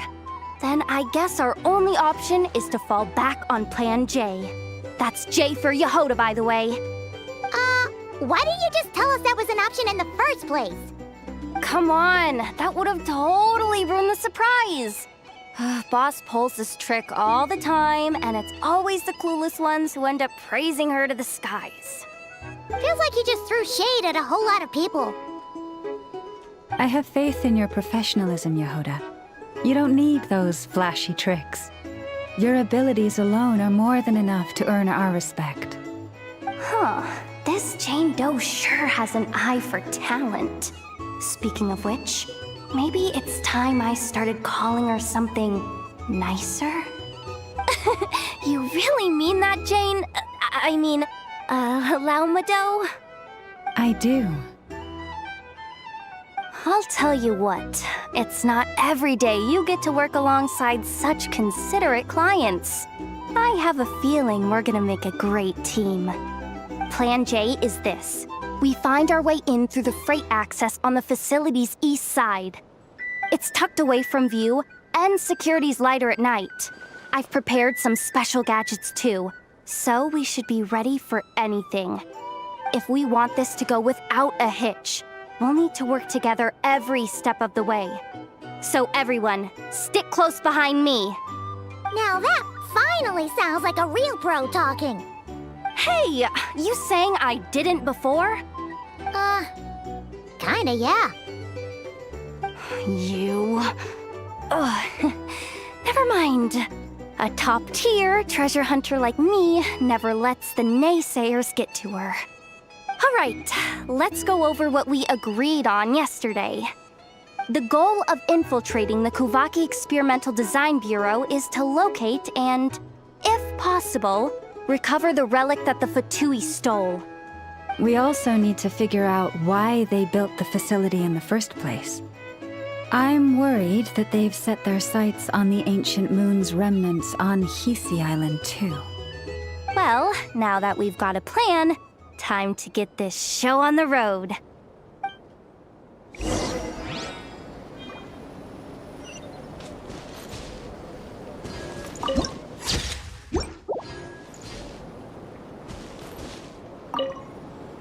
Everyone ready? Yeah? Then, let's move. All right then, let's get this job done.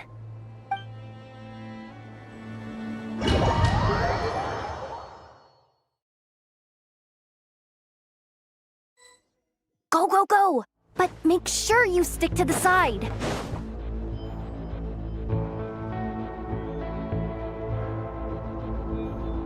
Just as I thought.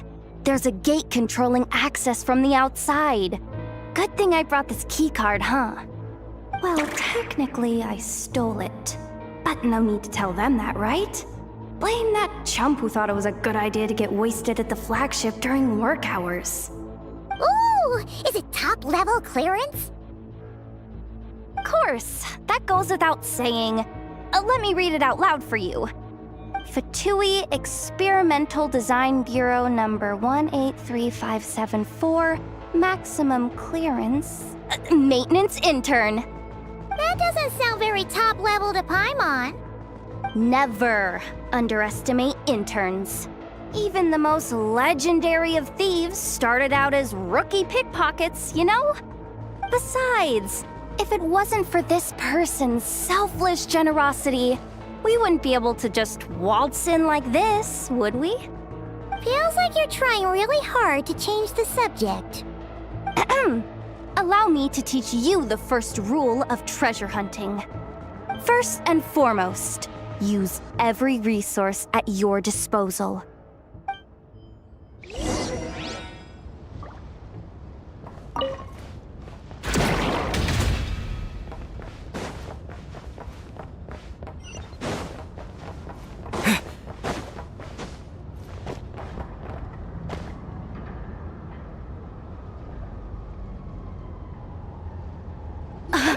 I get it now. It's like a pair of light bulbs just lit up in my head. What did you just get? The blue light, aka Plan A, is telling me to take the path along the left side. It'll be a lot stealthier, but that might mean a bit of a detour. The red light, aka Plan B, is saying, just charge straight in, but that'll mean dealing with, like, a dozen sentry bots already powering up. Although, I might be able to switch them to training mode. Their attacks will be weaker, but we'll still be in for a fight. Can't you just put them in sleep mode? Hey, I told you, I'm just a maintenance intern. Give the new recruit some time and space to blossom, will ya? We're still pretty close to the entrance. Surely they'll call the whole thing off once they see what these bots can do. Anyway, I say we go with Plan B. Either way, I won't be doing any of the fighting, so the shorter route sounds good to me. If we can avoid fighting at this stage, we should. Plan J is to call it a night so we can all make it back to bed before sunrise. After all, the deeper we go, the more dangerous this is gonna get. So we might as well give up while we still can. Okay, here are the bosses. Just don't forget, whatever you do, don't let those recon bots spot you. Let's see. No kidding. Nefa told me about something like this before. I can't believe that dumb robot actually helped me out for once. All you gotta do is this, and the recon bots will be reassigned to another position. That way, when it's time to move forward, the path will be clear. Which reminds me, it's about time I taught you the third rule of treasure hunting. Go with the flow. What about the second one? You skipped that one. Huh? Did I? Oh geez, must have gotten muddled again. I mean, the second rule is exactly the same as the first. Guess that's what you meant by going with the flow, huh?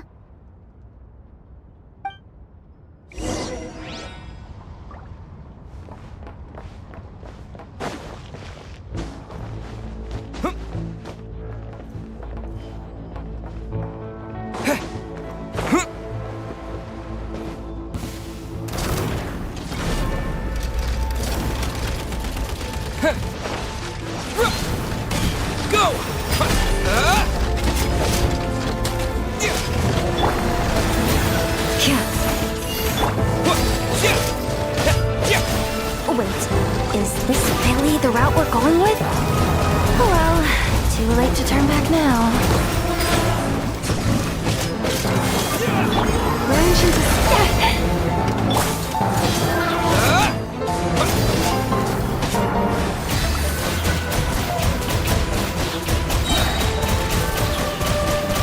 Water jet! Yeah! Boris, protect us.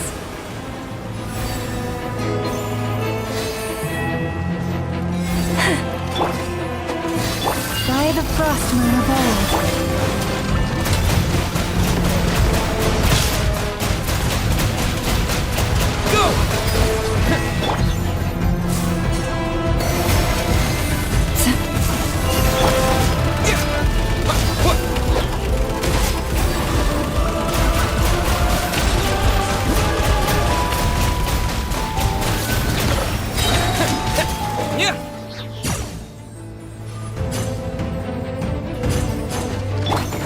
Receive my blessing.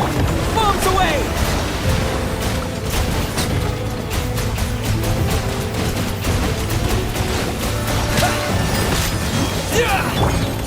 With one heart, we pray.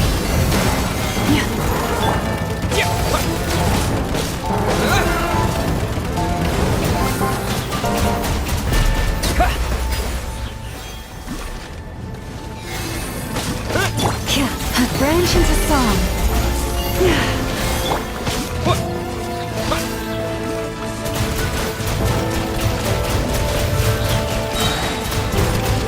Go! Wipe out!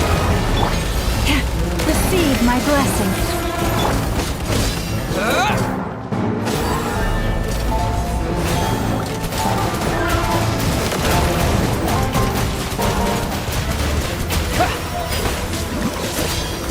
For the everlasting forest.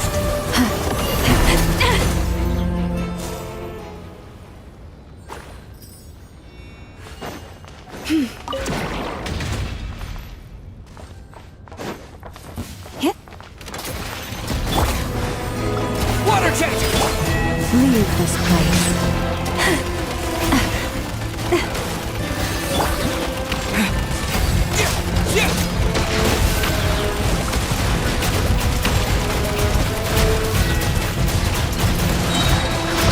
Bombs away!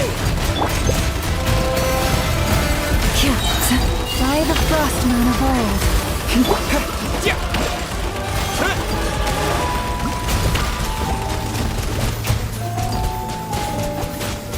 Water jet!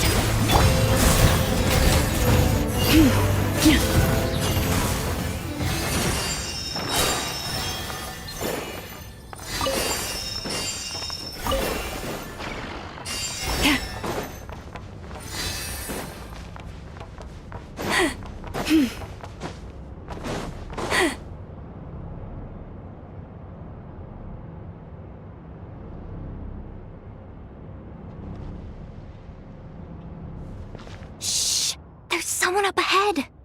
Has the lockdown been initiated? Move it, soldier! The cargo has already been transferred. The lockdown procedure is complete, Commander. That sector is now fully sealed. The night shift. Just our luck. Don't they usually handle deliveries during the daytime? There's not supposed to be anyone here. We've come this far already, and they're really trying their best. If I suggest backing out again, it's not gonna look good. Come on, brain. Think!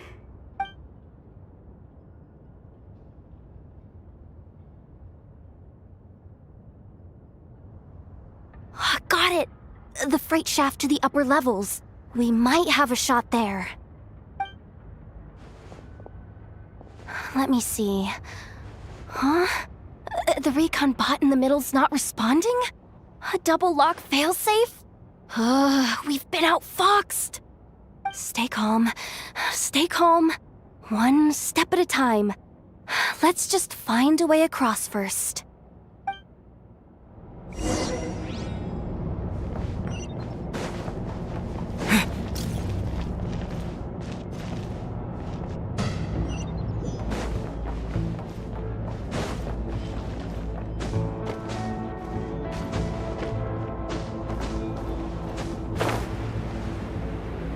Hey!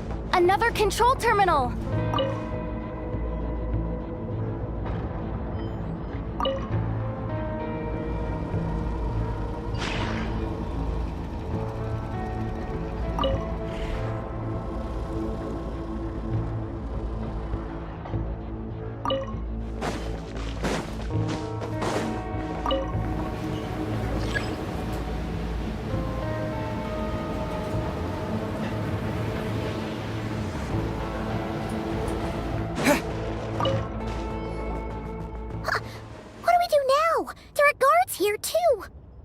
worry. Bots are way easier to deal with than people.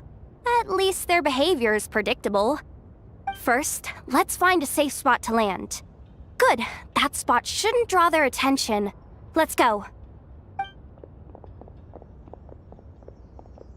Let me just try something. Maybe I can use the terminal to command them to move out of our way. Security verification? With 10 questions? Are you kidding me? You really trust me that much? Fine. I'll do my best. But just to be clear, if I can't answer a question, I'm backing straight out of the terminal. No way I'm risking triggering any sort of alarm. Come on, Yehoda. You can't give up now. Question 1. What is our motto? Oh, I know this one.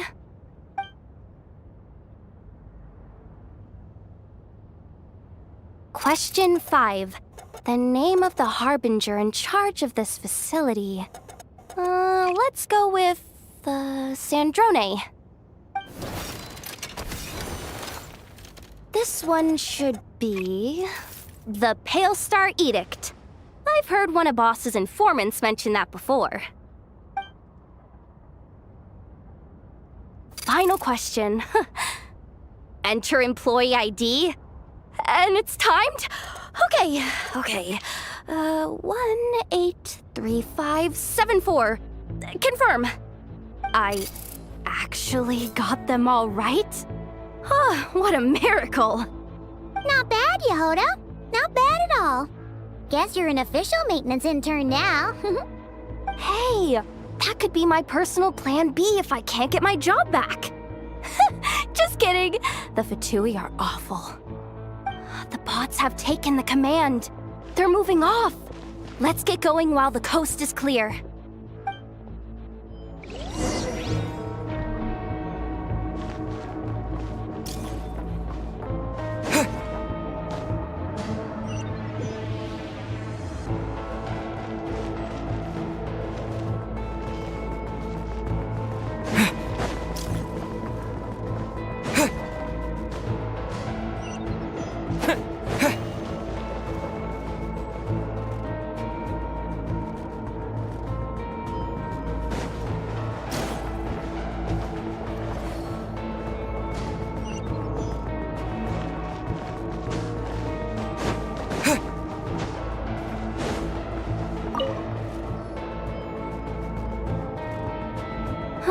Didn't think they'd even cut off the supply of Kuvaki. They're being really cautious. If we can somehow divert some emergency power into the system, we might be able to force boot this thing. What do you mean by force boot? How do I explain this? It's like dumping a whole bucket of water into an empty pool, so that the little ducky gets to swim around again.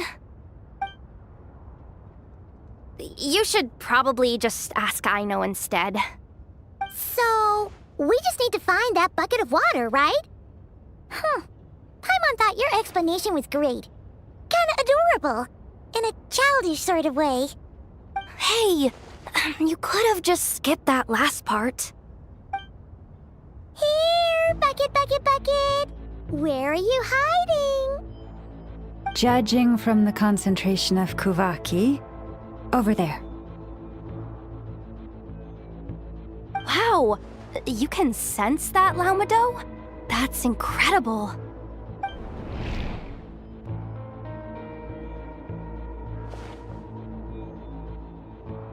Let's move the recon bots above them out of the way first.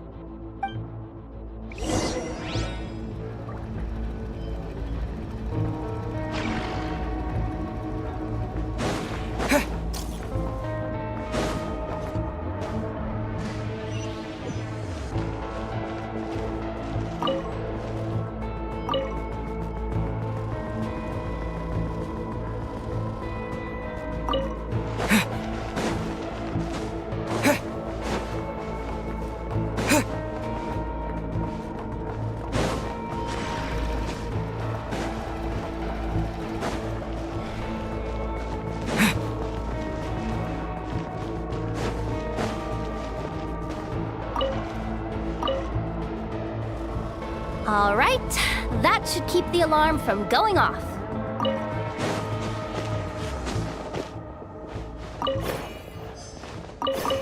Time to plug in the charging component.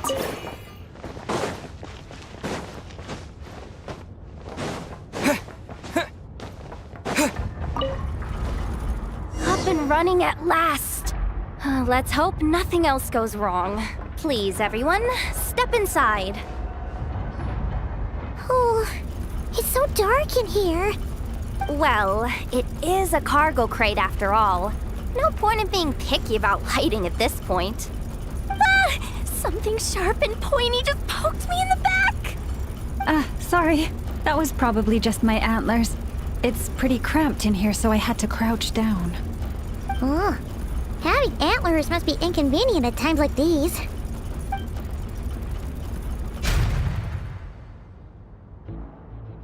Ah! What's going on? Don't tell me something's gone wrong already. Looks like there was only enough juice in the emergency power supply to lift us this far up. Ugh. Awkward. Am I gonna get docked for this? Based on the boss's policy of docking pay for every screw-up, No, wait a sec. I've already been fired. Doesn't look like it's moving again anytime soon. I think we can get through if we follow the ventilation duct along the outer wall. The entrance has gotta be somewhere. Don't worry, this was totally part of the plan.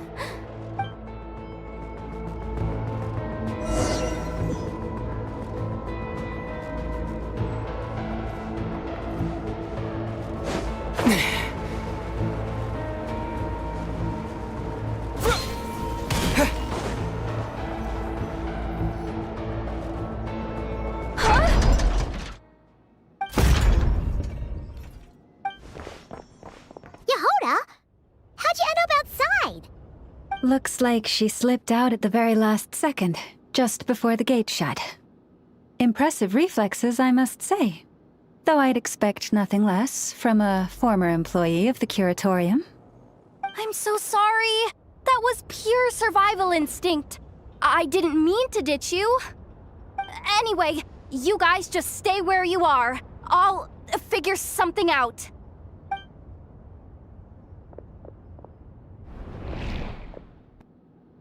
Hey, there's a terminal nearby. Hang tight! Can you hear me now?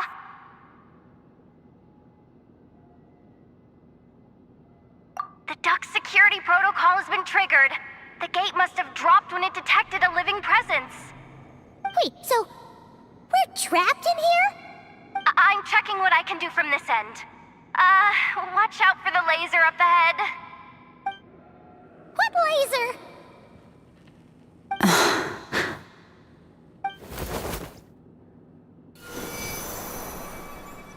Oh, we see it now. Good thing we didn't move.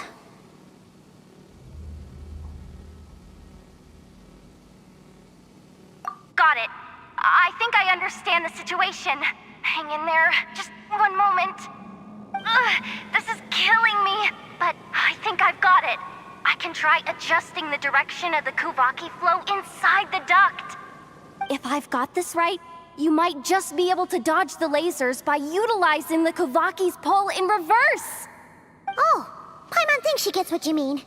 But I can't see where you are from here, so I'll need your constant input. Just tell me what to do. I'll follow your lead.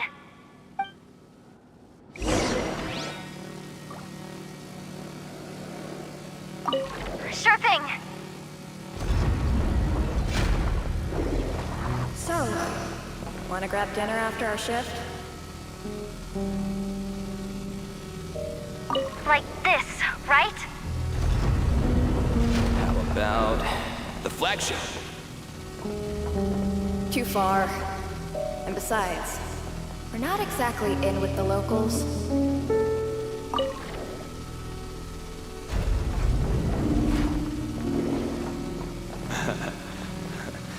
Then how about the staff cafeteria? Brimming with bright ideas, aren't we?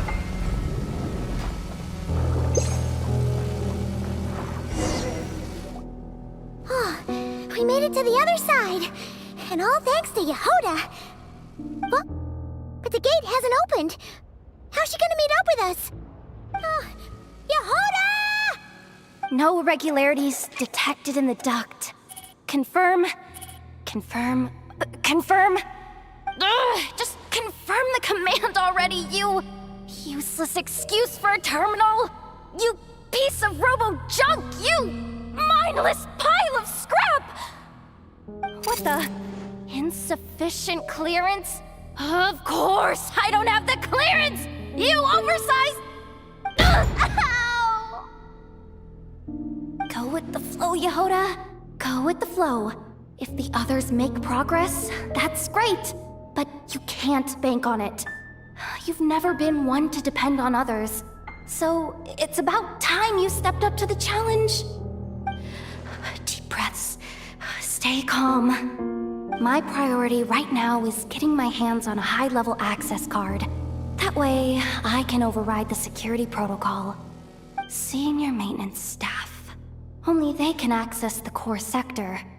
But hey, there's always someone careless enough to hide a spare key under the flower pot by the door. Which means there's a good chance there's a duplicate lying around somewhere in the control room. Even if I can't get into the control room myself, doesn't mean I can't rely on some external help. If I can take control of one of those guard bots, maybe I can use it to search for the access card. This is crazy, Yehoda! You're all alone. You've got nothing. And yet, you're charging ahead like fear's a foreign concept. Maybe that's exactly why. 'Cause I've got nothing left to lose! Confirm! Am I a genius? Whoa, this feed's super clear. Oh, this is gonna be a piece of cake. Wait a second. Oh, this thing's not a guard bot. It's a janitor bot.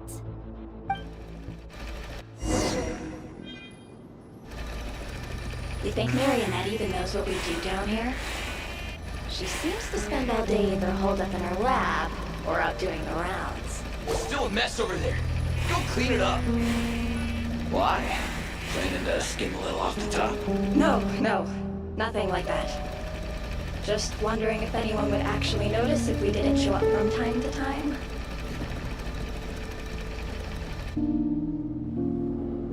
Let me see. Ah, there it is! Hey! Why'd you stop? You haven't finished sweeping that corner. But, I can see the car from here. Ugh, guess I have no choice but to swallow my pride and stay in character for now. Sweep up the crumbs by my feet. Yeah, good luck with that. What are you gonna do when they ask for a progress report?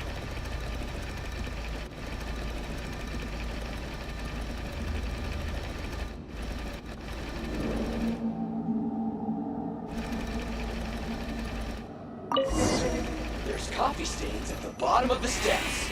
No slacking! Sucks though. Finally sent somewhere warmer than Snezhnaya. Yet we barely get to see the outside world.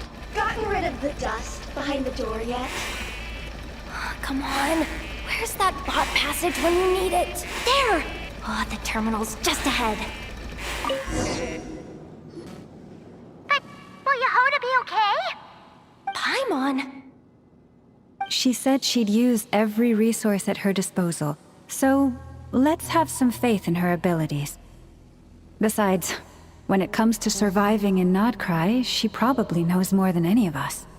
So, they really do believe in me. But how long are we gonna have to stay here? Paimon doesn't want to get caught by the Fatui either. Does Paimon mean the two Fatui in that room? Let me see if there's a way to distract them. Wait, did you hear that?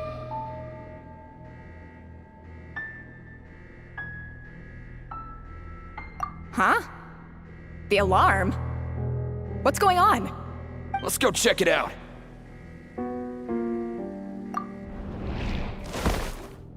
This looks like somewhere important, but there's nothing here. Hey guys! It's me! Yehuda, are you okay? I'm fine. I managed to swipe a high-level access card and triggered an alarm to draw the guards off. But we don't have much time.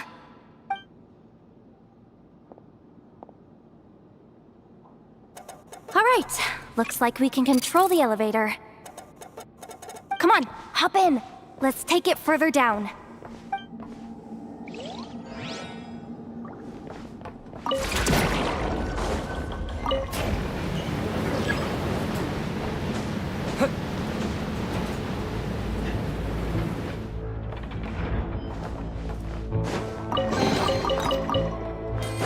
We should be able to use the terminal to move the drawbridge. Here's the access card. I'll keep watch while you handle the controls.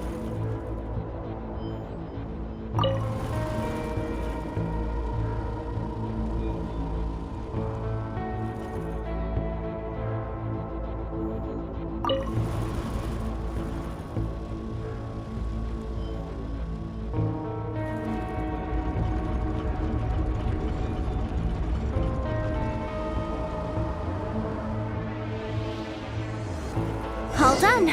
Let's keep moving.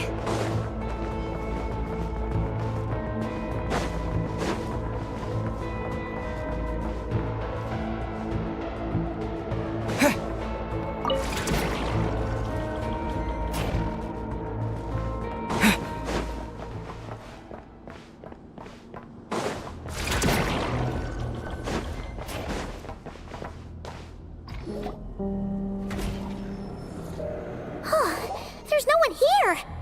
That's good news for us. Let's head inside.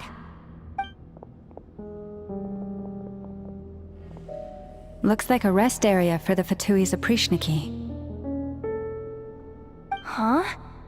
The terminal's still on? Hmm.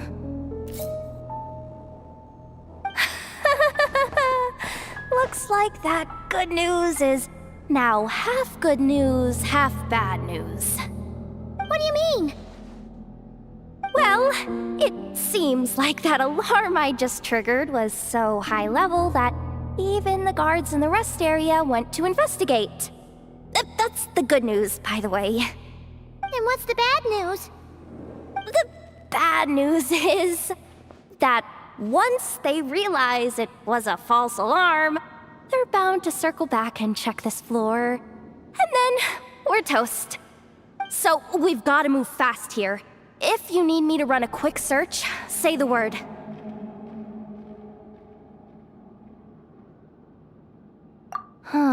Analysis of Kuvaki extracted from the moon marrow suggests that its energy core bears some close relation to the power of the former Three Moon Sisters.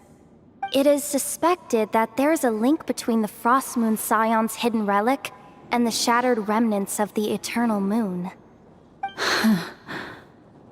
Come on, none of this is important right now. Just tell us where you hid the darn thing.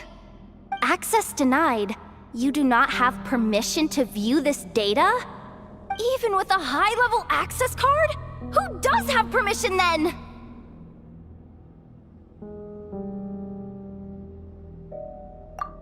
Good idea!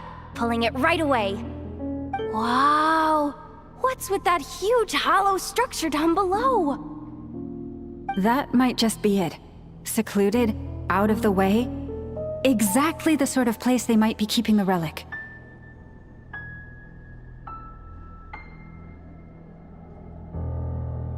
"264 pages!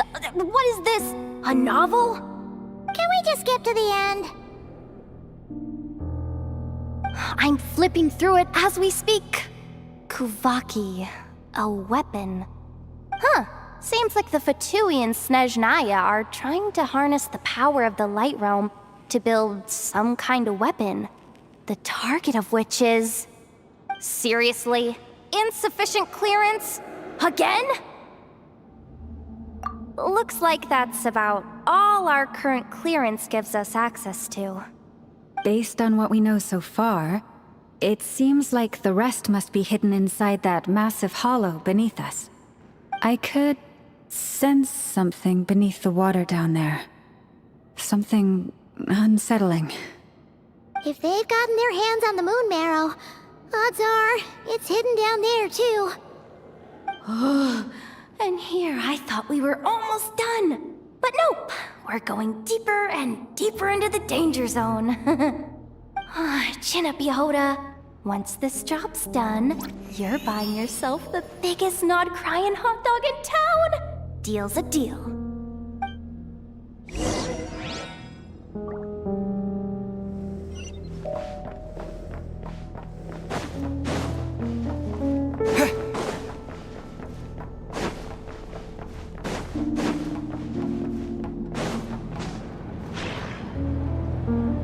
Watch out for that defense bot! Ah! It's aiming right at us! You'll have to use Kovaki to deflect its attacks back the way they came!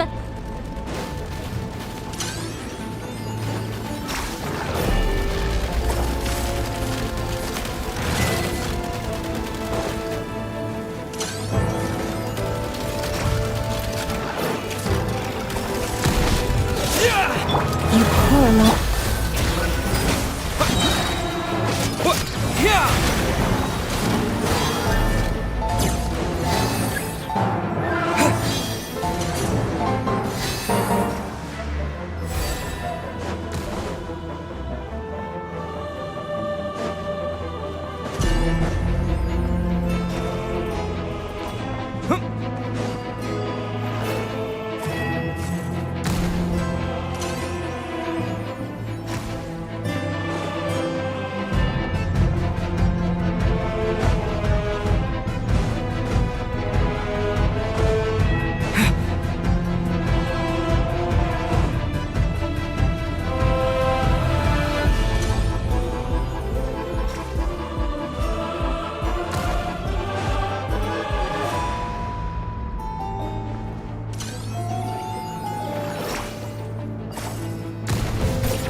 Finally down. Quick, let's hurry down to the lower level before we're spotted.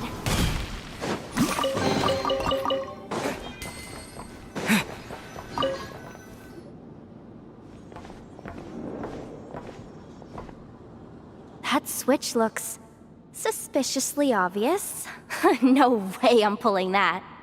But you guys, go ahead. Hey, you spotted it first. Shouldn't you be the one to pull it? Not a chance. I'm just the guide, remember?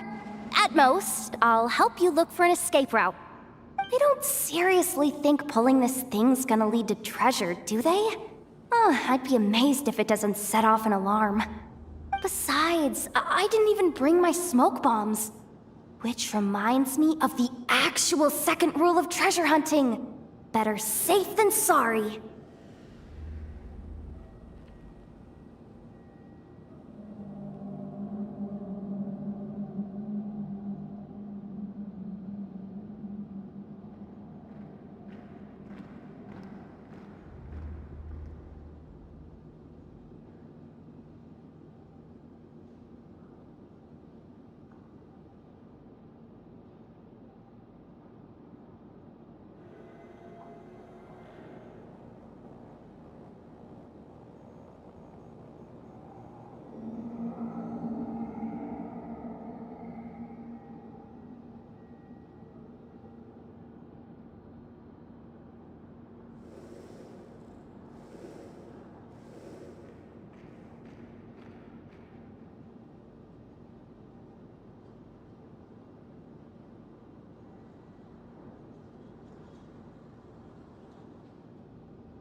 ground. It's shaking.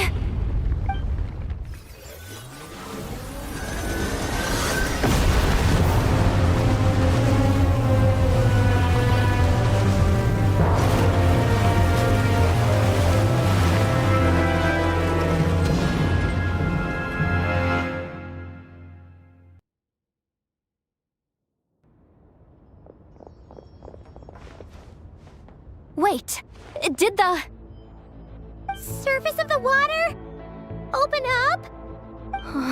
This is bad. This is really bad.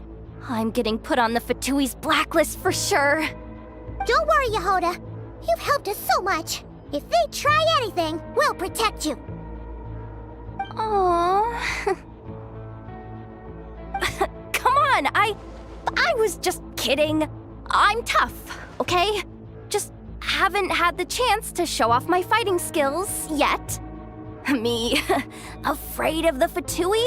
Ugh, not a chance. I suspect the relic is hidden down below. Yehoda, your commission ends here.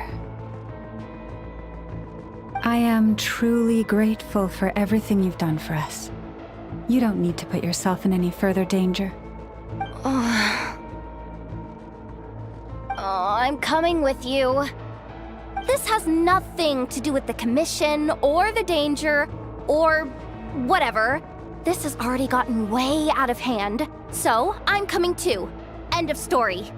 Ah, she's blushing. Hey, zip it. Why'd you keep staring? You looking for a knuckle sandwich or what? Come on, move it already.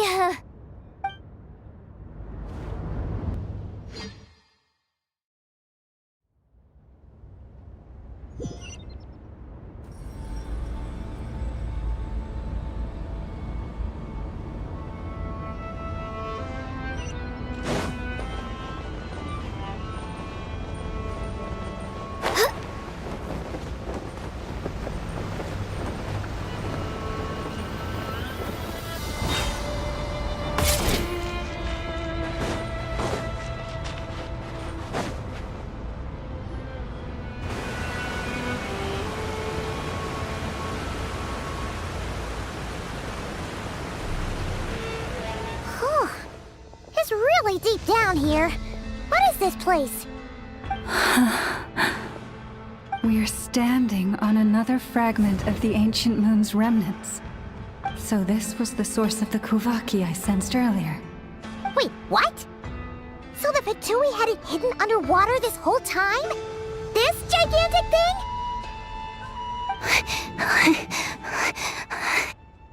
Yehoda, you've been kind of quiet since we got down here. What? Me? Have I? It's nothing. Really. We're doomed. How are we even supposed to get back up from here? Oh, my grappling hook's not nearly long enough. And if someone spots us here after all that commotion, we'll be sitting ducks.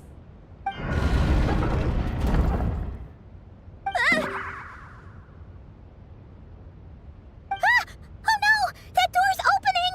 Please don't say it's the Fatui! No, please, no! We finally made it here, and we're so close to getting the job done! I didn't risk my neck just to die before I've even had a chance to spend my reward!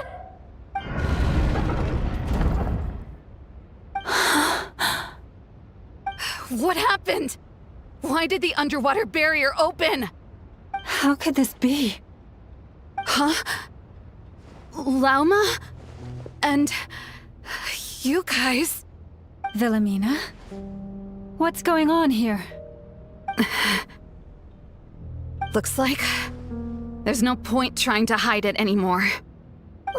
What are you talking about? I thought you might come, but I didn't expect to see you here so soon. Forget it. The Moon Marrow isn't here.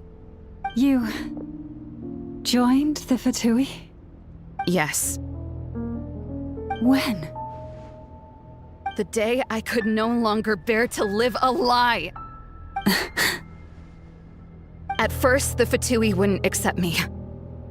But then, one of their harbingers noticed me and said she'd give me a chance.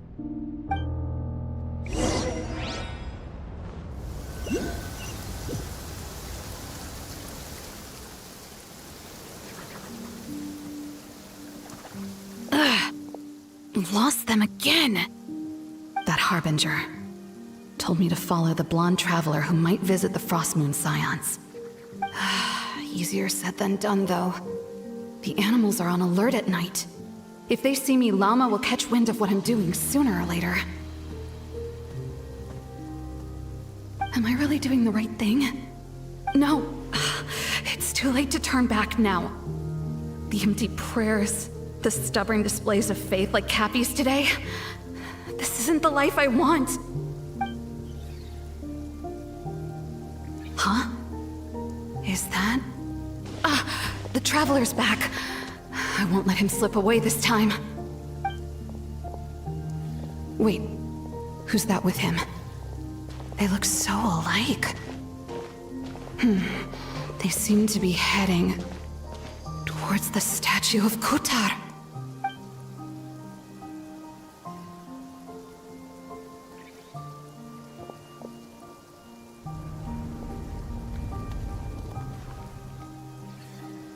They've opened the secret chamber? But wasn't it meant to be sealed? Wait a second. The Moon Marrow!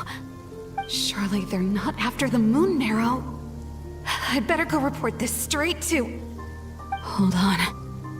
If they do actually make it to the final room, then maybe I'll be able to get my hands on the relic. The one thing the Fatui have been after this whole time. If someone's going to take it, it might as well be me. This could be my ticket to joining them.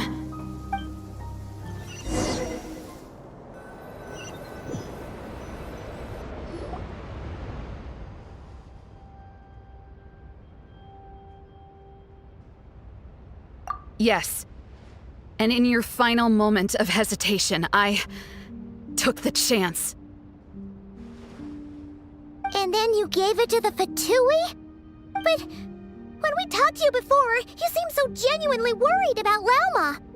Because I thought she was as fed up with the Frostmoon Scions as I was. We grew up together, Llama. I know you were chosen to be the next Moonchanter when you were just a child. They never gave you a choice in that. I saw the look in your eyes when you were treating that child. That sense of helplessness. Surely you too must see that this blind, inherited faith of ours is simply holding us back. If our prayers are never answered, then why keep praying?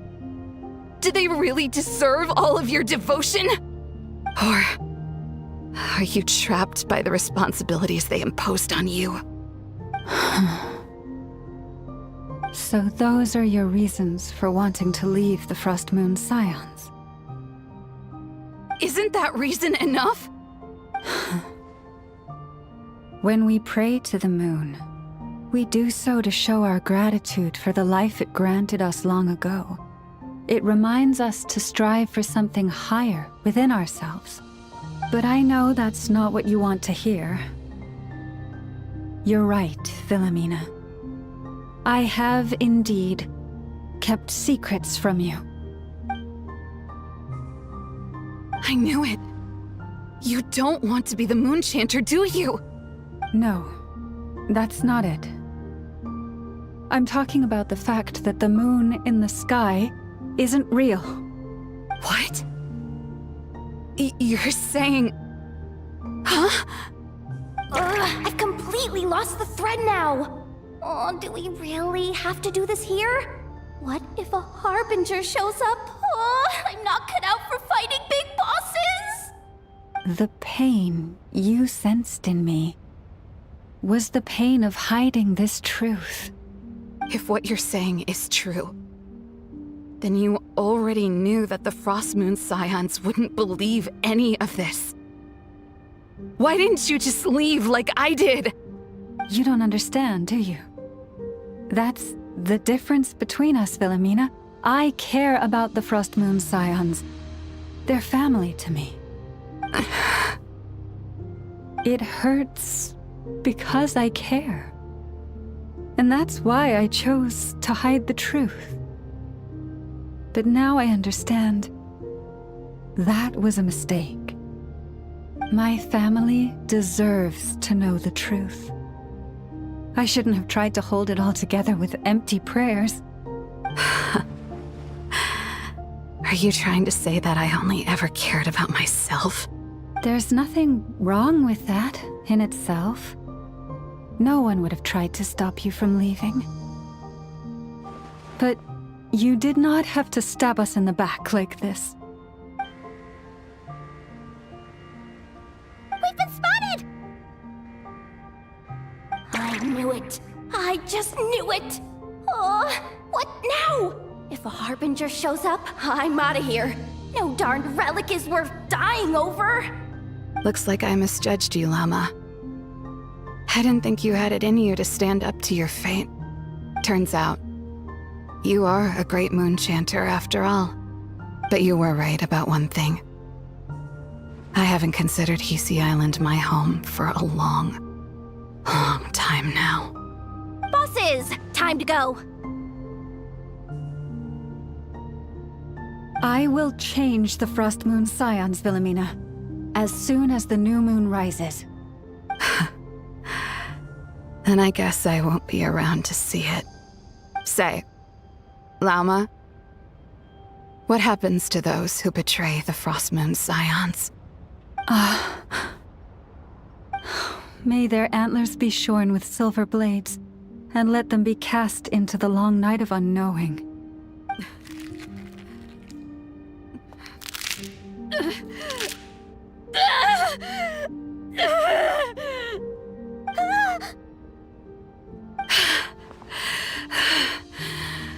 I have honored the ways of the Frost Moon Scions one last time. Think of it as a gesture of respect, Llama. There they are! Grandma? Marionette has the moon marrow. She went to Starsand Shoal. Don't flatter yourself now. I'm not trying to atone. I just don't believe you'll actually be able to change them.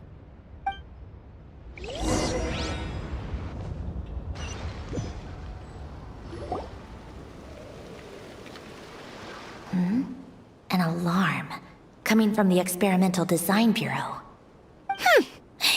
Interesting. Hey, wrap things up and get yourselves ready. Looks like we might be having some guests. Yes, milady. Perfect timing. This job's been boring me to death.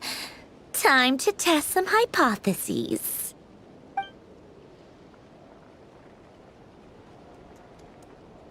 Bosses! I mean, esteemed clients. I mean, generous benefactors. Wait up! Come on! Sure you don't want to consider heading home first and coming back another day? Nasha Town's that way. You are aware that this is the way to... A little ahead of schedule, aren't you? Oh no, it really is a Harbinger this time. Marionette. So you are here after all. Hand over that relic right now. It belongs to the Frost Moon Scions. You mean that thing your antlered turncoat brought us? I have never much cared for trophies given up without a fight. But watching you tear each other apart over it? Priceless. I'm not in the mood for warnings today. Ooh, how frightening. Had I a Trimble function, I'd have rattled off at least a dozen screws by now. Or perhaps I've just set my sense of humor parameter too high. Were you trying to be funny just now? You don't honestly believe you're a match for me, do you? Go on then. Let's serve our guests a little appetizer.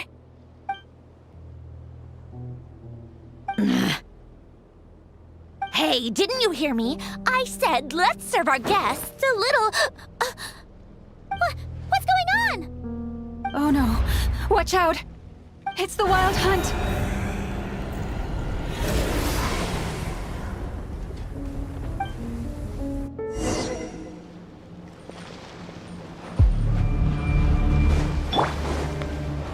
Strike a pose!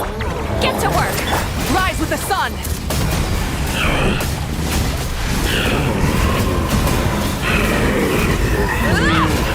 No touching! You two! Time to end!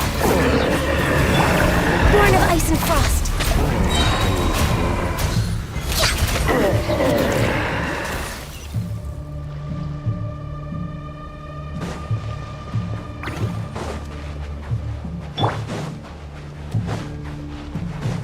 Show no mercy!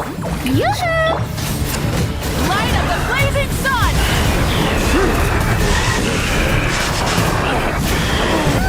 It seems to keep coming! Isn't there anything we can do? Blaze over. Burn it down!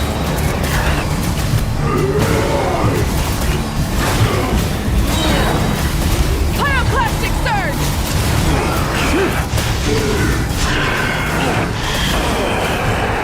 Strike a pop! Get to work!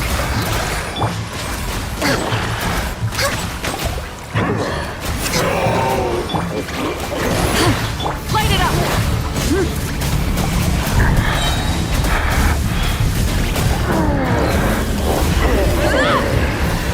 Use that device to seal them away! Shower me with the Breath from the sky!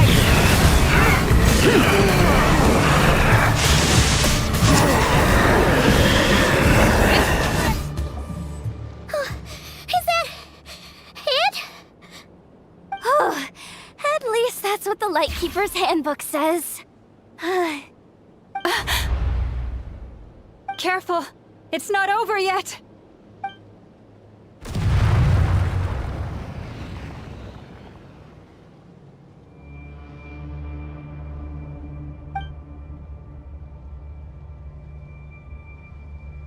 Paimon! Lauma! Yehoda!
Wait, what was that?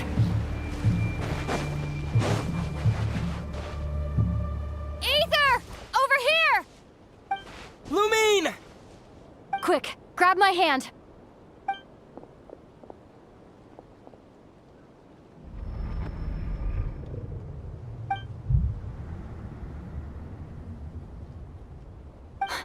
Aether? What's wrong? Why are you here at all, Lumine? What do you mean? If I may be so bold, what does family mean to you? Why were you after the Moon Marrow that night, Lumine? Among those who entered the final chamber, there was either someone with impure intent, or else an abyssal presence. We can talk about that later. Tell me why, Lumine. You know, this is only the second time we fought together since the day we both woke up in Teyvat. No. Aether? But when I found you, you were still in hibernation. Even the key to the chamber was still secure on your person. We didn't wake up together. What are you talking about? We don't have time for this, Ether! Look at me, Ether. Don't you want to explore this world with me?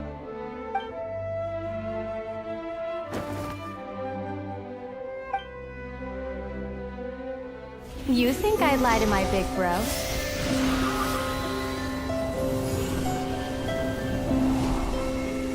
What a letdown.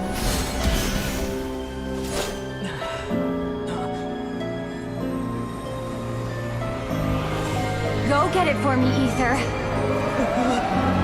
It belongs to me. I never believed it. I didn't want to believe it. That strange feeling that something was off. I wanted it to be real so badly, even if it only lasted a moment. But you're not my sister! Moon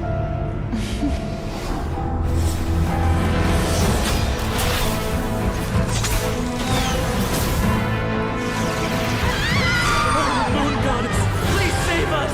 Why is this happening to us?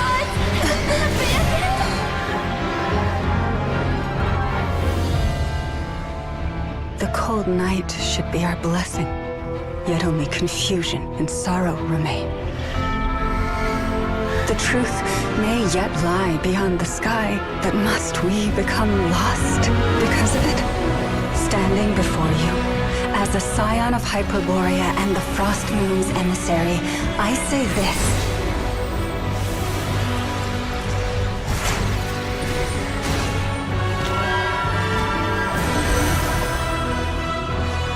Should the false sky above dim the light of the moon, then from silver blood that flows as rivers, let us weave moonlight anew.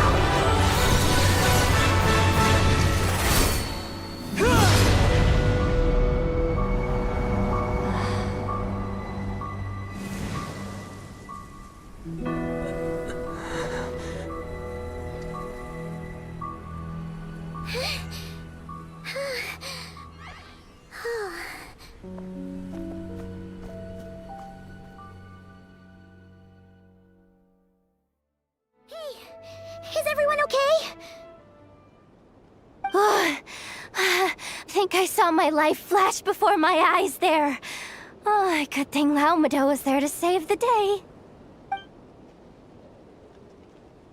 Are you all right, traveler?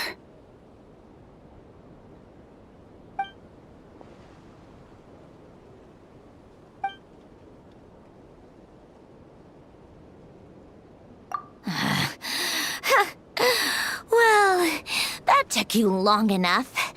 Seriously, how many of you are there? Pathetic. Oh no. Oh, I spoke too soon. Totally forgot we still have a Harbinger to deal with.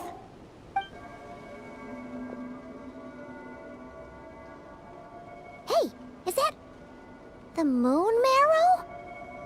It was hidden inside that big robot of hers all along! But that robot... That's Polonia to you, not just some robot. Take it and get lost. Huh? You're just giving it to us? Well, I wasn't the one who put out the order to find this thing in the first place. So if someone wants it, they can help themselves. Maybe even choke on it. See if I care.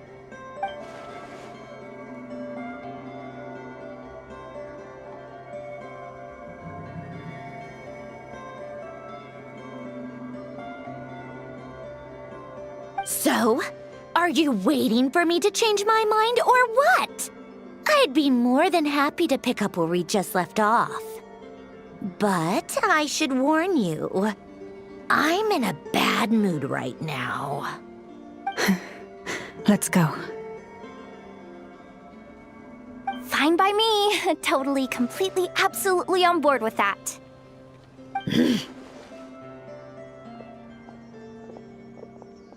It's finally over. If that doesn't make the most thrilling commission of the year, I don't know what will. Looks like the Fatui are all gone now. Lelma?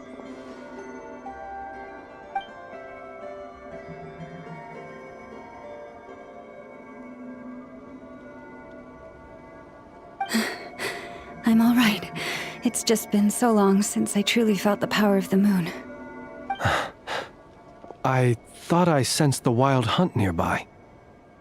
Don't tell me you've already taken care of it. Hey, it's Flint's! Hey, he's that Ratnik. Unless I am mistaken, you are the Moonchanter of the Frost Moon Scions, are you not? May I ask, what is that in your hand? Please, don't get me wrong. I've been tracking the wild hunt lately, and I've come to suspect that its actions aren't as aimless as they might seem.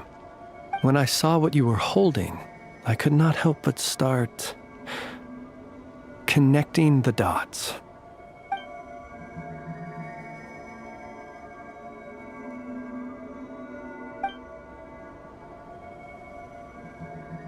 You better be extra careful, Flint. It seems like the Wild Hunt is capable of impersonating people now. Oh, is that so? Funny that. I just showed up completely out of the blue, yet you seem to have no problems trusting me. I apologize. I shouldn't be making jokes like that right now. Anyway, I understand. Thank you for the tip-off. It seems that the Wild Hunt has somehow changed in nature. I'll have to report this to HQ right away. For now, let us part ways here.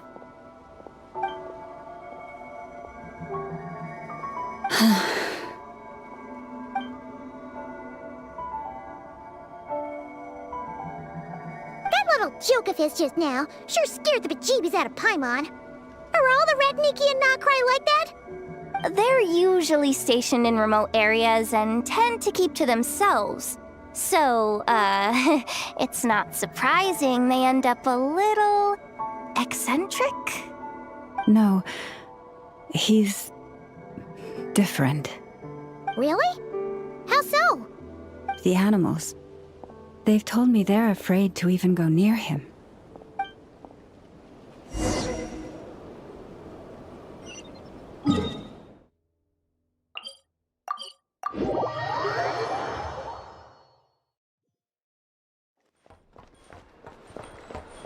We're way behind schedule. Burn it down! Full throttle!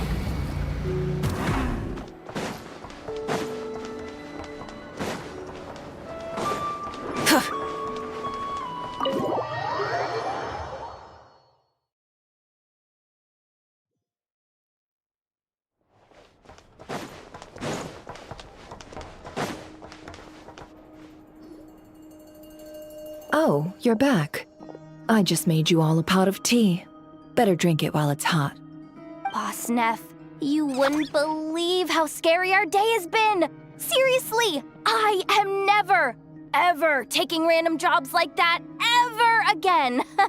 You hear me? Oh, come on now. You even faced the wild hunt and lived to tell the tale. What's left to be afraid of? Wait a sec, how did you? Oh, right. Like you told us before, your business is dealing in information. Huh? Boss Neff? The teacups. Why is there one missing? Did you think I wasn't coming back? My. How could you think that of me? You know the rules. If a member of staff wants tea, they pour it themselves. Your cup's sitting safe and sound right there, in the cupboard. Member of staff? Does that mean you're accepting me back? Wasn't that the deal? Boss Neff! You're the best boss ever! You never change, do you? Everything turned out fine, no? You found exactly what you were looking for. Yet there you are, sulking away as usual. Nefer, that medicine we discussed before, the one for congenital Kuvaki sensitivity, I need you to get it for me. And how do you expect me to find something like that for you in the middle of the night? You'll have to wait till morning, at the very least. I need it right now. All right. I'll see what I can do. But you know urgent means extra charge, right? Thank you. You know what? You do seem a little different. In a good way? Or a bad way? Who can say? I'll take it either way, so long as you don't start making a habit of asking me for ridiculous favors.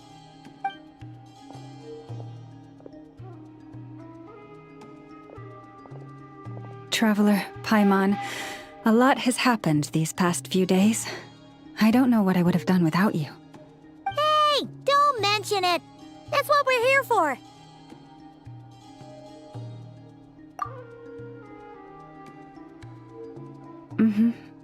You're right. And tonight, I'm planning on telling them everything. Tonight? Isn't it a bit late already? The moon shines brightly this night. What better time for the Frost Moon Scions to usher in a new dawn for truth?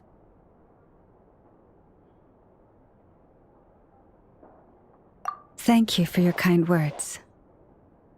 But before I do, there's one more thing we need to deal with. Oh yeah! Now that we have the moon marrow... You'll have to forgive me. I used too much of my strength in the battle earlier. I fear I won't be able to help you uncover the truth of the past. Not right away, at least. That's fine. We're gonna be in Nod-Krai for a while anyway, so there's no rush, right? Thank you. But there's another problem. How to keep the moon marrow safe now? Huh? Can't we just return it to your secret chamber? The seal has been broken. Even if it were restored, now that the wild hunt has gotten in once, there's no guarantee that it won't happen again. Oh, right. Yeah, that makes sense. Back when the Frost Moon Scion's bloodline still ran strong, in special circumstances, a moon chanter could act as a vessel, safeguarding the relic within their own body. But it is a grueling trial of will and endurance. The moon chanter who did this only lasted 2 days. As for me, I might be able to last 5, at most. Hold on. You'd be using your body as a vessel? Yes. You can think of it like dropping a red-hot ball of iron into a bucket of water. How long the water lasts depends entirely on the bucket's size. Pardon? Hey, that's not a bad idea. You've always held up pretty well against the abyss. Surely the moon mirror can't be any more dangerous than that. It's not at all that I don't trust you, but it's too risky. But we're out of options, aren't we? Might as well give it a shot.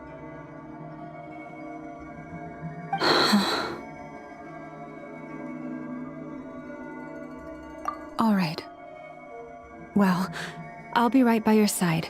If anything feels off, please tell me immediately.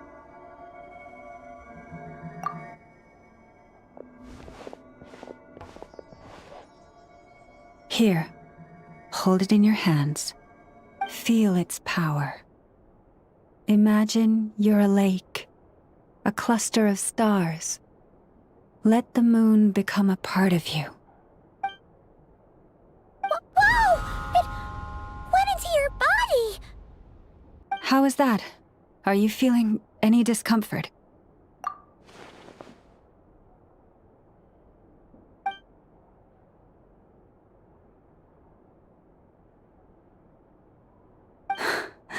Astonishing. Not even the slightest hint of lingering fluctuations. It's as if all that power just sank to the bottom of the ocean. Well, looks like we won't have to worry about the wild hunt catching its scent now. Phew! Paimon knew you have special abilities, but still, you never fail to amaze. Hmm? Did I miss something just now? Yes. And it was nothing short of a miracle.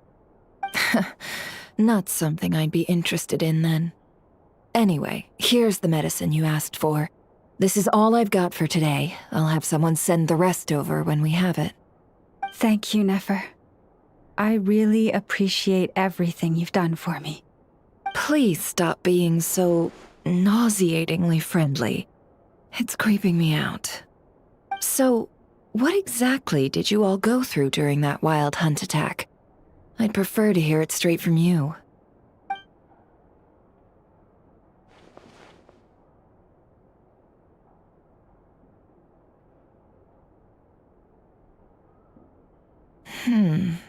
A phantom that can mimic the appearance of others. Quite different from what we've seen before. Yeah, and both times it appeared, its goal was pretty clear. It seems like it was after the moon marrow. And on both occasions, it was accompanied by the wild hunt, too. It appears there must be some close connection between the two. I must say, I don't often see you look this serious, Nefer. Too late in the day for thinking, that's all. We'll pick this up again later. You all feel free to keep chatting, though. Just don't forget to lock up when you leave. On that note, Traveler, please keep the moon marrow stored within your body for the time being. We'll take it back off your hands as soon as the wild hunt's been taken care of. Once and for all. Now that's what I'd call a joke. Anyway, if the two of you will excuse me, I'm heading back to Hisi Island now. It's time I came clean with the Frost Moon Scions. Hey, we're coming with you! Though, guess we won't be able to do much more than cheer you on from the sidelines. That alone means more to me than you could ever know.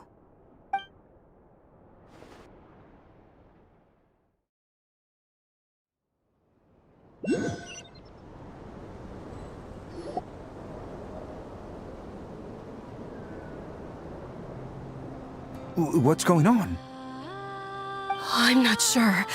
It seems like the Moon Chanter has something important to tell us. I heard the relic's already been retrieved. That's Our Lady Lauma, all right.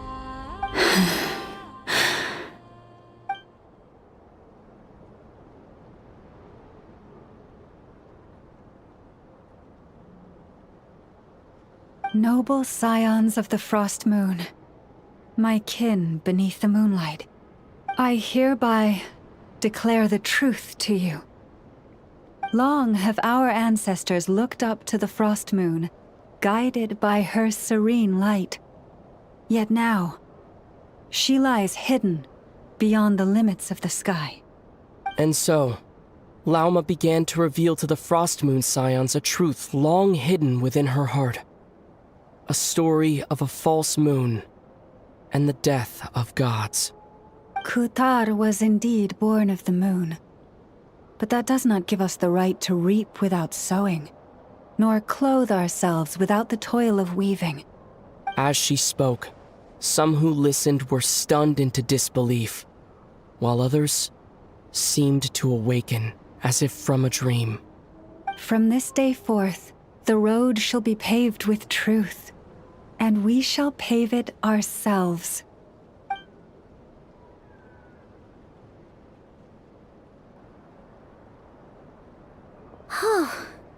After everything Lauma said last night, Paimon wonders how everyone's adjusting.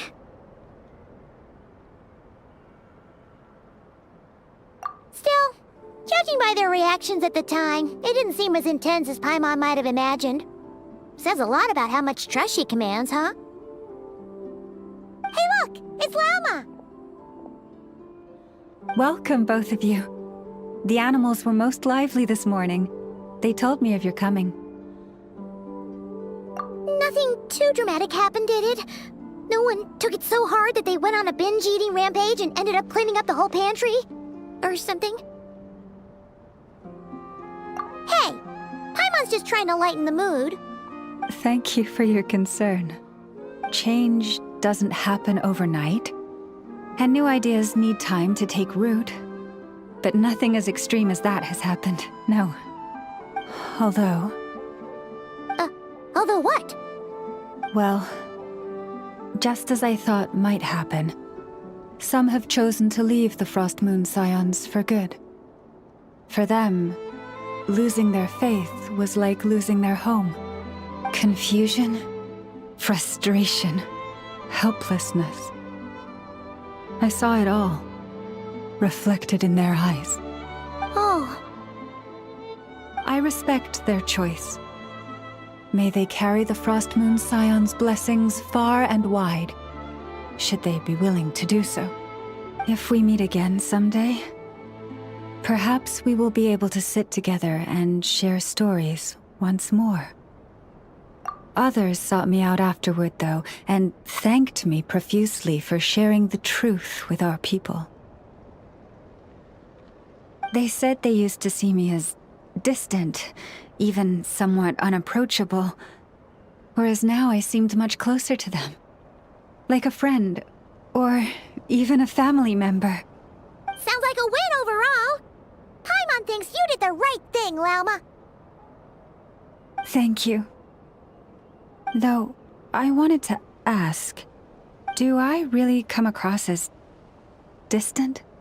Well, maybe just a little. To people who don't know you, you are kind of tall, especially if you consider the antlers. I see. That's a bit of a hard one. My antlers tend to grow under the moonlight, so I can't quite help it. It brings me comfort to hear you say that. By the way, how has your body been adjusting to the moon marrow? I'm glad to hear it. I've also suggested to Nefer that we meet within the next few days. We need to figure out how to counter this new manifestation of the Wild Hunt. But for now, let's just relax. I want to enjoy this feeling a little longer of finally living on the bright side of the moon.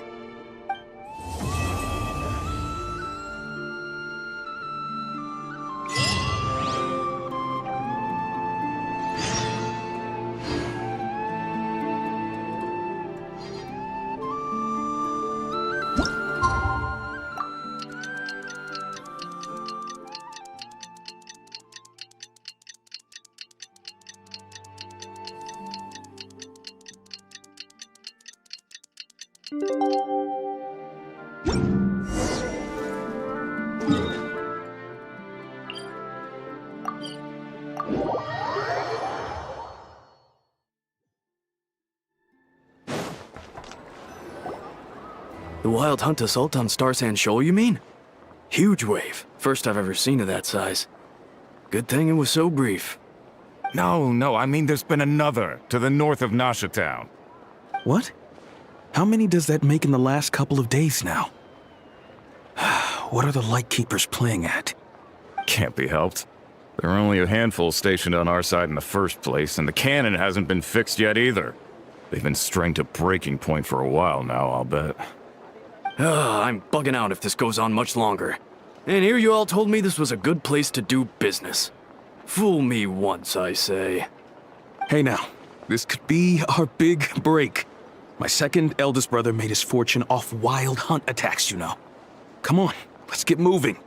There won't be anything left for us if we're late. Left for us to... scavenge? I did hear about an overturned cargo vehicle over there. Hey.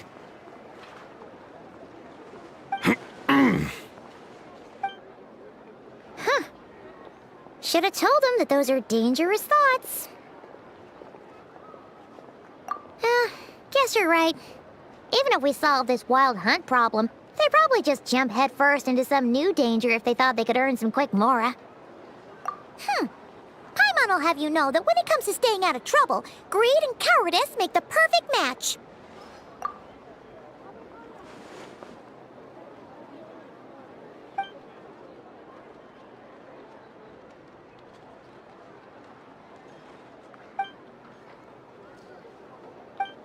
Hey look! Aino and Inefa are here in Nasha Town! Oh, considering what those people said earlier, do you think they're here to fix that cannon up? Dying to know something, aren't you? You totally zoned out just now. Ha! Paimon can even guess what you want for dinner. She'll place the orders tonight, don't you worry. Anyway, let's just go, shall we?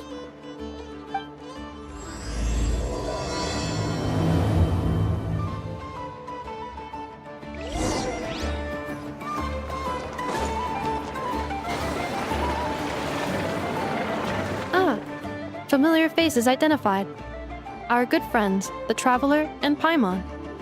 Whoa, free manual labor detected. Those evaluations could not be more different. This is Sosi, Sergeant Major of the nearby Lightkeepers. He's stationed here in this town. Wait, that means... He is Flynn's superior, as far as position is considered. A pleasure to meet you all. This is the Traveler and Paimon, friends of ours. They're experienced adventurers who are new to Nod-Krai. Hi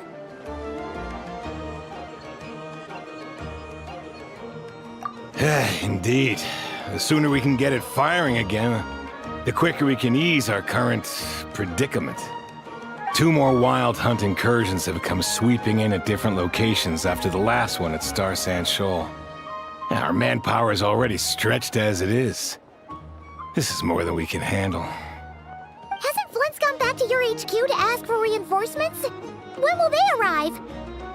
Huh. Has he now? Yeah. That's what he said he was gonna do anyway. He hasn't contacted me about that yet. As per standing orders, he should be leading a team to root out the wild hunt. But I haven't received any reports for a while now.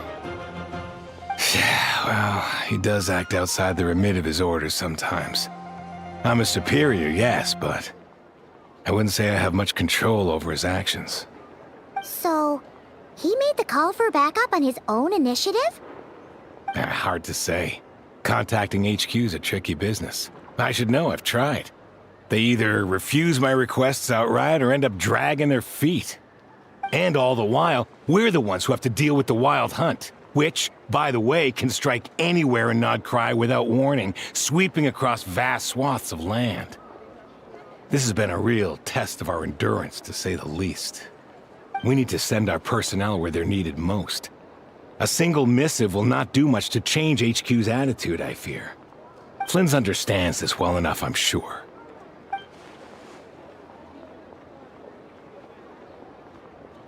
We usually sort our foes ahead of time into ones that our Ratniki will take care of and ones that we'll target using the cannon. I finished the preliminary dispatch work already, but this cannon... Okay. Hurry up, Aino. Fix this, Aino. You fix it if you're in such a hurry. That, or bring me some snacks. This is tiring work over here. Could you at least tell me how long we'll be delayed? We're way past our scheduled firing time. Well, that's your fault for firing too often recently. Machines get overworked too, you know. You could try thinking about their feelings for once, maybe. Sorry, what? A machine's feelings? In layman's terms, this refers to wear and tear. As such, a machine is more liable to fail the unhappier it becomes. The exact probability here would be... All right. I'm not good at this stuff, I know that. But let me stress that we Lightkeepers are the primary financial backer of this cannon. And our backing does cover the fees for subsequent repair and maintenance. And I'd say that was a good deal for you. You should thank the Krumkake craft shop. That means me, by the way. for making you such a huge and powerful weapon for such a measly price. Do you even know how much it would have cost you if you bought all the parts legit and fresh off the assembly line? Reminder, your future snack budget will have to be halved without the long-term commission payment, I know.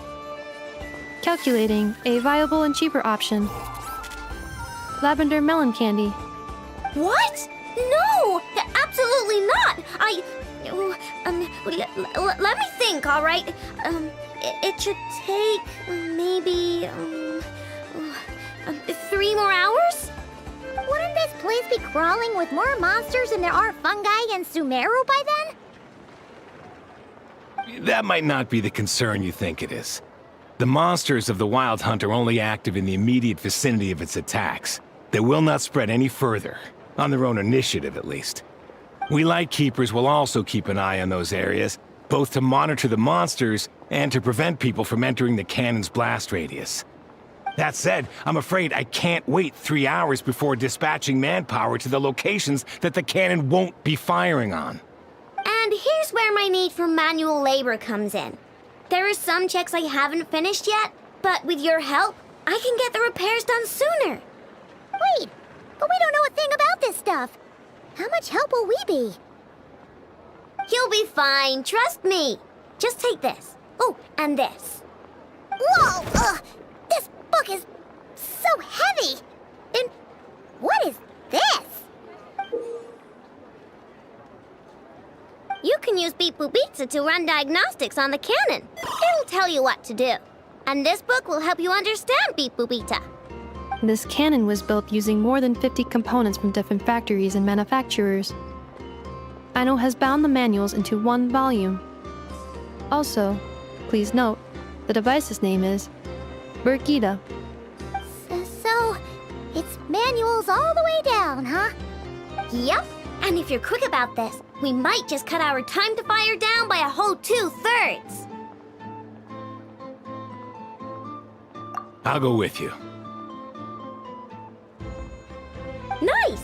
So you'll check the outside and the Nefa inside. Come find me in the control room once you're done. Cool? Cool. Instructions received. Please go about your work seriously as well, Aino. No snacking while I'm away. Hey! A little snacking will also improve my efficiency by 2/3.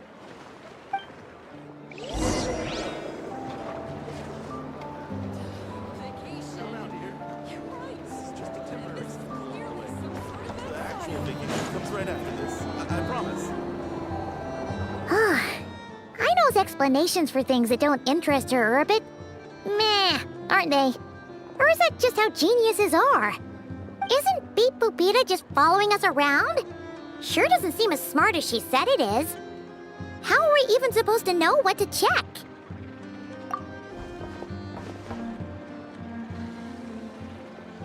I've watched an Nefa perform routine repairs before.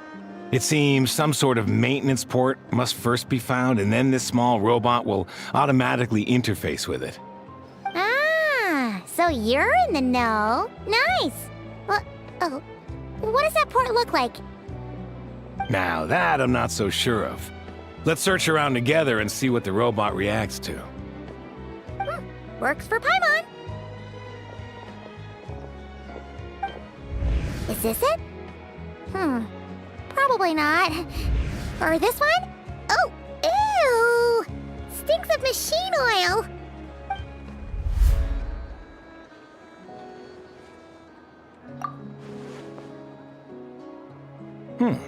That thing over there looks promising. Where? Oh, yeah! It does! Let's try it out. Whoa! It's flying! Does that mean we got it right? So, what do we do now?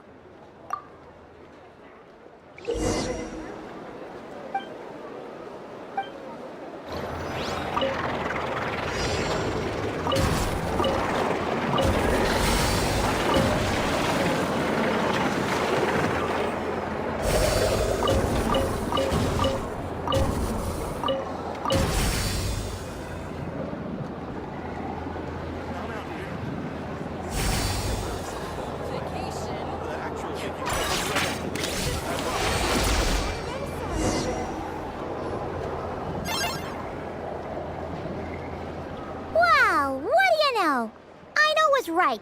We got this working without understanding a thing, Beep Boopita said. Still, it's impressive how you figured things out right away. Paimon's up next, along with this stupidly heavy book. Ugh. Let's see. Should be just like checking a dictionary, right? The matching result for this symbol is... check passed. All systems normal. Wait, is that it? Well, as they say, no news is good news. Yeah, guess you're right. Just feels like we did all this stuff for nothing, that's all. On to the next spot, then.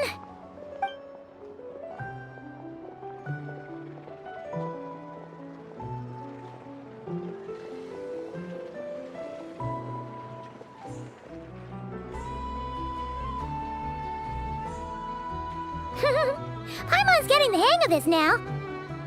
It's this and this time... Huh? Why are you angry? Oh, huh. Looks like its expressions are also prompts of a kind.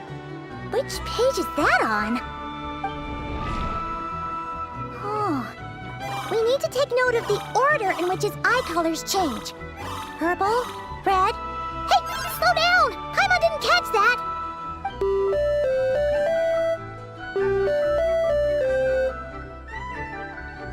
What?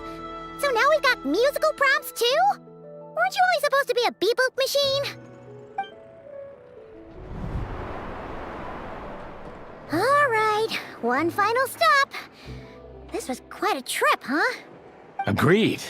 I must say, you two have a talent for maintenance work. A bit shaky at points, but not bad for your first job. Good eye. Paimon's the real deal when she deals for real, you know. Really, I'd have liked to share the load, but you were really getting into it, and I didn't want to interrupt. Ugh, couldn't you have mentioned that earlier?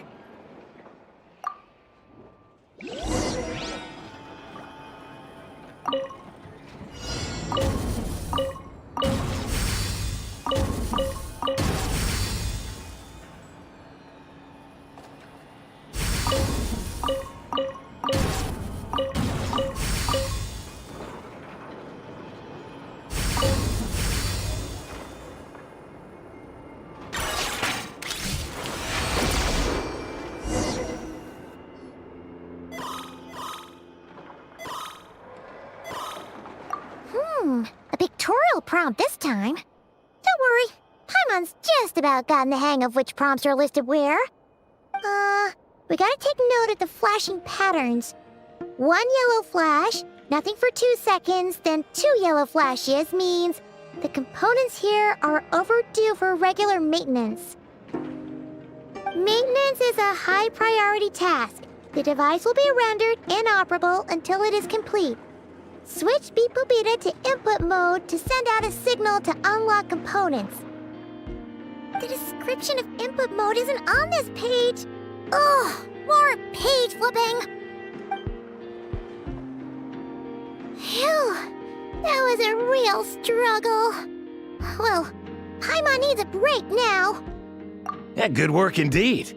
But it seems this input mode requires some additional work to operate.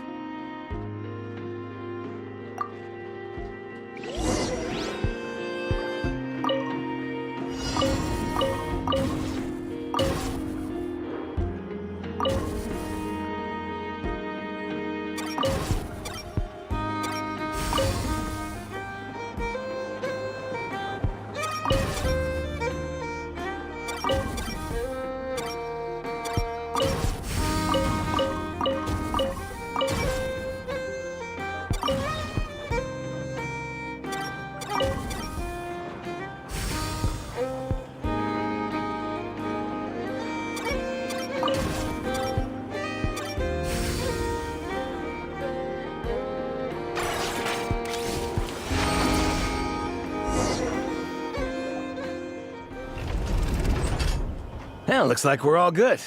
We can remove this thing now. I've no clue, frankly. But whatever. I got a feeling we've all given up trying to figure this cannon out. I'll go get the replacement component. We should be done once we pop it in here. What do you think? Maintenance work's easier than running errands, wouldn't you say? That's for sure. We're counting on you, Sosie.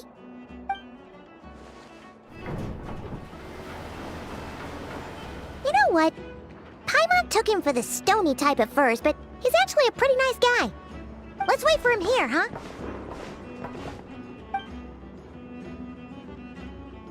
Are your tasks complete?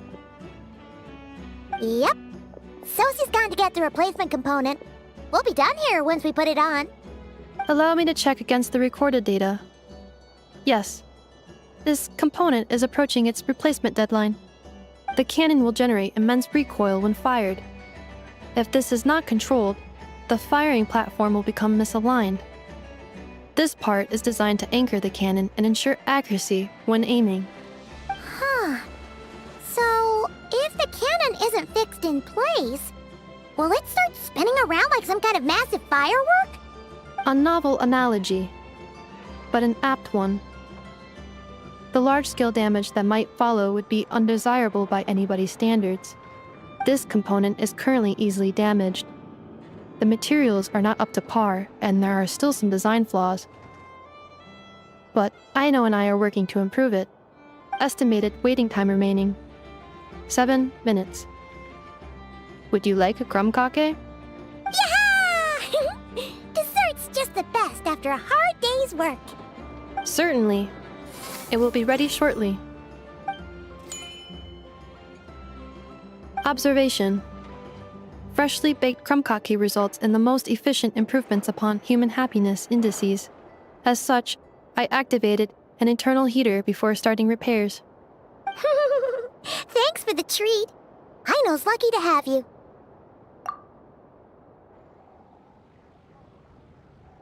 Thanks!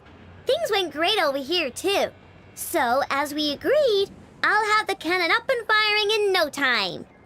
Understood. I will inform the inhabitants of Nasha Town and have them make preparations for the shock and noise that will inevitably ensue. And I'll inform the Ratniki stationed around Wild Hunt anomalies to make sure they fall back in a timely fashion. Thanks for your kind assistance. I better make a move. Ratniki from other sites should have sent reports back here, and I'll need to sort them out promptly. Righty then. See ya! Bet this huge cannon's a real sight when it fires. That is correct. A huge crowd tends to gather on its own accord on such occasions. Pure, bright energy rays have never failed to inspire obsessed admirers.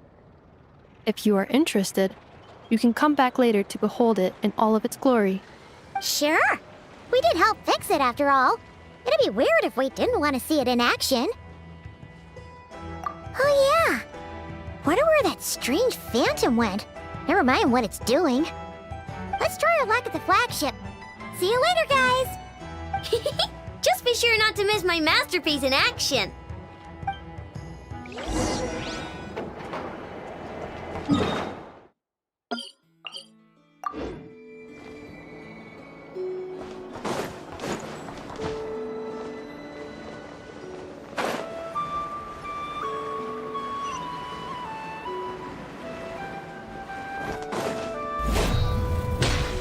Light it up!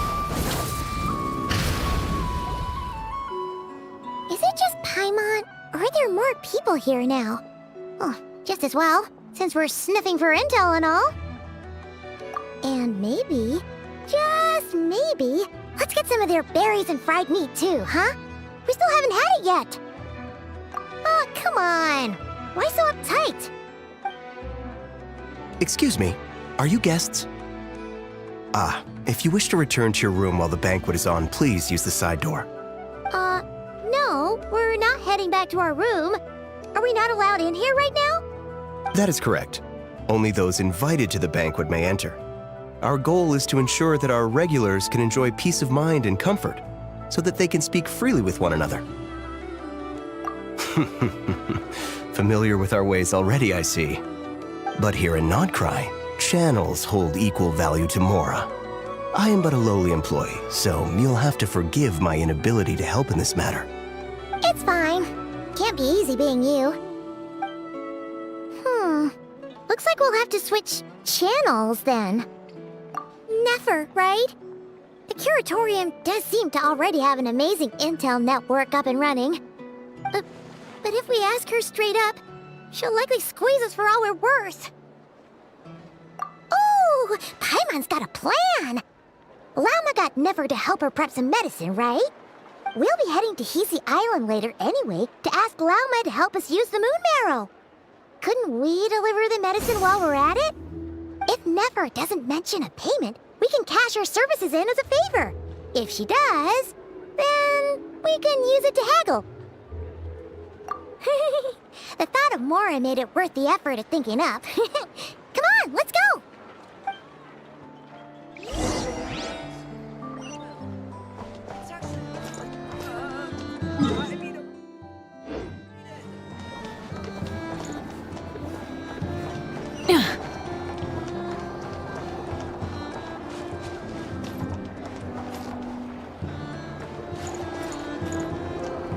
Rise with the sun!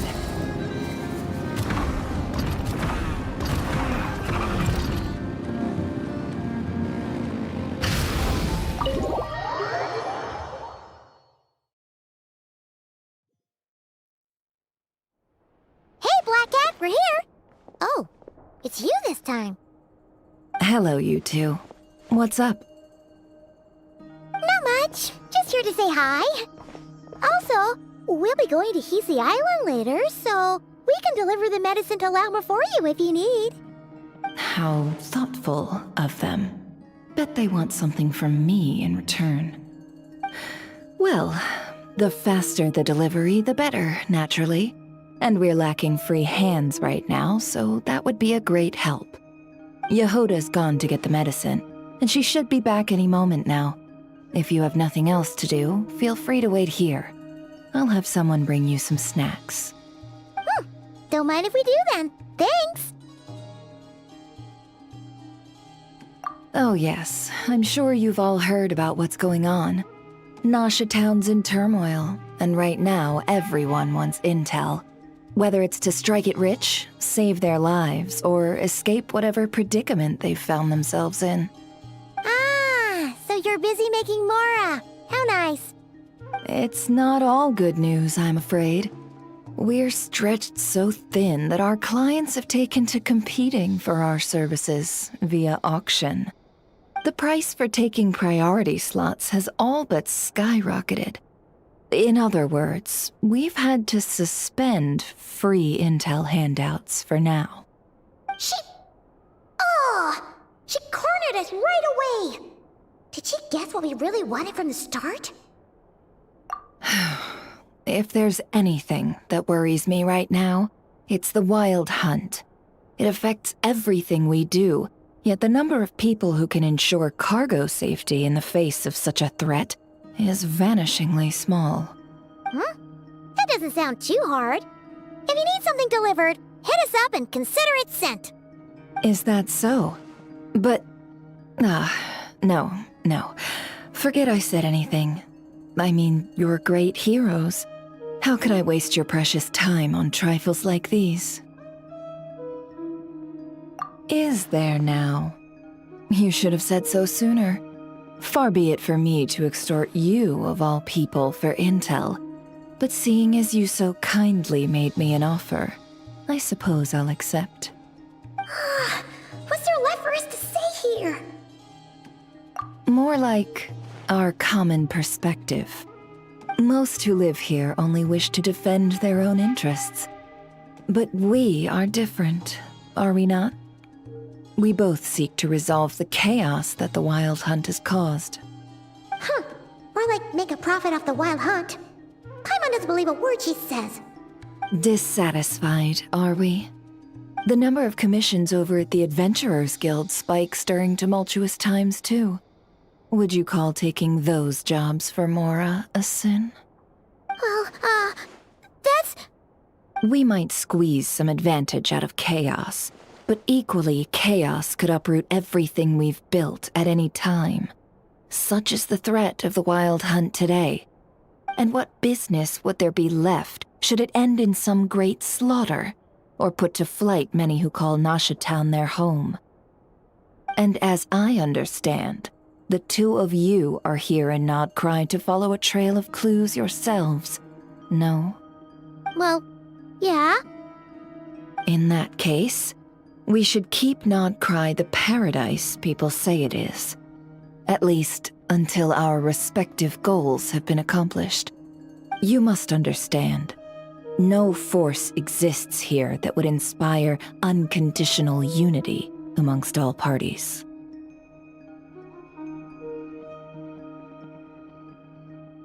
After that incident with Lauma, I'm inclined to believe you.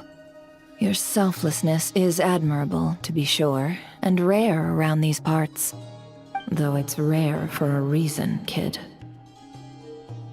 Just a shame that our mysterious phantom has hidden itself well.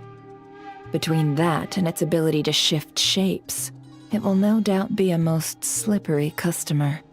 Really, I'd be all too glad to pass on any additional intel I gain. We make a good team, after all, don't you think? You front and center, me behind the curtain. That does make sense. Sorry, Nefer. Paimon took you for someone who only cares about profit. A well-placed only, indeed, Paimon. Nothing is wholly divorced from profit of some kind. Wait, so you were ready to work with us from the start?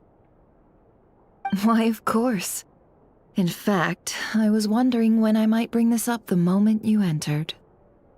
But... Hey, boss, I'm back! Huh?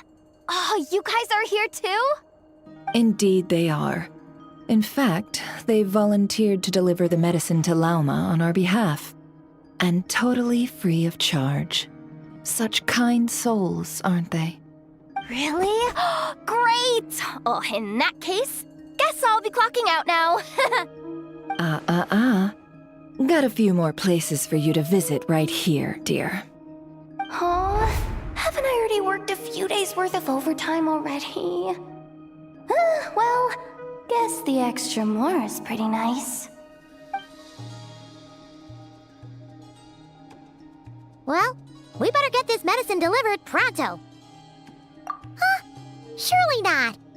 The special medication from before wasn't salt, was it? Wait, that can't be. Let me see. This isn't right! How could it be salt? It was raining back there, so... could it have happened while I was resting at the store?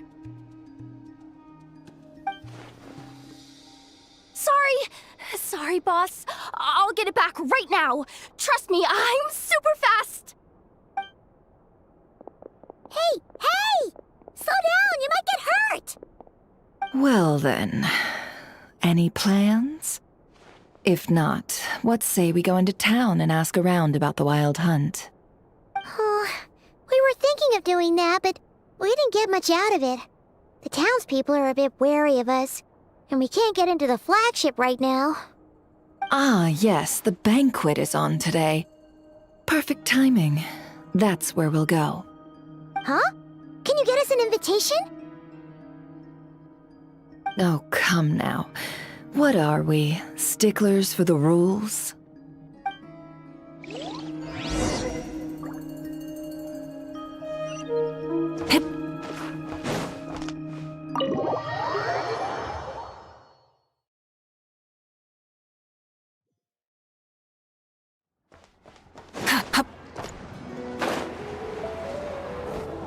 Light it up!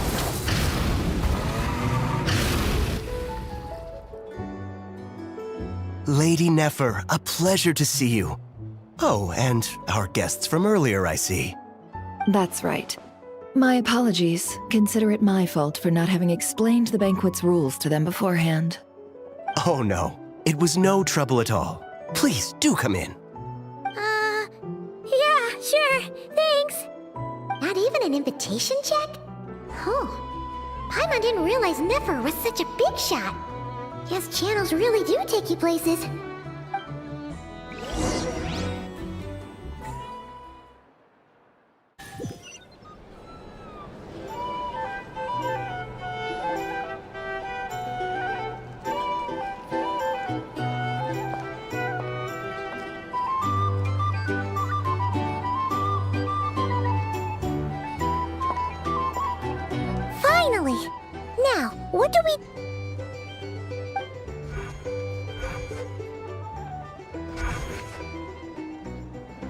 Pardon me. I'm sure we're all having a good time, but I would like you all to meet a mysterious guest I invited for just this occasion. I give you tonight's special guest, a renowned mixologist from Mondstadt. Are you serious? Nice to meet you all. I'm sure that no more needs to be said about Mondstadt's wine industry. After all, we are all connoisseurs of fine drink here. The special drinks menu is being set before you as we speak. Now then, for a time, let us set aside our worries and enjoy these exotic spirits from afar. Ah, I see. A new face for the bar. And here I was thinking, that ain't a familiar face. No wonder. Well, it's a rare occasion to be sure. Want to order a glass or two? Sounds intriguing. I spoke to the owner. The bar is all yours. The recipes are available for your perusal here. Not to worry. I've taken the liberty of removing the more challenging options. How'd you set this all up so quickly? Well, as long as you know what both sides need, negotiations are essentially just a process of confirming the deal. No one would turn a beneficial offer down now, would they? The flagship already had plans to invite a professional mixologist from Mondstadt anyway. So consider this a trial run, with the list of drinks brought out in advance. Demyon will assist you. Serving guests with drinks will be the perfect opportunity for you. Of course, every guest will have their quirks, so you'll have to be careful not to arouse their suspicions. Got it. We'll give it a try. In the meantime, I'll go mingle with some of the guests who pique my interest. There'll be a little event during the banquet's second half, by the way. See you then.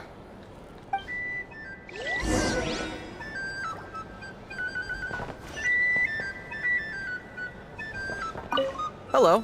How may I assist?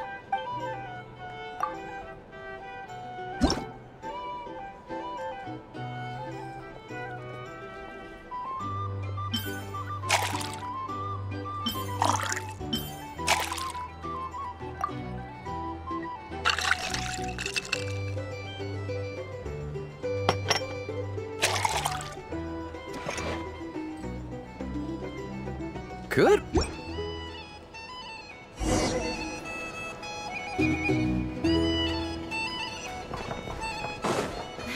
Ever consider returning to Snezhnaya? Oh, thanks.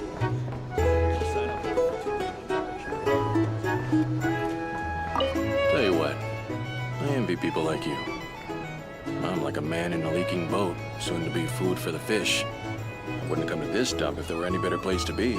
Come now. Surely it isn't that bad. We've still got the light keepers. You trust them? I wouldn't. Wouldn't trust anyone, really. You're stuck with a wild hunt here. The Snezhnayans can't be bothered, the Lightkeepers can't spare the people, and everyone else, they're a mess. I'd sooner put an ounce of faith in that cannon. Forget it. Let's just drink. Let's see if this new mixologist is worth the billing.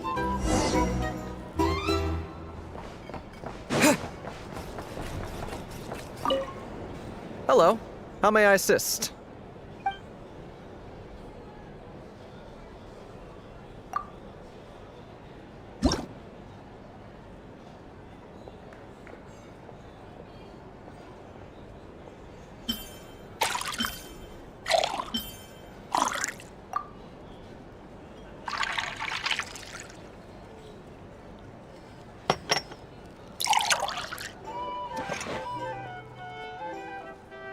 Good work! Now then, get the drink to the guest. Wouldn't want to keep them waiting.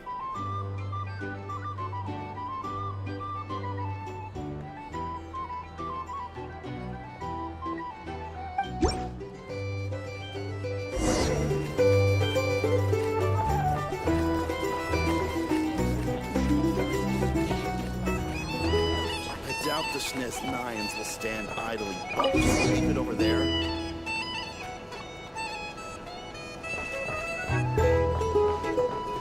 Bet you some people are just waiting for this place to fall further into chaos. You've got a plan for that, then? Hard to say. But what I can say is that the situation in Nashitown will get out of hand if that cannon isn't fired soon. That gun's a symbol. The most solid proof that ordinary folks like us can stand up against the Wild Hunt.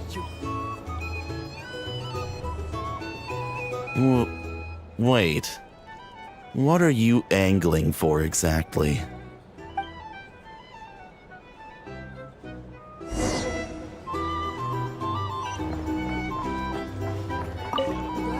What if that was nothing but an illusion?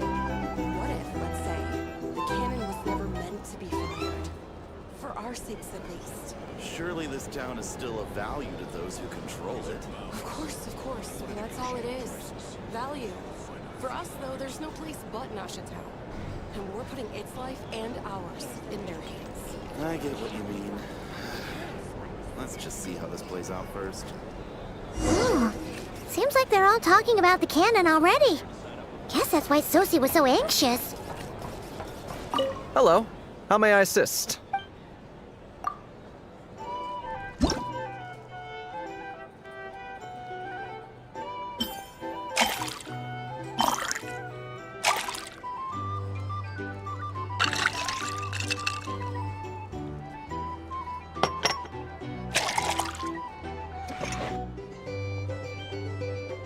Good work!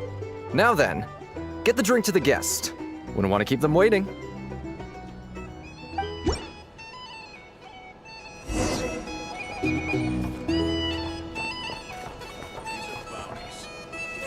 Oh, so this order was yours, huh? Indeed. So, any notable news? Ah, you two must be Nefer's friends. A pleasure to meet you. If you've got a moment, let's have a drink. On my tab, of course. Paimon doesn't recall there being any other orders right now. Sure then, we can take a break. Then come, sit. Dimyon, 2 wildberry trails if you would. Without alcohol, much obliged.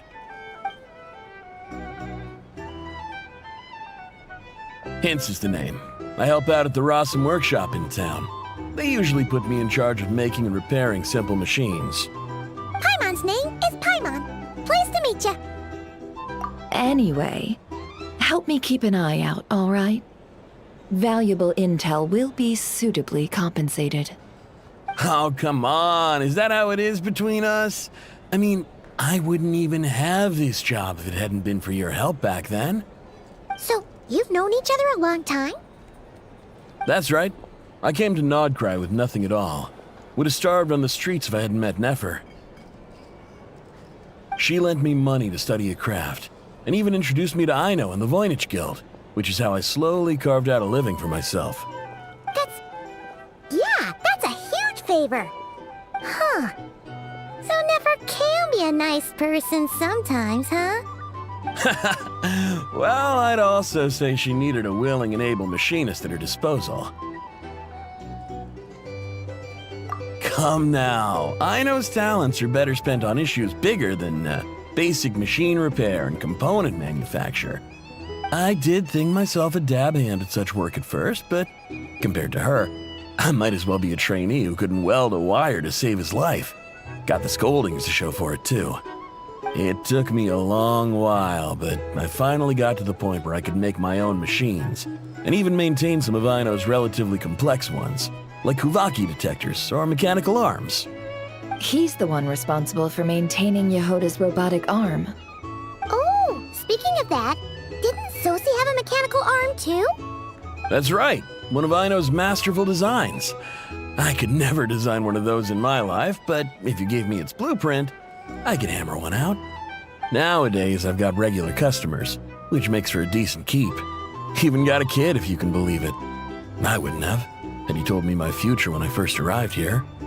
On the flip side, being a family man means I can't just flee this place whenever I feel like it, so I'm afraid I'm counting on you to help solve this Wild Hunt crisis. All the more reason to be proactive and do your part. Wringing our hands in despair does us no good in times of crisis. Oh, wait. Just another question that's been bothering me. Have you heard anything about people seeing illusions within Wild Hunt anomalies? People they know, perhaps? I have heard of humanoid shapes being sighted, but familiar faces? No. Most would think they'd lost their wits from fright if they started hallucinating. After all, no ordinary person could survive an assault from those monsters. Does this have anything to do with our current Wild Hunt crisis? Perhaps. Perhaps not. All right, I get it.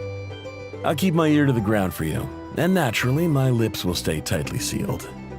Then we'll take our leave. Enjoy your drinks. He's a social man. You can often find him here chatting with friends, and he's had contact with all manner of clients. Since he's never heard of the Wild Hunt exhibiting the power to imitate familiar faces, might it be safe to assume that our Phantom wants to keep that a secret? Huh. That does sound worth noting. How about we go talk to a few more people? A good idea, and one our upcoming activity will facilitate. Let me show you how it's done. Come, back to the bar.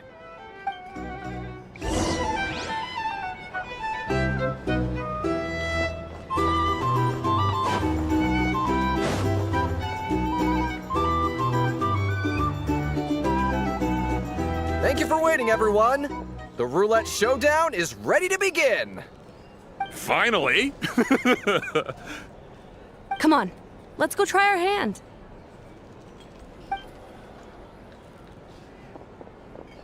Joining us, new guy? We'll pass. No, you won't. The one who'll be mixing the roulette special has to take part. Those are the rules. But...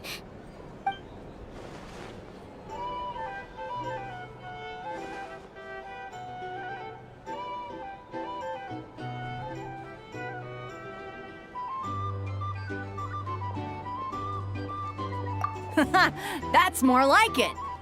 Since we have a new friend with us today, let me go over the rules in brief. The wheel before you is divided into an inner and outer circle. Participants must take turns to spin the pointer of the inner circle. Whatever beverage it stops at, our lucky contestant will drink. The drinks are divided into juice, tea, and alcohol, with that last further divided into 3 levels by intensity. Spin your way to a non-alcoholic beverage, and you'll score no points. Otherwise, you get 1 to 3 based on alcohol content. During a round of drinking, one participant may choose another with less points than them and pose a question, which the other party must then answer. This sounds like it might favor those who score higher, but push your luck and you might not recall any answers you were given the next day. Defeats the purpose, wouldn't you say? And that's why the person mixing the drinks has to take part. You know, just in case they decide to pour heavy, then sit back and watch the show. Not that our newcomer looks like the drinking type. Either way, looks like we're in for a show. Anything you drink will be replenished. And additionally, I have decided to sponsor a grand prize for this grand occasion. A single serving of Dark Horse. What? Do my ears deceive me? A chance to drink Dark Horse and Nod-Krai? Dark Horse. Guess we'll have to take part now, huh? Indeed. The Dark Horse could be yours to enjoy, so long as your luck holds. And so long as you can remember its taste the day after. And if our lucky winner can drain the whole serving in one go, they will gain the right to ask everyone a question, regardless of their score. High risk, high reward. That's gotta be some strong alcohol. Now, if there are no other questions, let us begin. Allow me to get the ball rolling. Intensity 3. Looks like I'll have to put my back into it today.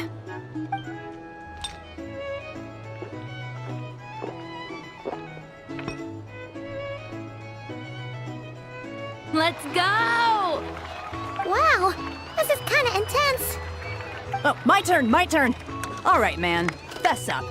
You've been making a killing lately. Where's it all been coming from? Hey, bro. I heard you met up with some big shot from the Voynich Guild. Mind introducing me sometime? Ugh. A normal drink, huh? Must be my lucky day. We've reached the final round of the roulette showdown.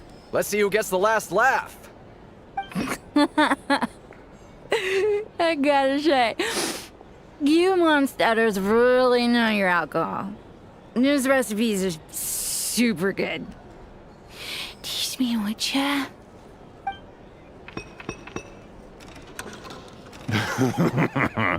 I was wanting to ask about your wife. Your wife.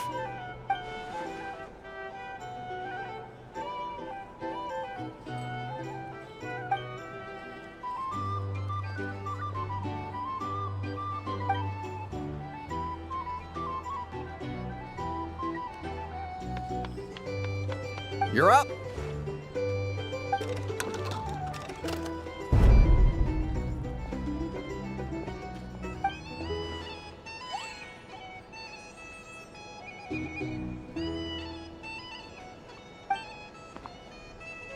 Whoa! New face here just drew the dark horse. Bottoms up! Bottoms up!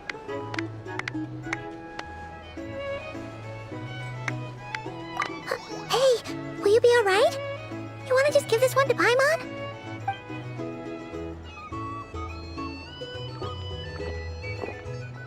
Whoa! He actually downed it in one gulp. Nice job! No wonder you Mondstadters have such a reputation. Me? Well, what do you think? Monsters, of course. Absolutely. If there was something else, I didn't stop to see it. Just took off as fast as I could. Oh, and guess who showed up just as I'd gotten out of there? Those good-for-nothing Ratniki, that's who. If my luck had been just a little worse, they'd have found nothing but my corpse. Or whatever was left of it anyway.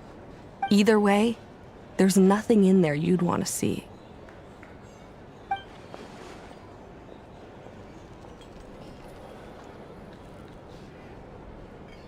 I see some downcast faces.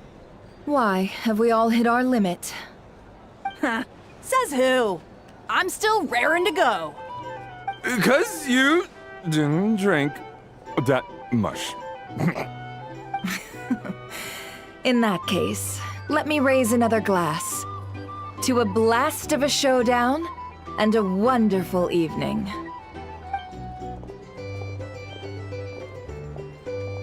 Hello, sir. Lady Nefer has ordered a fresh round of drinks. Could you deliver it to her?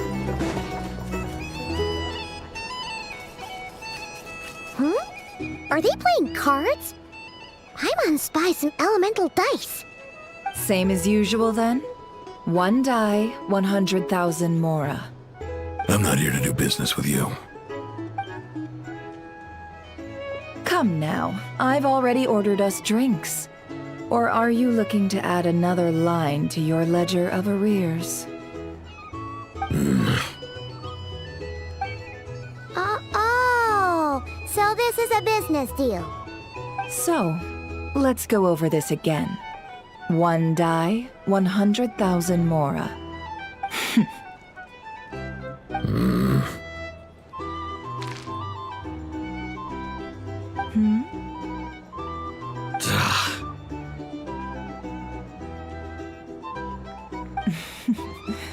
Then we have a deal. Come, you two. Take a seat as well. What are we even doing here? I can give you 3 things. The features of the Wild Hunt, the exact locations where it has appeared, and the intel we've received from the Lightkeepers. The Wild Hunt is in fact a phenomenon linked to abyssal power. Fog and monsters follow in its wake, posing a lethal danger to ordinary people. On the flip side, these monsters cannot leave the fog, so the disaster cannot spread quickly. We already know all that. Fair enough. Then I won't beat around the bush. Here's a map of current wild hunt anomalies that I snagged from the Lightkeepers, including the locations they'll soon be bombarding.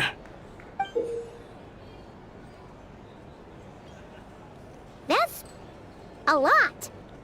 We've never seen anything like this either. That's why everyone's so worked up. That's not enough. 4 dice. Cool it, all right? I'm not done. Now, the Lightkeepers don't want you to know this, but weirdly enough, more wild hunt sites have disappeared than their involvement would indicate. Isn't that normal? They're not the only ones fighting the wild hunt after all. Adventurers do that too, and maybe some just go poof by themselves.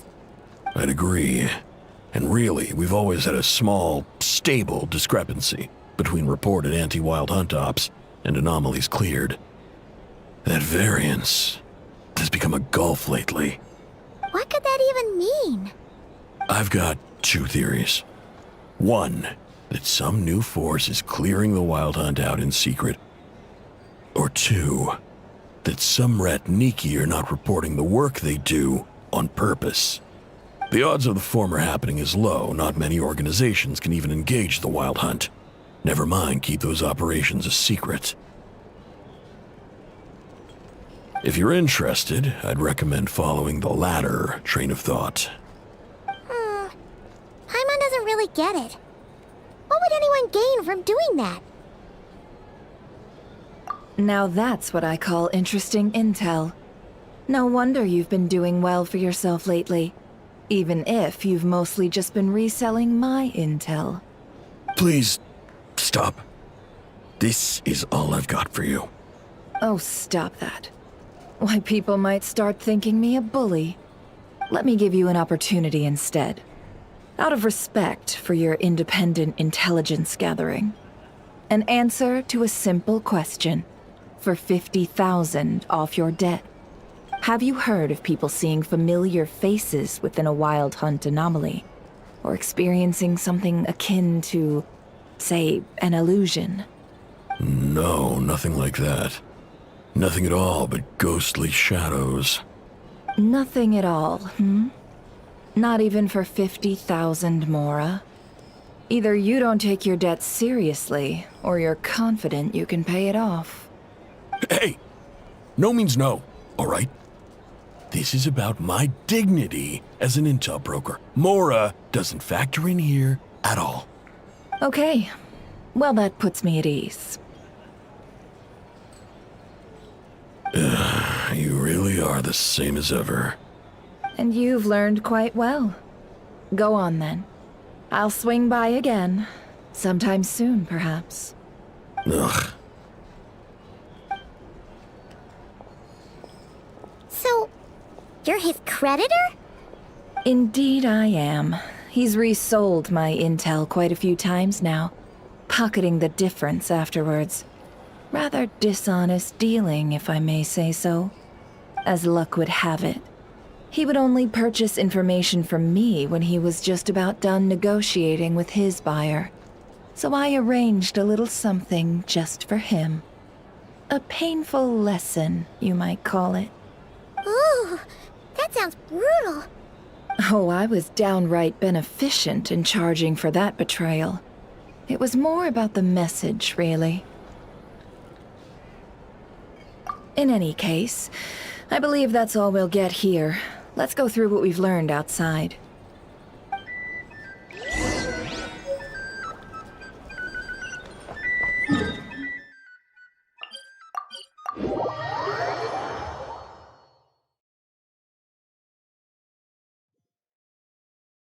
Next on the... Burn it down!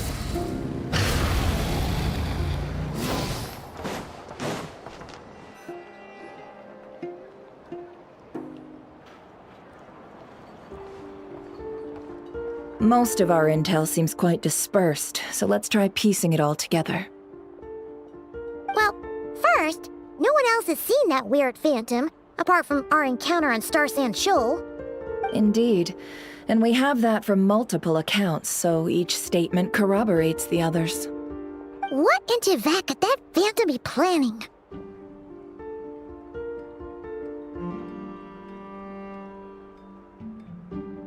Agreed.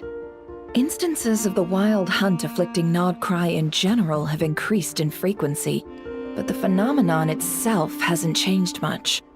What you encountered must have been something special, with our mastermind concealing themselves within, in order to target the Moon Marrow. In which case, two questions arise. Who is this mastermind, and why would they want the Moon Marrow?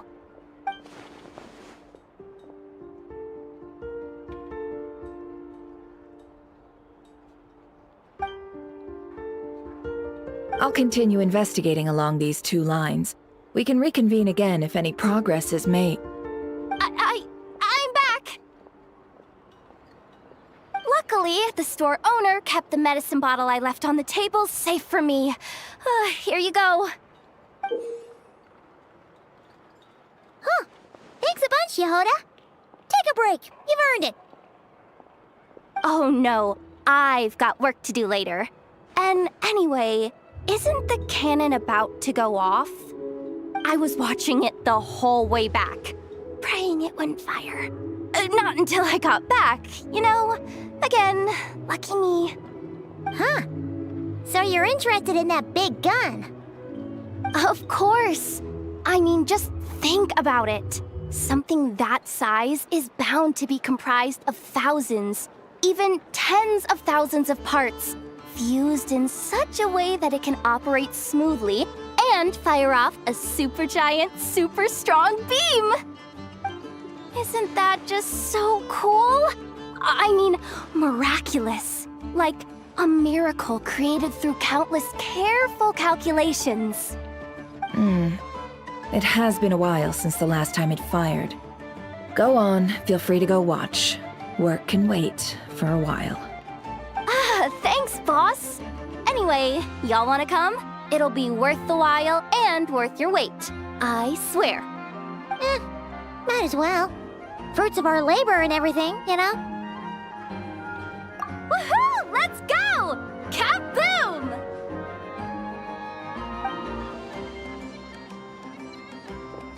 Wow! What a crowd! People seem pretty excited, too. Just goes to show how big a deal this cannon is, huh? Oh, for sure. One shot, one kill, problem solved. Simple and practical. Just the way we like it. And even if that wasn't how it worked, just listen to how it roars. If that isn't power, I don't know what is. If only I had that kind of strength. Hey, don't think like that. Your skills and smarts have been a big help to us, too. Really? They think that? Oh, I'll do my best the next time we work together. For sure.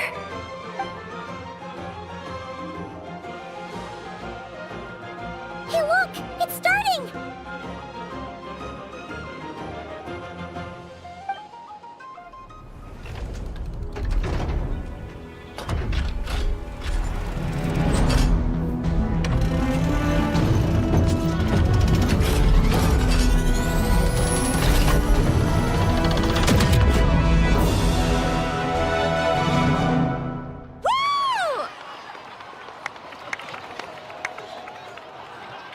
Nice one!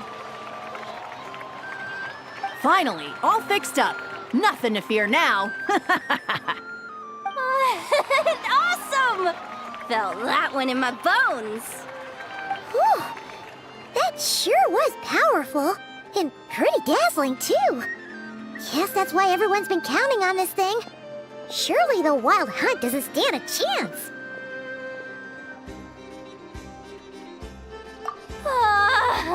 I feel so alive right now! Overtime? Ha!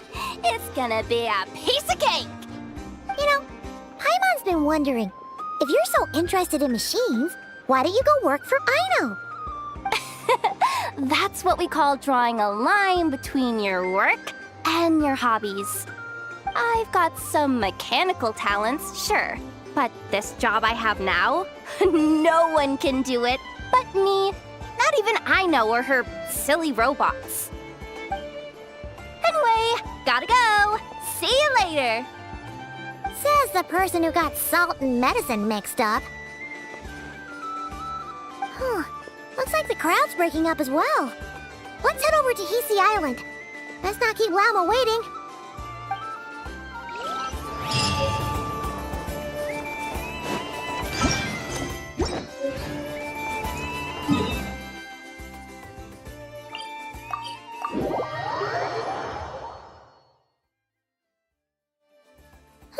Let's see now. What's changed since we were gone?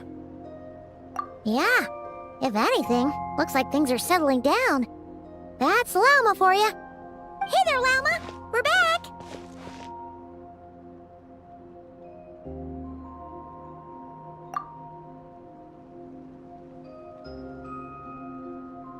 The cleanup work has been much more complicated than I expected. Solving problems that have built up over time is a tall order, to say the least. I believe it will take a few weeks more. Fortunately, those who remained appear to have shaken off the initial confusion and are becoming more proactive by the day. It's as if they've finally been forced to come face to face with what their faith actually is. And it's all thanks to you. No, I should have done this a lot sooner. I've been focused on taking care of myself these past few days, so I'm in a good place. And since you're looking after the Moon Marrow for us, I should be able to help you investigate the truth of the past. Speaking of which, have you heard anything new about that phantom?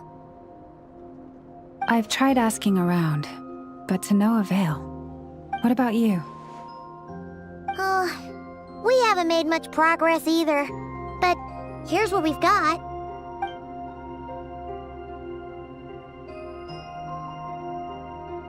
I think I've got the gist of it. Sounds like you've got your work cut out for you too. Don't forget to take good care of yourselves. In any case, please, come this way.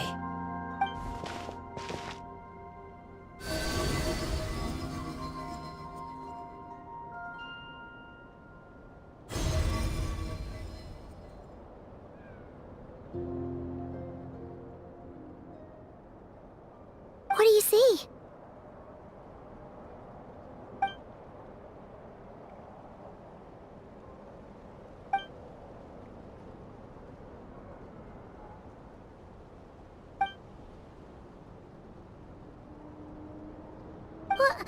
Is it over already? This appears to have occurred a long, long time ago.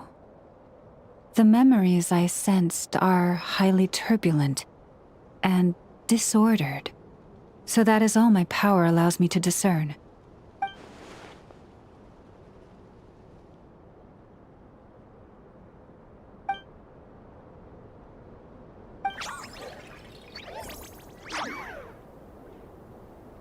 Huh? What's the matter?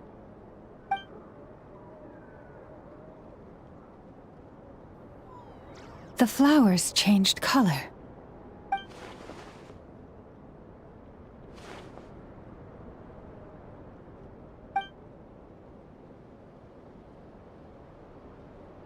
Yeah, we should go see her and see if we can help her in some way. I'll leave that in your hands then. Oh wait, here you go. This is the medicine you asked the Curatorium of Secrets to help prepare earlier.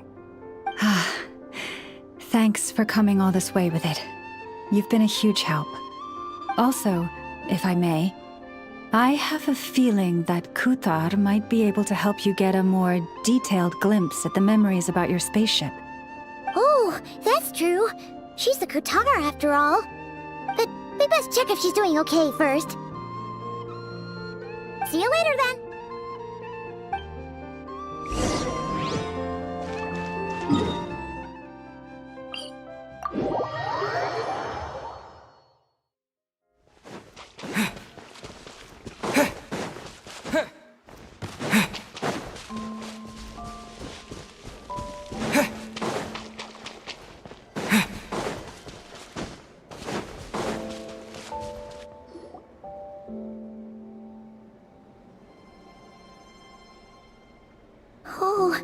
She doesn't look so good.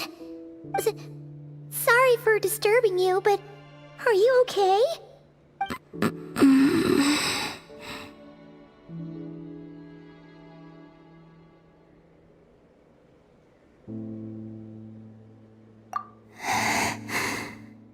Dizzy. It's like I'm returning to the moon. Wait, it's not that bad, is it?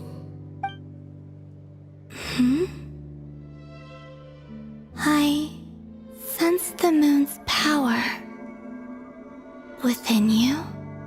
We got the moon marrow back from the Fatui. Can it help you in any way? And what do you require this time? Come on, don't even think about that. Right now, you gotta focus on getting better.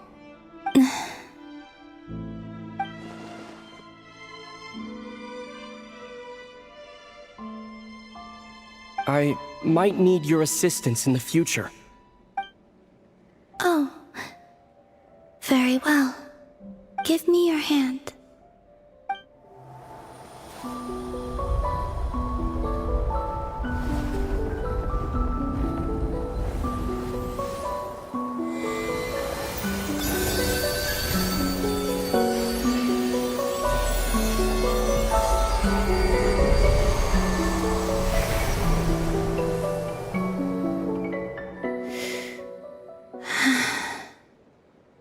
Back to Earth. My thanks. Your feet never left the ground. But anyway, feeling any better?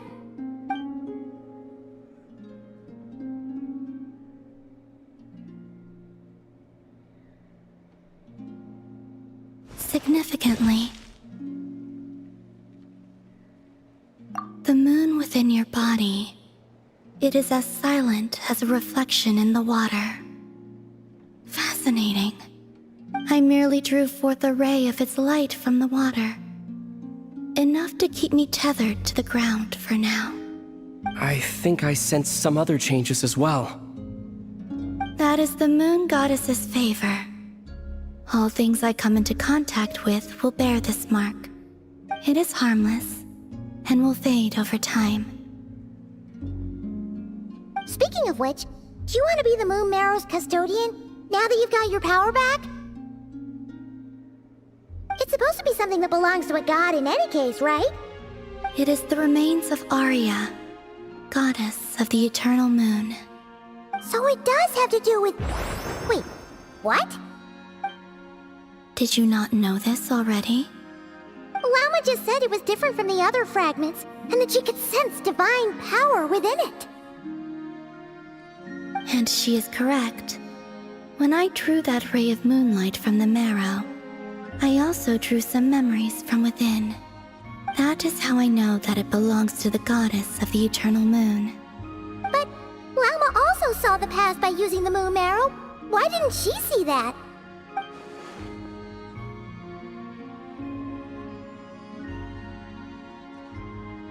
There were once 3 moons in the sky, each belonging to a goddess who ruled over it.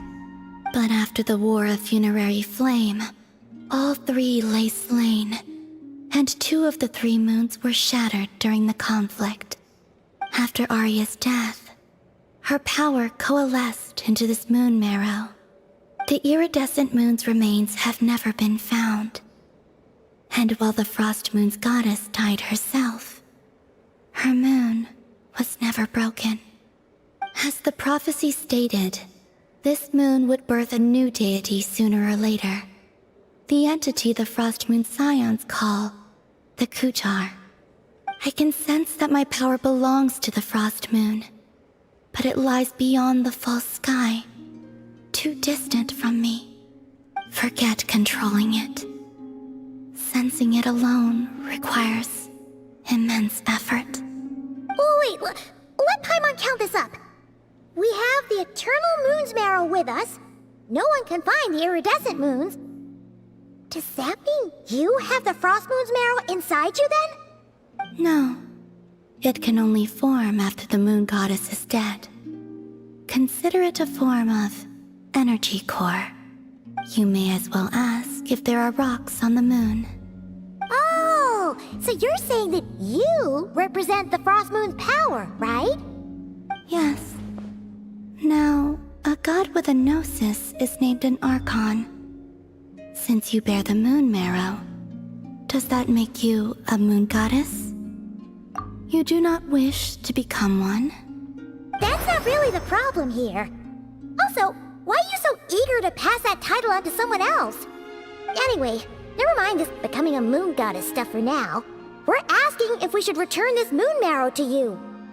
I do not desire it. Huh?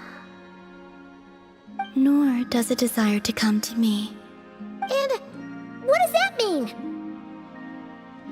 When I came into contact with its power, I sensed a kind of rejection.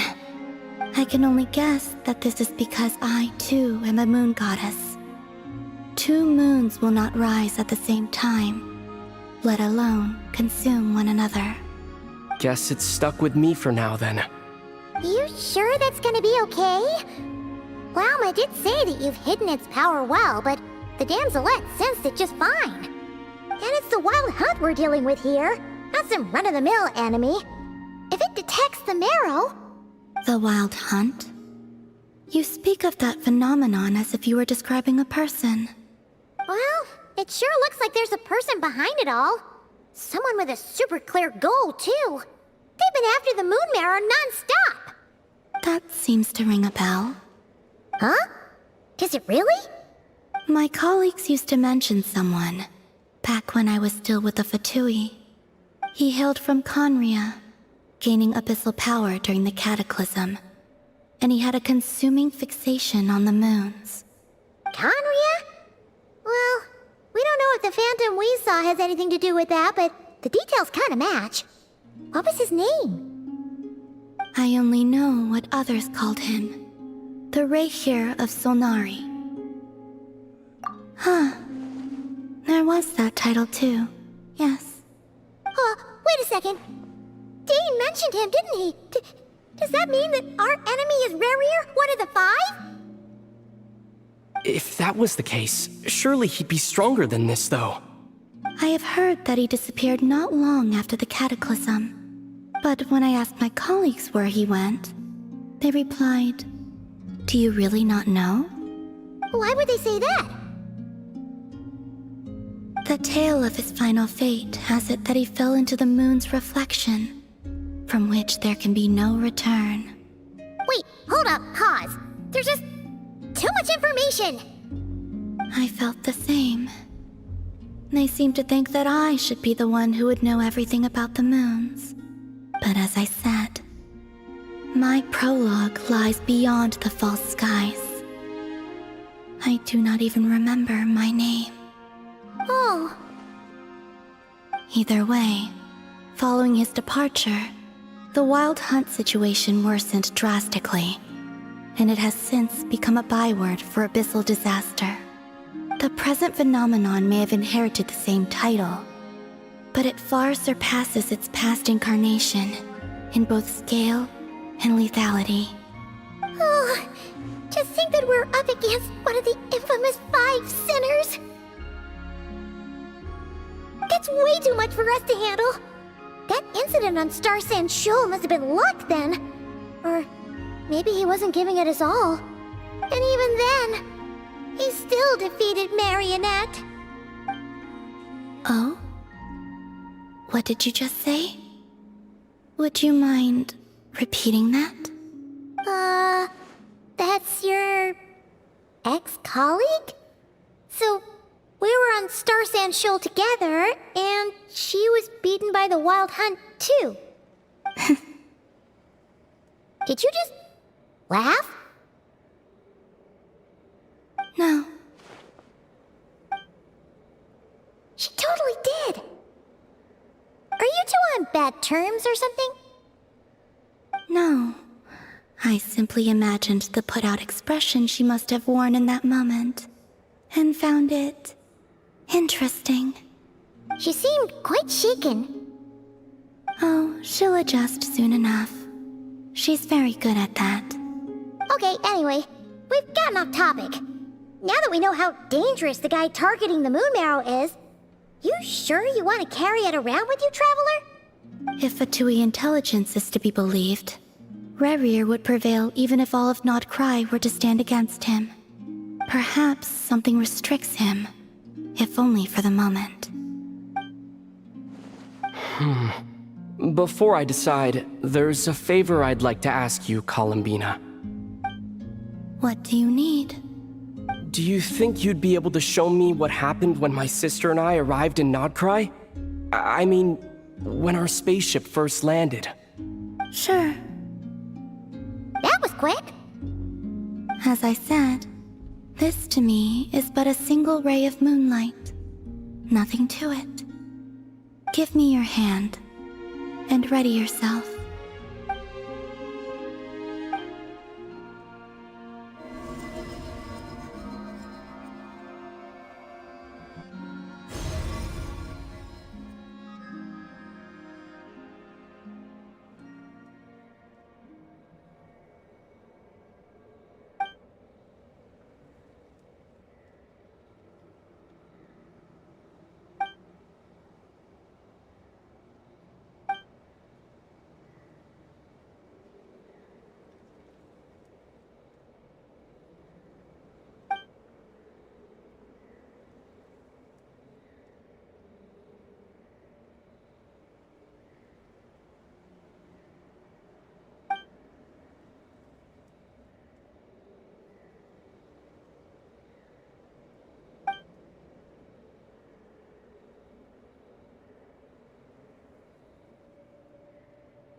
Where is this?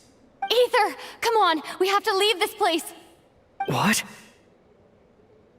Hey, are you okay? Our spaceship.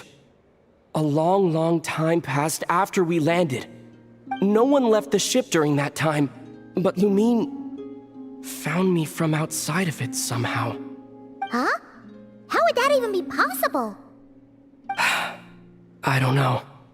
The secrets within memories are like cookie crumbs. Take a bite, and they go everywhere.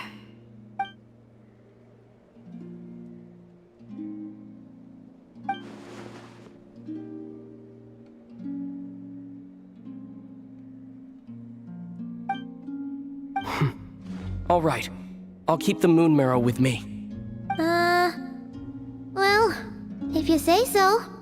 Paimon can't stop you, but still. Ooh. Will you need my help? I could help you conceal the marrow.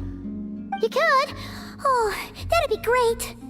Detecting it within you is already no easy task. But I can teach you to further conceal its presence using Kuvaki. Like this.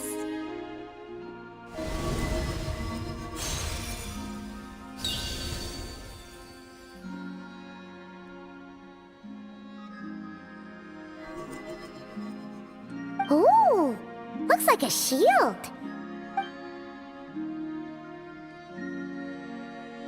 Can you sense it? Now, try to maintain it. You learn quickly. Huh. Looks pretty sturdy. Could probably be used in self-defense in a pinch, huh? Are you always here, Columbina? It's kinda dangerous out there, sure, but have you, like, taken a walk outside or something? I dislike strangers. Slightly better. Yeah, the Frost Moon Scions have changed since you last saw them. Who knows? You might actually like them. I will consider it.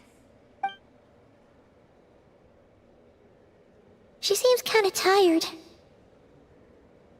Either way, thanks for agreeing to help us. It wasn't much. The flowers here. They like guests like you.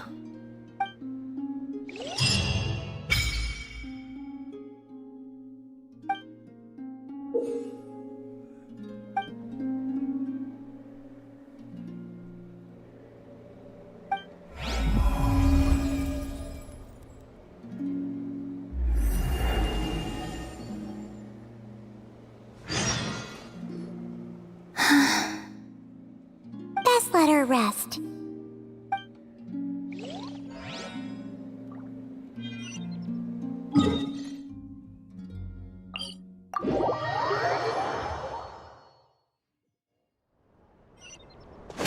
Rise with the sun!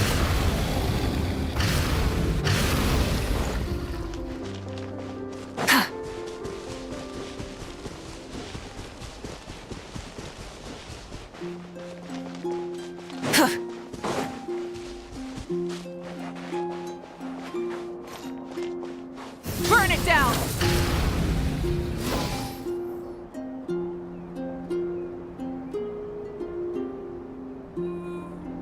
The Raker of Solnari. I've never heard that name before. Let's keep this news confidential for the time being. It would only cause even more panic amongst the people of Nod-Krai. But if this Rarier is as you describe, he will be a truly formidable opponent if we try to take him on by our strength alone. Yeah. Things might be okay if everyone was willing to work together, but right now... Exactly. Whatever the case, let's start by telling those we can get to join up about the crisis. As it happens, we have our own reasons to protect Nod-Krai, but even if we didn't, we'd never leave people in the lurch. That ain't our style. Thank you.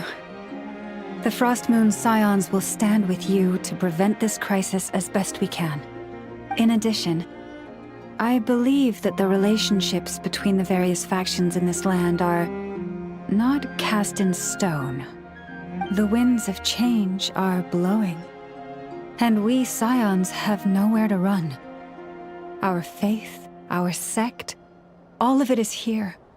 Whether our foe is the Fatui or this Raker, we must stand our ground and remain true to ourselves, even to the last.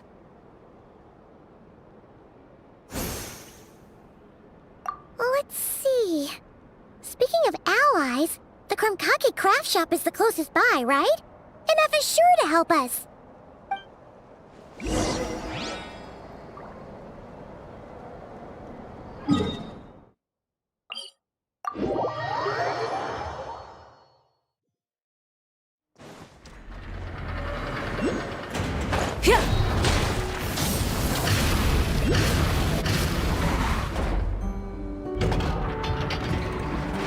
Friendly approach detected.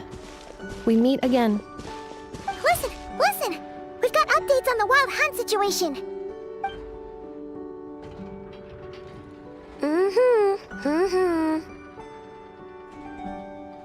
Threat level exceeds expectations. Phew, doesn't matter if he's the Rahir of Solnari or Solari or whatever. One volley from my cannon, and he'll be blown to smithereens! You were there when we fired it, right? If that isn't the kind of firepower that helps you sleep at night, I don't know what is! True, but the cannon only works against shambling monsters, right? What if Rarier's super fast? Well, we'll just get an effort to go grab him and tie him down. You're not taking this seriously at all, are you? Anyways, firepower is not a concern. See those canisters over there? That's all concentrated Kuvaki, which we'll be shipping to Nasha Town. More than enough ammo in there to blast that Fatui research facility to bits in a single shot. You sure have been looking forward to this battle, huh? Of course! This is gonna be the shot that shocks the world.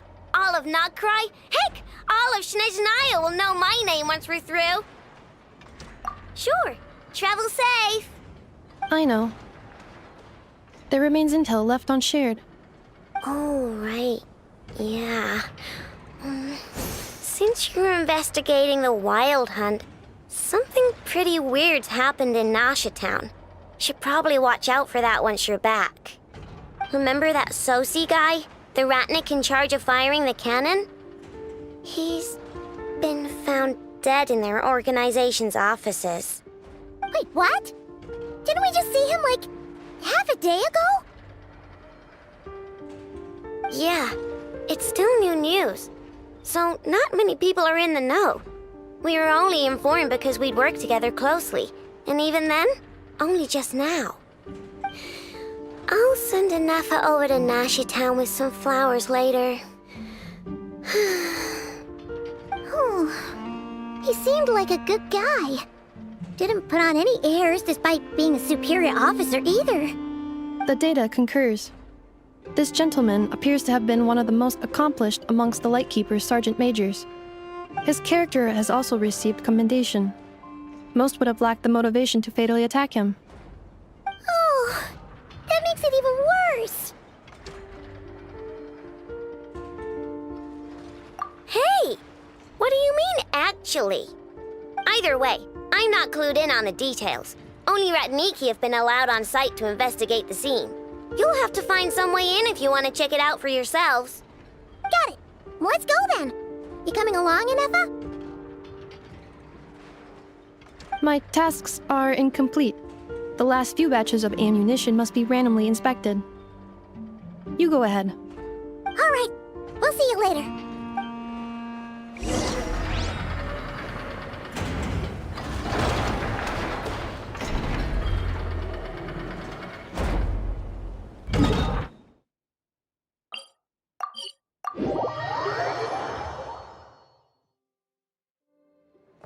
Light it up!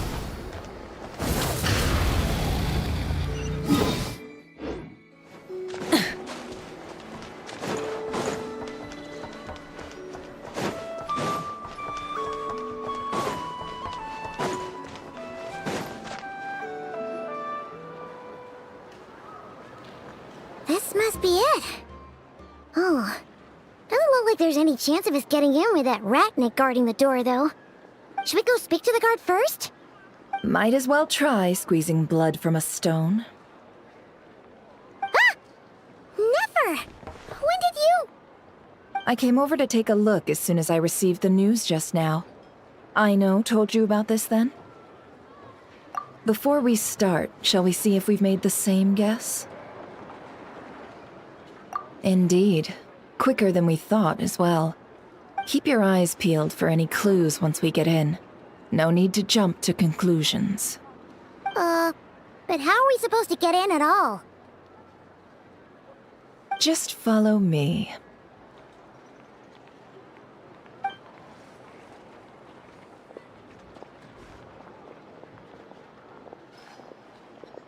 I'm sorry, but we're not open to guests right now. Sorry about that. They're here to investigate. All of them?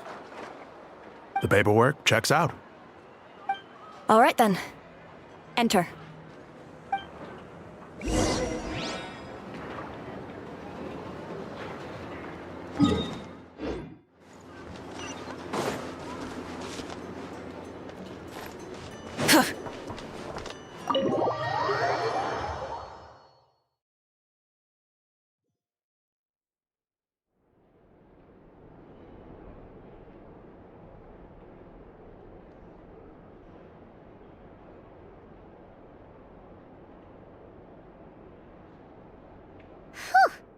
Paimon might have said this before, Nefer, but you sure do come prepared. Shishich, my old friend. Fill us in, if you would. Greetings. If you would allow me. The murder happened not long ago. The Sergeant Major was killed by a single piercing strike from a polearm. We have performed a preliminary sweep of the crime scene to facilitate investigation. No obvious signs of a violent struggle. No damaged doors or windows. The culprit must have used some other means to enter the room unopposed before performing the deed. Entering unopposed? So, do you think there's a chance that the culprit would usually have right of entry?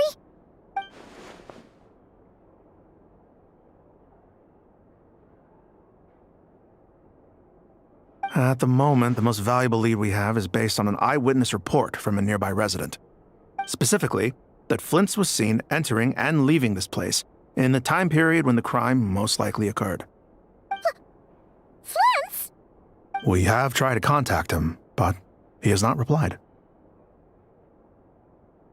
Very odd indeed. So, he's the prime suspect right now, right? To be honest, I'm not particularly inclined to believe that this was an inside job. Flint's can come across a bit eccentric, but he does well in missions on the whole. He also had no disagreements with the Sergeant Major that we know of. So he lacks the motive to commit such a terrible crime. But neither the eyewitness report nor the nature of the fatal wound itself are in his favor. So we are looking for him at present. Looks like there's not much else to dig up here. Let's go outside and discuss what we've seen.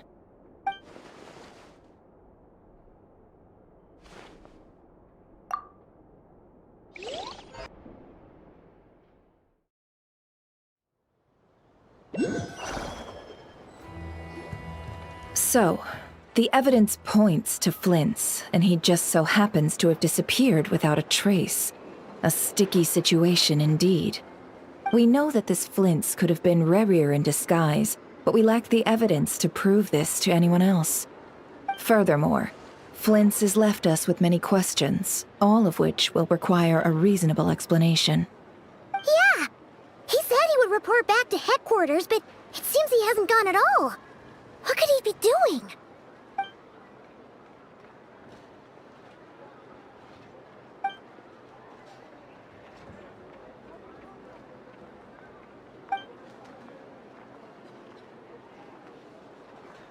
Let's approach the issue this way.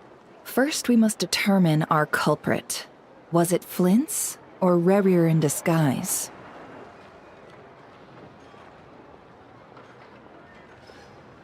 Yeah! What reason would Flint's have to murder Sosie anyway? None, as far as I know. And even if he had a motive, it would have been easier to do so out in the wild, rather than in Nasha Town. Yeah! They would have often gone out on missions together. Plenty of chances there. Yes, but there's one thing worth noting here. Remember the intel we got back at the tavern? No one has ever seen a phantom that can take the form of other humans within the Wild Hunt. This means that he has been hesitant to abuse this ability, or allow it to become common knowledge, likely so that he could act in secret under other guises. But no matter what, borrowing identities comes with risks, right? What if you bump into the person you're imitating along the way? Precisely. In other words, his goal must have been worth the risk, similar to how he came in disguise to obtain the moon marrow. He likely knew then that the real Flint's would not appear and get in his way during this time. We'd have to ask Flint's ourselves, I'm afraid. But we shouldn't jump to any conclusions here. We can't discount the possibility that he might actually be the murderer himself. Not yet, at least. And there are other, less likely scenarios. For instance, Rerir may have already killed Flint's long ago, and been living as him for some time now. Yes, that is our ticket to a breakthrough. Then we've got to find him before the Lightkeepers do, or we might never see him again. Steady now. Our friend should be back soon. We've tracked him down to a beach north of Nasha Town. The Wild Hunt is present too, so we're putting a force together. I'll have you know that this is top secret information I'm leaking here. Don't worry, you'll receive a top-class reward in return. The beach is all yours. I'll stay and slow the Lightkeepers down. Things might go south if you bump into one another. Oh right, before we go, should we reveal Rerir's secret? Since he's trying to keep it all hush-hush, why don't we just pull the curtains on his little trick? That'll teach him to sneak around pretending to be other people. Hey, why are you laughing? Oh, I was just imagining how satisfying that would feel. But I'm afraid this revelation would only stir up more chaos. Setting aside the matter of evidence, some may trust Flint's on our account, whereas others would suspect him on account of his behavior. Tossing him into a swirling tumult of public opinion like that might just give Rerir more opportunities to capitalize on. And think about it. Once people learn that he can masquerade as those they trust, would they continue to welcome friends into their homes with such open hearts? Unease grips the hearts of those in Nasha Town already. We should avoid throwing more fuel onto the fire. Yeah, you're right. You really thought of everything, huh? Nothing for it then. We've just gotta find Flint's. Indeed. But just in case, let me stress once more. We should neither be excessively afraid of Rerir, nor trust in Flint's too lightly. This light source is of special Lightkeeper design. It provides illumination within Wild Hunt anomalies, and can briefly dispel the abyssal fog within. Oh, right. We'll have to deal with that mess, too. Yeah, this'll be important. Thanks a bunch, Nefer. You're welcome. I've charged it to your account, by the way. Hey, you!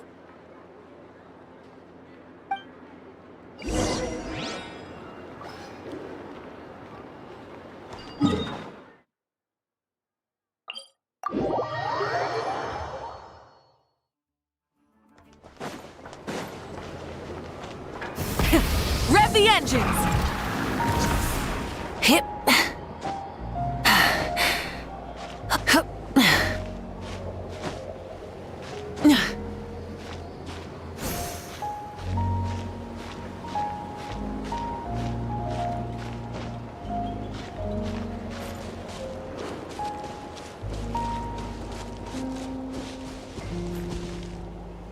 Burn it down!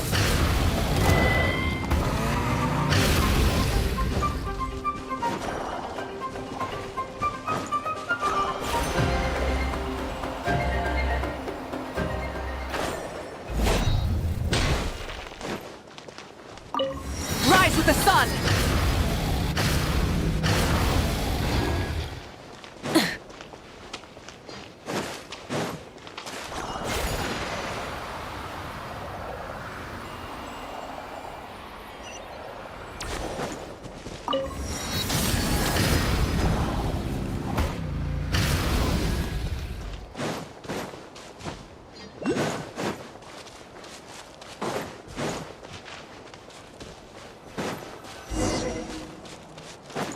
Light it up!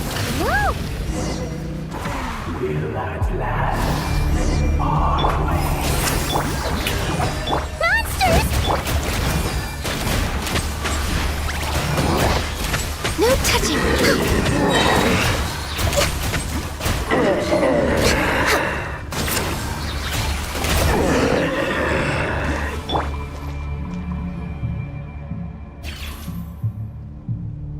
This monster was lurking near the lamp. That must have been a planned ambush. We're not falling for that again. There's something inside it. Some small device. Huh? Why isn't it giving off light anymore? Is it broken? Oh, we better take it with us.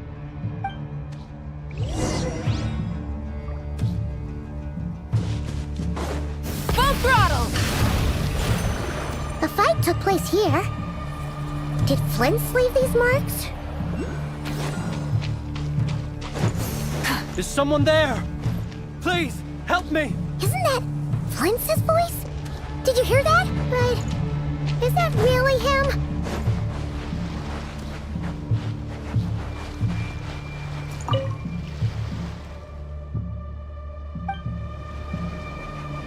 Rise with the sun! Ah! We'll be in trouble if these spooky shadows touch us! Quick, use the lantern!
Ixos. Sí, oeremos. Llamalune satsisi forampos kalum. Ilmi obseli ilma prosinenso. Persebi kestul.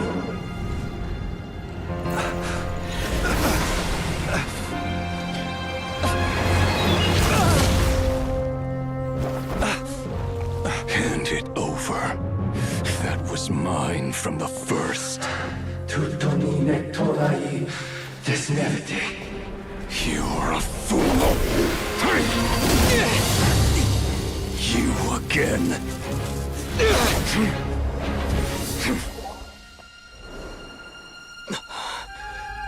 What the? It's stronger than before.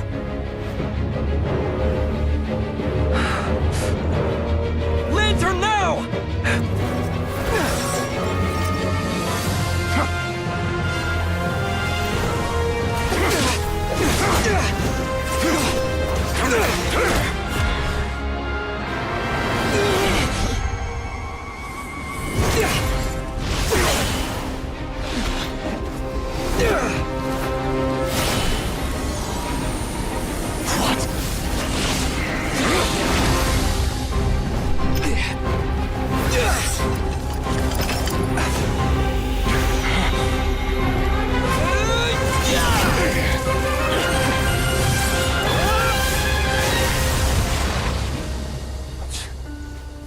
It escaped again. This situation speaks for itself, I presume. So, you were tangling with Rara out here all by yourself. So, that vile phantom hiding inside the Wild Hunt has a name of his own. Yeah, you don't look so good.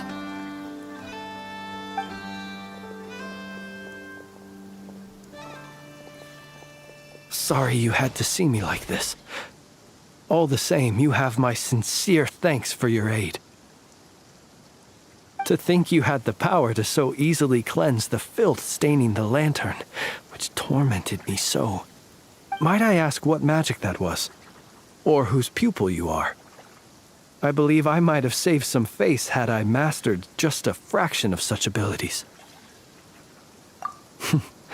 And an enviable constitution it is. A pity that such abilities cannot be acquired. Why did abyssal power just burst out of your lantern anyway? That is a long story. Many moons ago, when on Wild Hunt clearance duty, I shattered one of its cores only for a special crystalline object to fall out. I sensed a power surging within it that was at once familiar yet strangely illusory. I freely confess to being an avid collector of ancient gems, coins, and other curios. And curiosity it was that had me store this crystal inside my lantern. Afterwards, I wound up collecting a few more such crystals quite by accident, and discovered that they could merge into a single piece without my prompting.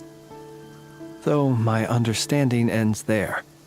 It was only recently that they began slowly emitting abyssal energy, which could neither be dispelled nor weakened. Is that what Rara claimed belonged to him? That must be what he's after then! I concur. And here's the kicker. Before he was exceedingly weak. In fact, I've already beaten him several times, though I could not destroy him completely. But I noticed while engaging him that the crystal fragment would restrict my powers. As such, it occurred to me that I should hide it rather than tangle with him any longer. Alas, he has proved most fixated upon this fragment. And for some reason, his strength has grown by leaps and bounds since I last encountered him. And where, might I ask, would it be safe? Or do you think it wiser I threw it away? Were our places switched, would you discard it, knowing that its perilous might was beyond your ability to counteract, yet capable of causing greater harm should it lie beyond your grasp? Yeah, throwing it away would mean giving the bad guy what he wants. But exposing yourself to its corrosion and growing weaker by the day, that sounds super dangerous too. Only those who shoulder risks are qualified to welcome in the turning of the tide. Those who flee when troubles come are nothing more than deserters. Though I shan't deny that I have your fortuitous arrival and most outstanding assistance to thank for my continued ability to speak such platitudes. Either way, it seems this fragment is now utterly still. That must have made it useless to Rerir. I doubt he would have retreated so readily otherwise. I imagine this wasn't the only reason you came looking for me, though? Well, no, but...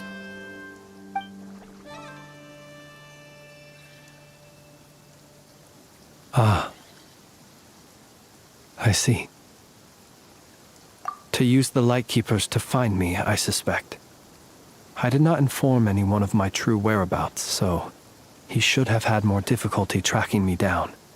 They alone have the ability to quickly pinpoint my position.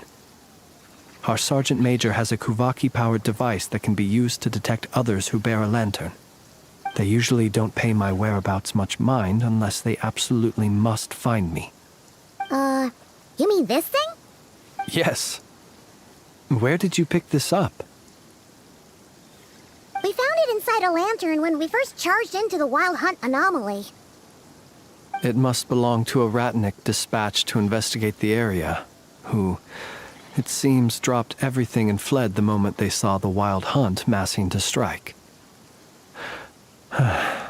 Well, at least they're not dead. Guess it's not surprising how they found you so fast, then. But if Rerir could have shapeshifted into Sosi, why didn't he just use that Kavaki device to find you himself? Were he to use it, that device would likely fail to act as it should, owing to abyssal interference. Ah, guess that explains it. So not only is this Rerir ruthless, but a purveyor of dirty tricks, too. You might not be familiar with Sergeant Major Sosi, but he put his heart and soul into every mission. Our deployments are subject to orders from headquarters, and his orders were to be stationed long-term in Nasha Town. As such, he was very seldom able to go back and visit his family. He worked so hard, seeking to produce excellent results that might convince them to transfer him out. Oh. But every year they would say, "Wait a little longer. Wait a little longer." He often wondered if it was because he was lacking somehow. In truth, everyone had nothing but the highest praise for him. But good work does not always lead to good outcomes. The higher-ups would think, he's doing great where he is. Let him stay there forever. A most convenient choice for them, at least. Whereas his subordinates would think, wouldn't it be a shame if we were to lose such a talented, easygoing boss? So he waited. And he waited. Until the world closed its eyes in the depths of the night, and a lantern was slowly lit for him alone, that no one could see. One that has played out many times throughout history. Another reason to take this Rerir's head. Oh. Well, at least we now know that he's looking for these fragments inside Wild Hunt anomalies. And yet, what did the Sergeant Major have to do with any of this? Why did he have to die? Could Rerir be angry that the cannon Sosi set up to fire destroyed the fragments he wanted to collect? Could you take me to the scene of the crime? We shall just have to exercise some discretion then. Come on. Let us be on our way.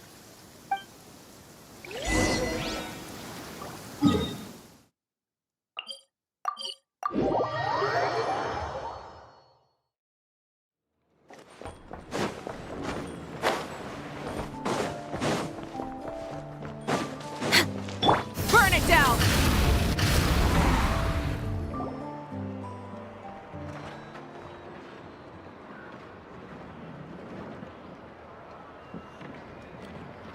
I understand the situation more or less. Much has happened, I see. Either way, I suppose we were lucky not to receive a warm welcome on the way over here. It seems my fellow Lightkeepers do not wish to make this case public just yet. Yeah. Guess Nasha Town's already been enough of a mess lately.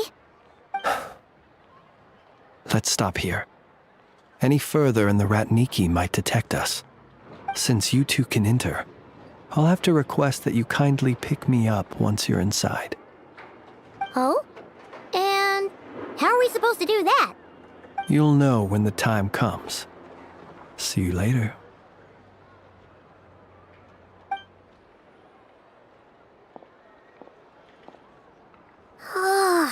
Still acting all mysterious. But he seemed pretty confident, so guess we've gotta trust him.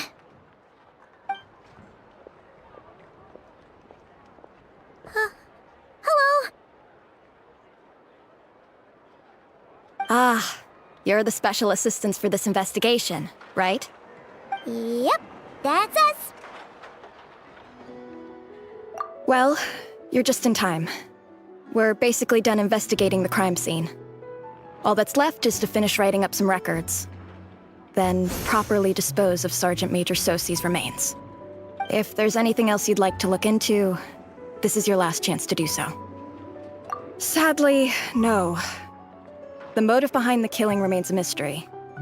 And while we somehow managed to get news of Flint's, an unexpected accident caused us to miss him. But considering that Nefer from the Curatorium of Secrets came forward to help investigate, I have no doubt that a breakthrough's not far off.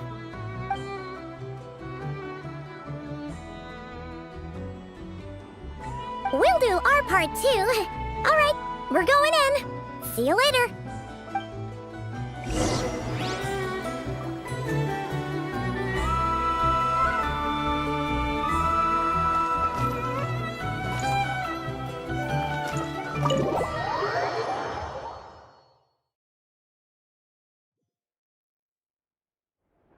Phew, we're in. Thanks to Nefer's reputation, once again. But we still know nothing about how Flint's is gonna enter, or how we'll pick him up. Never mind how we'll leave later on.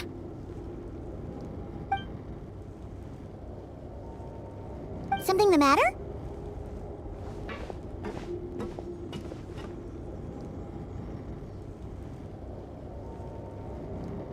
Huh. That looks like Flint's lantern. But where is he exactly?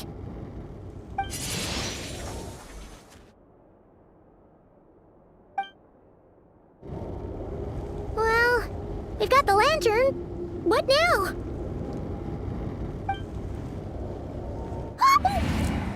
Oh, Paimon almost screamed out loud. You never said you could do magic like that. This lantern may have a rather peculiar shape, but so long as it doesn't glow, it won't stand out in the dark. I calculated that you would have already entered, so I chose a spot visible from the window before using light to send you a signal. As I thought, you're both sharp-eyed and on the ball. The perks of being veteran adventurers, huh?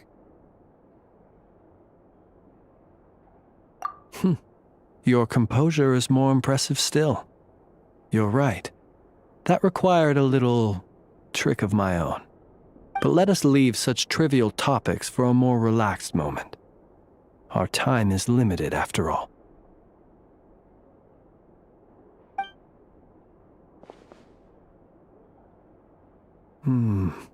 Just as I thought. Come, try sensing it yourself.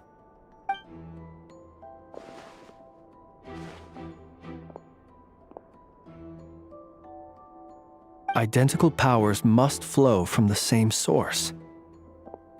It was the Wild Hunt, then, that took my form and killed the Sergeant Major. But why do this? To sow chaos by depriving the Lightkeepers of one of their commanders? If the Wild Hunt's true form is powerful enough to stand against the world as you claim, I fear not even the full force of Lightkeepers could stand against him, let alone the handful of us stationed in Nasha Town. He would have no reason whatsoever to pick quarrels with individual ants. Let's look again more closely. We must leave no stone unturned. Well, that makes things simpler. In that case, allow me to disturb the fallen. May the ghost flame guide your spirit. May you rest in peace.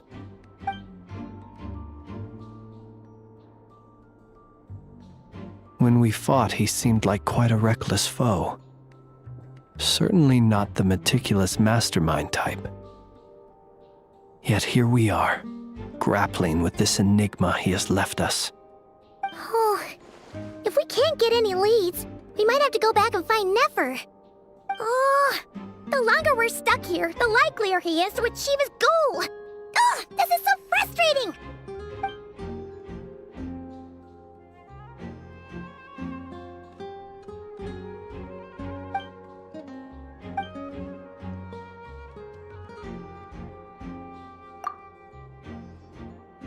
You mean this? I'm not well versed in machinery, but that means his mechanical arm is malfunctioning, right? It might have been broken in combat. No, that's not right. Paimon remembers this signal. We saw it before while repairing the cannon. It doesn't mean that the components are damaged. It just means that they're due for regular maintenance, so the device has stopped operating. But the real problem is that... Yeah, he even helped us find the maintenance port. It could still be a coincidence, but considering it hasn't been long at all since we were repairing that cannon... The Sosi you met could have been Rerir in disguise. In other words, he played the Sergeant Major before disguising himself as me. That's right! If only there was some way to prove it. You mean Hintsa? We had a short chat with him once at the tavern, but it's so late. Guess it'll have to wait till tomorrow. I know where he lives. The situation is critical, so let us now take up the role of uninvited guests ourselves. Ah, yes. And one more thing. Remember to pick me up by the window.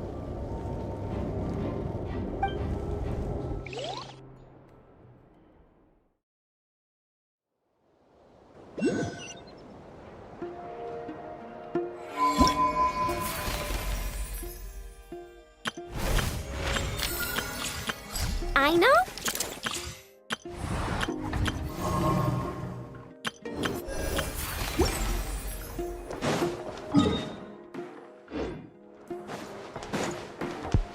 Rise with the sun!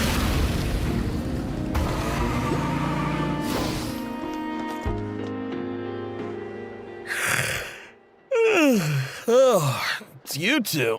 And Flint's. Given the hour, I guess it must be an emergency. It is indeed. Our sincerest apologies for interrupting your rest. We are investigating a certain matter in connection with Sergeant Major Sosi. We'd like to know if he has sent you a request for maintenance to be performed on his mechanical arm. Sosi. Oh, so the rumors I heard, are they true? You know what? Forget it. I'm sure it's complicated. No further questions from me. Just a moment. I need to check my records. Thank you for your understanding.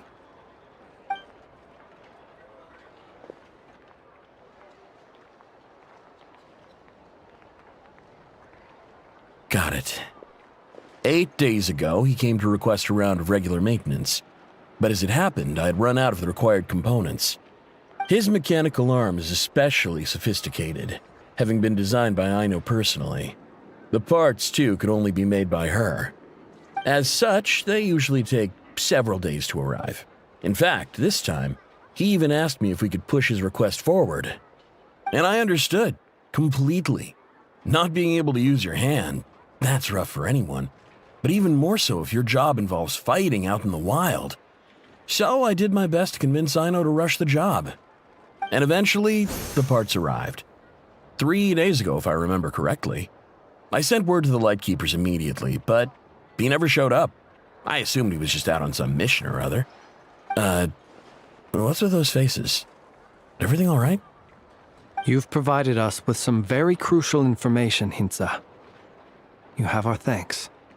We can't make everything public yet, but once our investigation is complete, I will return to thank you and provide an explanation on behalf of all the Lightkeepers. No worries. Just glad I could help. Thanks. Good night. Good night. Hope the investigation goes well.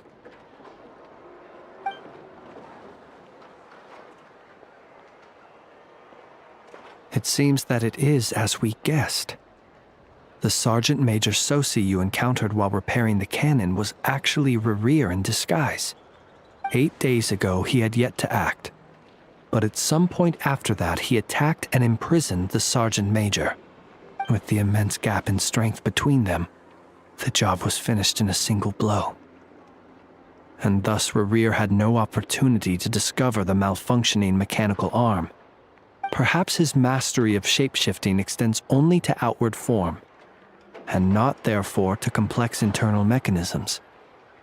Hence his oversight of the uniquely mechanical traits of the Sergeant Major's arm, and in turn, this flaw in his disguise. You're saying he thought no one would realize his mechanical arm is actually made of some kind of black muck on the inside, so long as it worked, right? Still seems like there's a lot of guesswork involved here, but it mostly makes sense.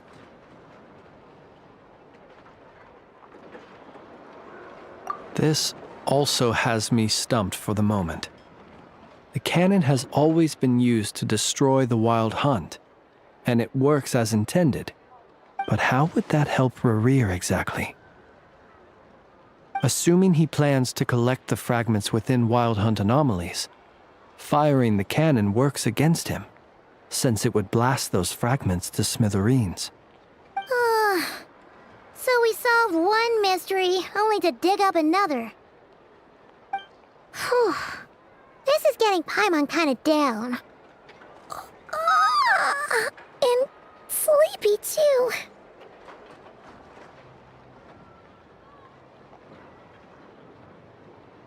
Yes, I'd say it is high time we took a break. Seems like there's a lot left to investigate. We'll have to fight Rerir eventually. And we'll do a poor job if we're not well rested. Yeah, we should totally get some sleep first. A reasonable suggestion. I have no doubt that my quarters have been turned inside out by now, at any rate. My colleagues have never failed to live up to my expectations of their discourtesy. Well, guess we'll just have to pick you up as usual. That would be good, yes. Feel free to put the room costs on my tab.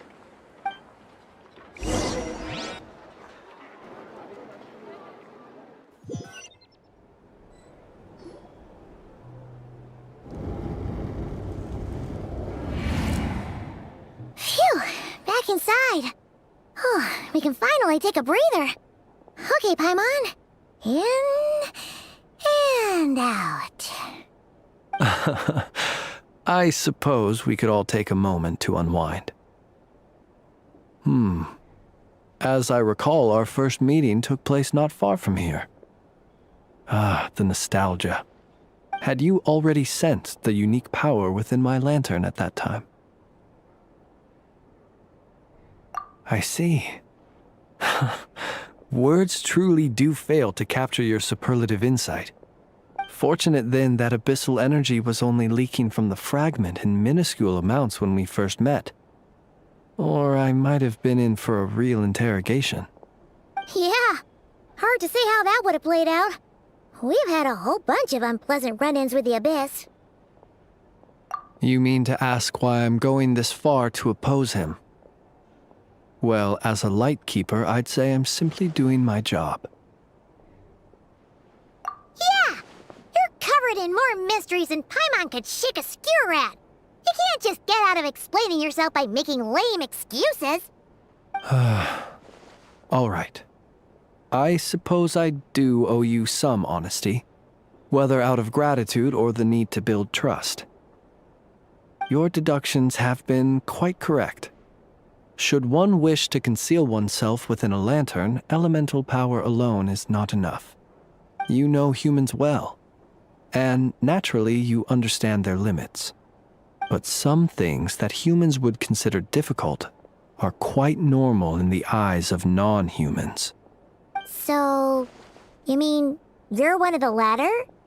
Have you heard of how Snezhnaya was once the realm of the Fae? This race is no longer of any importance, but they still exist, as evidenced by the fact that I am standing before you. We've heard some scattered legends, but that's all Paimon thought there was to it. I once turned my heart toward humanity, and thus did I experience loss. I once labored and did much, and put an end to my tale with my own hands. When you realize you are floating in the middle of a vast ocean, you cannot help but feel that swimming in any direction would be equally meaningless. Would it not be better, then, to simply sink? But before I could sink to truly lightless depths, chance had it that I should be awakened by a band of Ratniki. They were facing a horde of abyssal monsters, and could not last against such a disparity in strength. Yet none fled. Those who dwell in darkness for long enough become exceedingly sensitive to all light. And the first light I saw upon awakening was that which shone from their eyes. Is that why you chose to help them? Perhaps I was moved by their valor. Perhaps I simply saw my past self in them, and was moved to action for the first time in a long, long while. But I was freshly awoken, and my powers were limited. I could not prevent casualties altogether. The survivors and I buried the fallen heroes. That was the origin of the Final Night Cemetery. Well, not exactly. I was just more familiar with them, so joining up seemed the most convenient way to experience human life. Doesn't sound too believable. Well, I believe it.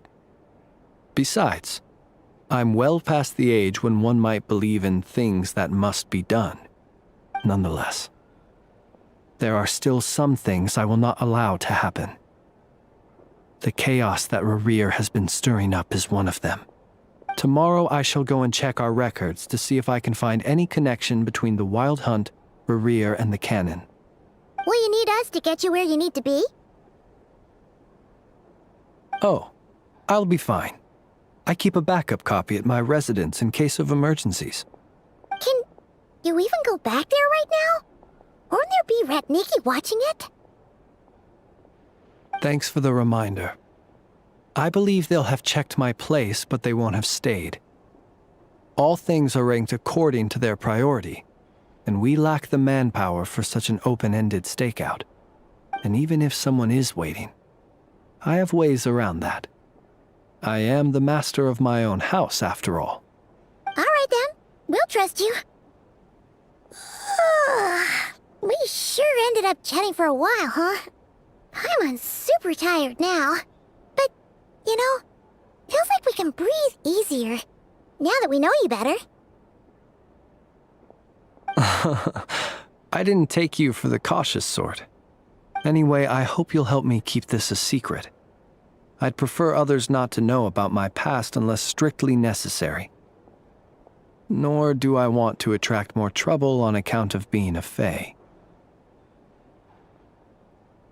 Paimon's lips are sealed too. All right.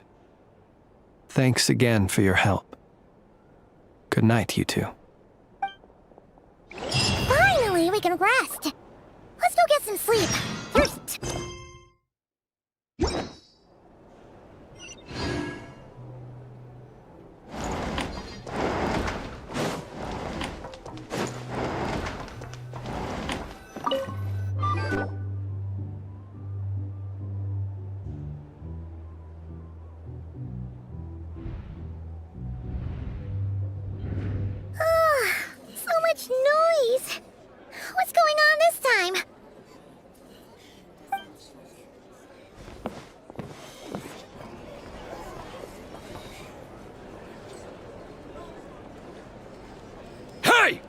Flint's!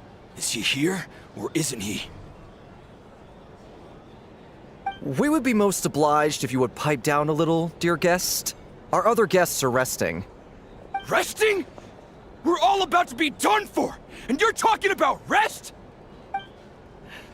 Flint's is a wild hunt shapeshifter, here to deceive us all! If we don't get rid of him now, there'll be no end to this! You'd better give him up. If anything happens, your business here is done for. You want that, huh? Or are you in cahoots with him? You with the Wild Hunt too, huh? What happened? Did something leak out? But we were so careful last night. How did anyone see us? What do you mean?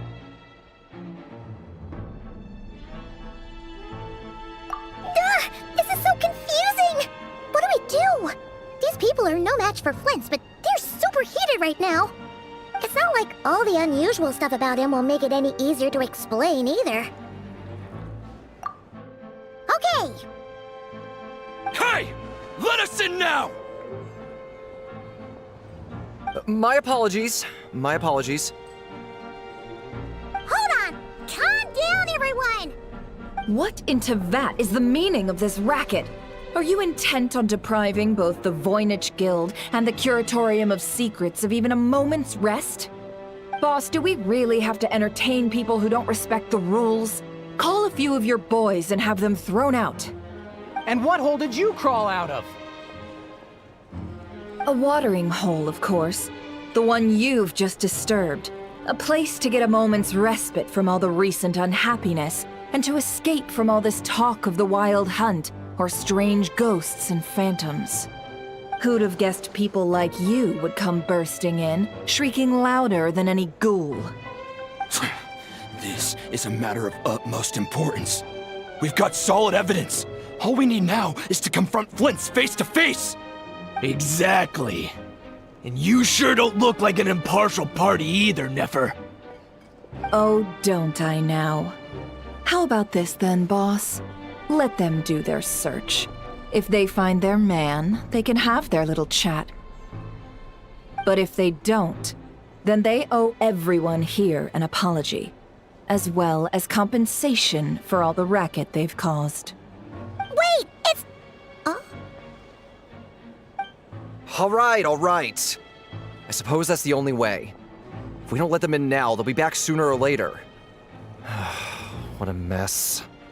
Oh, all right then. Well, I'd say that sounds like an impartial proposal. What say you?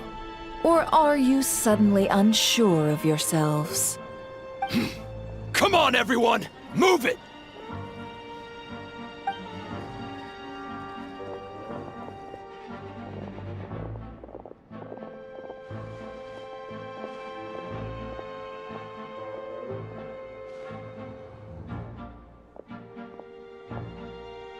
No sign of Flint's. But how can that be? Hasn't he always stayed here? Done searching, are we? Guess it's time to uphold your end of the bargain, huh?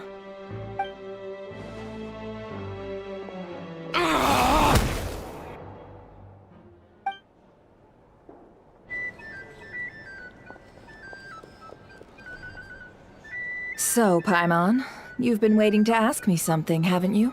Yeah, how did they even find us here? My inside man with the Lightkeepers informed me that you paid the crime scene a late-night visit. I surmise that you must have rendezvoused with Flint's and obtained some new information. Then, early this morning, a group of people gathered at the town gates, news spreading amongst them that the Wild Hunt could disguise itself by taking on familiar faces. Everyone started throwing out the names of possible suspects. No one, seemingly, was exempt. And amidst it all, Flint's name started gaining more and more traction. I'm sure his solitary lifestyle may have played a part, but I wouldn't discount Rerir throwing fuel on the fire in secret. So, did Flint's make his escape after hearing about this? And that's where I, Yehoda, the quick-witted, fleet-footed backbone of the Curatorium, gotten my chance to shine. While everyone was super focused on the argument in the main hall, I alone noticed an opening. I got her to climb up to a window to help Flint's out, only for her to return with nothing but a lantern. Aw, come on, pause. I was just getting started. We initially intended to bring Flint's back to the curatorium and wait those people out, but I never expected this to be all that was left. I imagine, though, that he wouldn't have left something that was so seemingly important to him behind. Might he intend to come back and get it later? Maybe. I'm not sure. Well, he's out of harm's way now, so that's not super important, right? Oh? What Paimon means to say is, we got lots of new intel to share. All right then. Yehoda, contact the others. We're going to need all hands on deck. Let's have this discussion over at my place.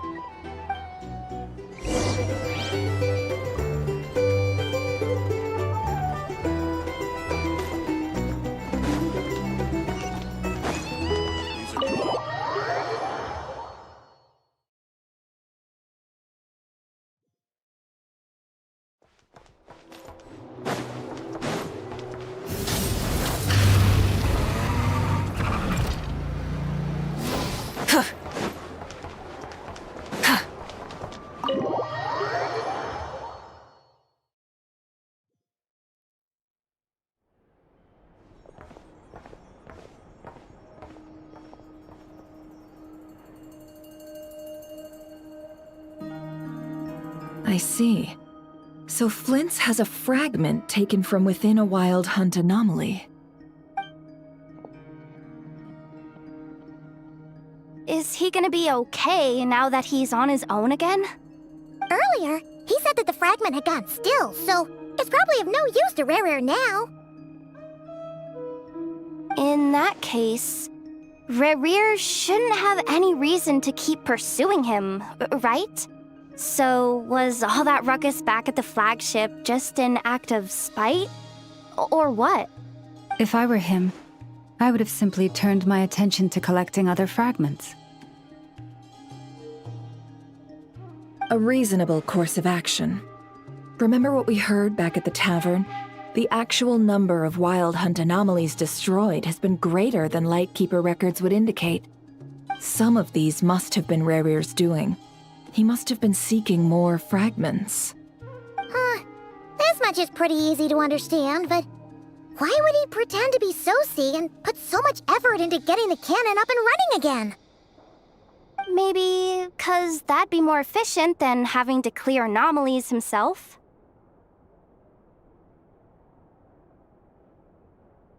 Yeah, I'm confident that the ammo we're packing has the oomph to do that. But I am a mechanic after all. For me, test data and their conclusions speak loudest. Ooh, why don't we find a few of those fragments ourselves and use Kuvaki to carry out a little experiment? Our lab could certainly accommodate such a test. In other words, we gotta destroy a couple of anomalies and collect fragments from them, right? Lightkeeper operations have just about ceased following the Sergeant Major's passing. Meanwhile, the Wild Hunt continues to grow in scale by the day.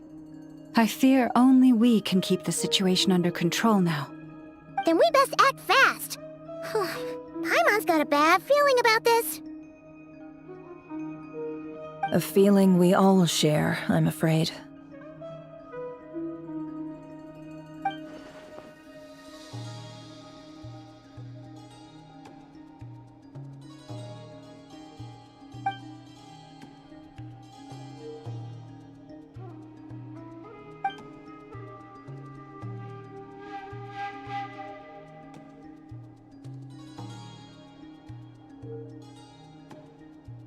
There are 3 Wild Hunt sites that must be dealt with urgently.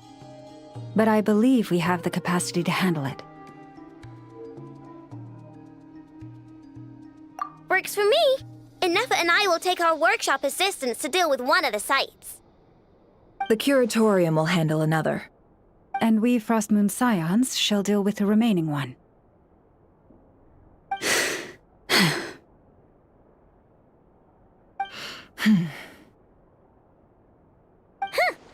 Paimon didn't think she'd ever get to see everyone here carrying out a plan together like this. Never mind you. This is a first for me, too. Let's head out then. We'll meet back up at my lab with the fragments. Understood. Time is of the essence now. Our foe could make his next move at any moment, so we must stay in contact with one another. Gotcha! Stay safe, everyone.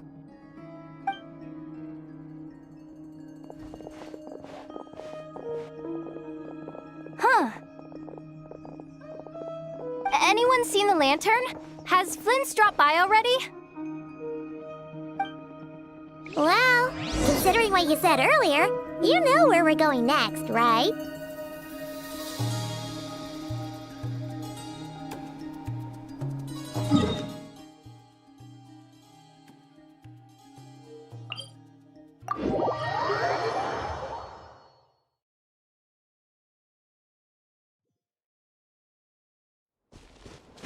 Burn it down!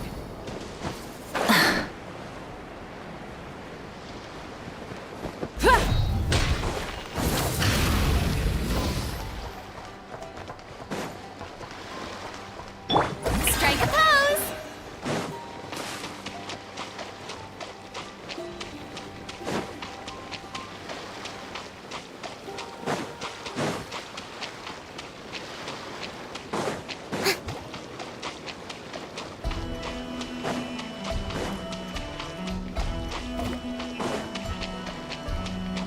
Shower me with praise!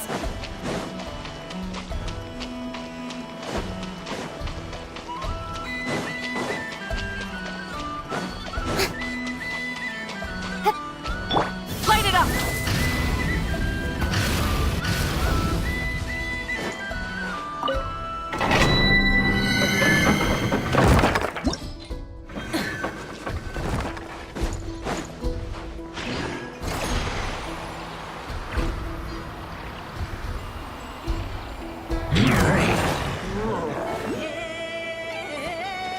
Rise with the sun!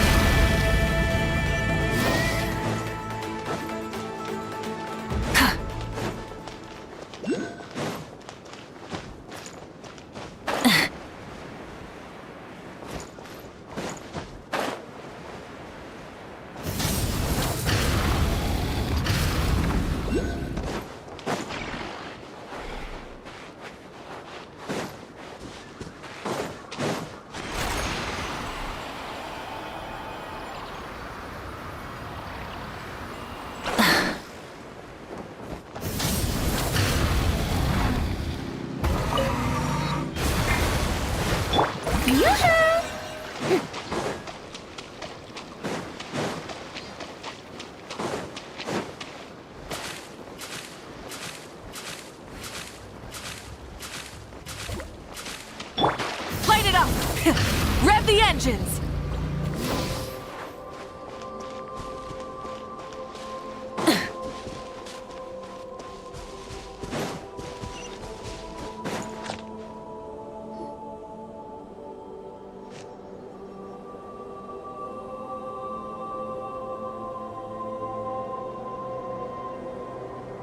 Oh, no one's guarding this place just like he said. But, oh, where do we find the information he mentioned?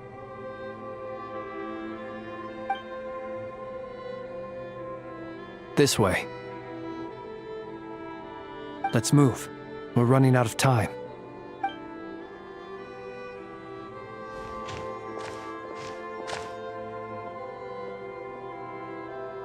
Ah! There you are! Okay, let's split up and make this happen. Or not! How are we supposed to read through this many files?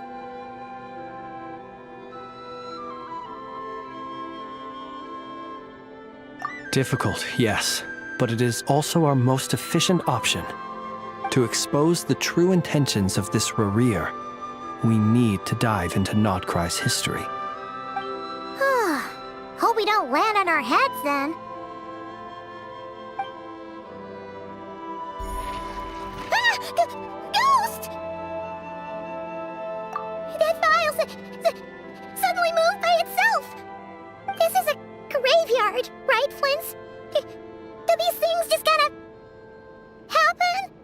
Many strange things happen here, but this is not one of them. But that file really did move by itself! Hey, come out! Don't scare Paimon like that!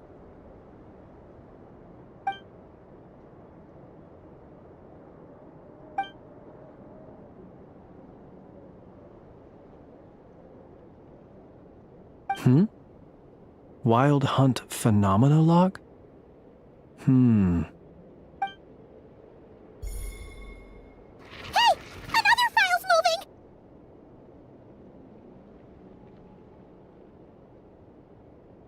Are we being given hints? I feel no hostility. On the contrary, it seems we're being aided somehow. Really? Hey! Seriously, another one? Okay then. Paimon will read this one.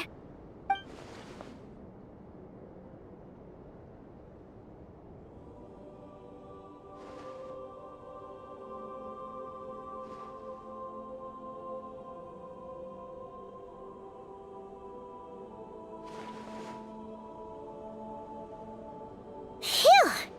Finally finished. Oh, Paimon sure could use a long break from long words now. Hope she can remember it all.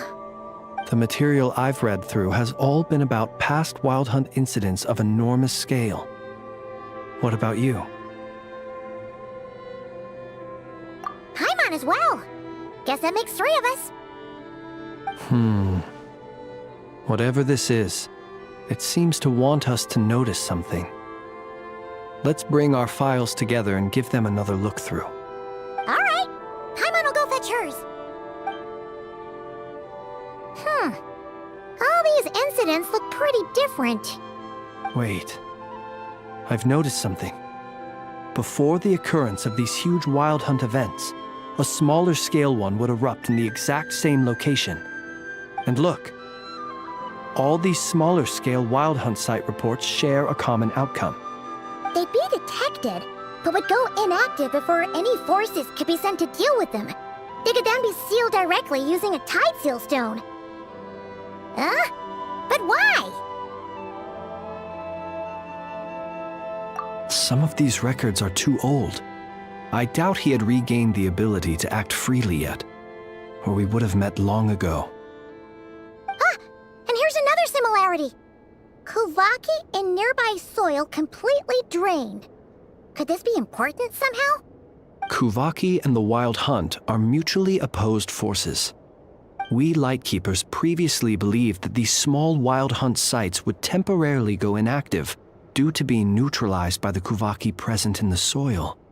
But now that we've synthesized all this data, there is a key issue this hypothesis cannot explain. Indeed, despite the name, I would not call a tide seal stone's sealing powers watertight exactly. But for it to fail and the situation to deteriorate in such short order. Paimon feels like she's almost got it.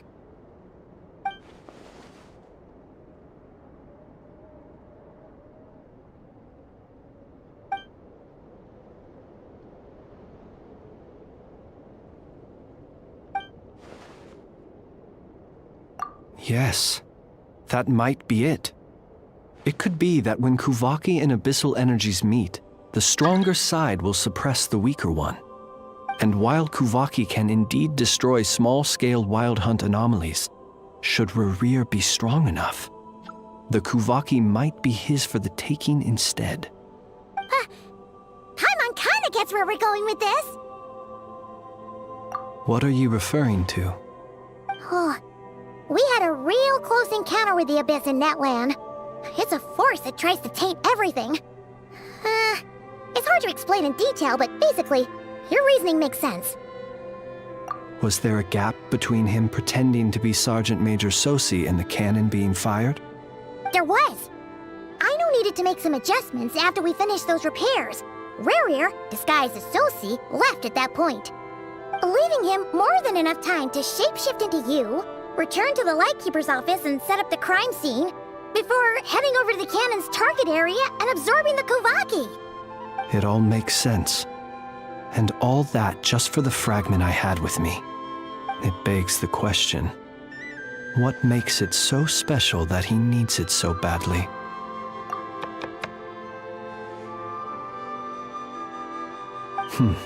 That's odd.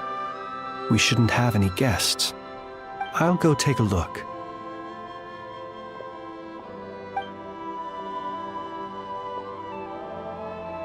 Ah, it's an ibis. It's carrying a letter! Oh, Lauma must have sent it. She can speak to little animals. Let's see here. Situation urgent. The cannon began operating shortly after we left Nasha Town and is preparing to fire. It is locked on to Star Sand Shoal. Please return to Nasha Town and assist with all haste. Lauma. That's gotta be Rerir's doing. But why is he using the cannon again? Didn't he already fire it once before? No time for speculation. He's already made his preparations. If you recall, his body was incomplete when we last met. If this bombardment continues to increase his strength, he might regain his complete form.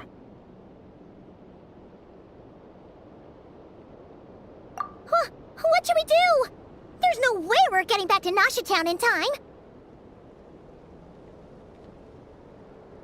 Let's go to the cannon's target site. That's where we should find Rerir, and that's where we'll stop him. One moment. Just let me get this news to Lauma. Nasha Town is in their hands now. Go! Fly! Not a moment to lose!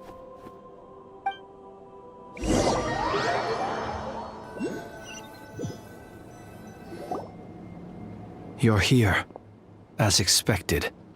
Humans, you never change. Always trying to use powers you neither comprehend nor control.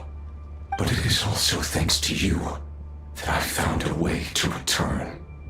You've messed with the cannon again, huh? Sorry, but this round's not gonna go your way. Such faith in your companions. But will the inhabitants of Nasha Town understand why they wish to stop the cannon? I think not. When all they see is the wild hunt surging up everywhere they look, the cannon must seem like their only lifeline. This is the truth I have revealed to them. They did this all of their own volition. The zealous worship of power leads only to annihilation of equally zealous proportions. True power does not heed the commands of the weak. You were waiting for us to leave Nasha Town then. Of course. I imagine the one you call Aino would have managed to stop the cannon otherwise. Shame, then, that you proved one step too slow. In their folly, the townspeople will bar the path of all who seek to stop the cannon. And your kind-hearted, weak companions have not the stomach to deal with them. The cannon will not be stopped now. Well, sir, you look most pleased with yourself. In that case, before you put us out of our misery, I would like to ask you a question, if I may. See this fragment? It once haunted your dreams, but now it seems useless to you. What is it exactly? That is my corpse. Sorry, what? My body was once torn into countless pieces and hurled into the swirling chaos of time itself. But even so, my life and will were not extinguished. Every last fragment calls to me. Sooner or later, they shall welcome my return. What are you even saying? Huh. So the terror of the Wild Hunt was in fact caused by scattered pieces of your corpse. I guess they don't call you one of the 5 sinners for nothing. Serendipity guided the fragments to construct an incomplete version of myself, upon which I began collecting more within Wild Hunt sites across the land. But each time, the fragments I obtained were hardly worth mentioning, while that which you hold in your hand was my heart. So that's why it responded so strongly to you. Only by retrieving this most critical piece could I gain mastery over the turbulent Kuvaki energies and be fully reborn. Hence, you fired that first shot, hoping to regain enough power to seize the fragment from me. Are you completely crazy? Weren't you afraid of dying? Dying? Such power has no hope of killing me. It may destroy my form over and over, yet always I rebuild it. It may smash my flesh and crush my bones thousands of times and more, but that is of no consequence to me. What truly infuriates me, however, is how you've destroyed my heart.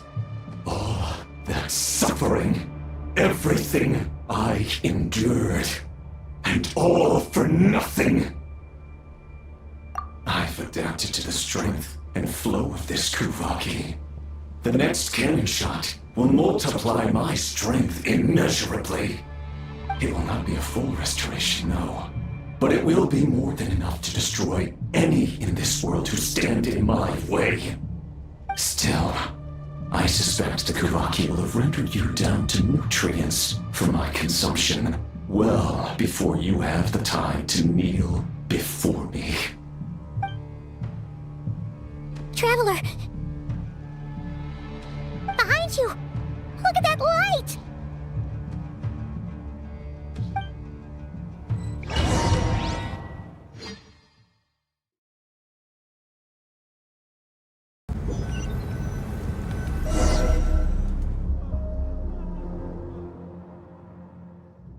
Dang it!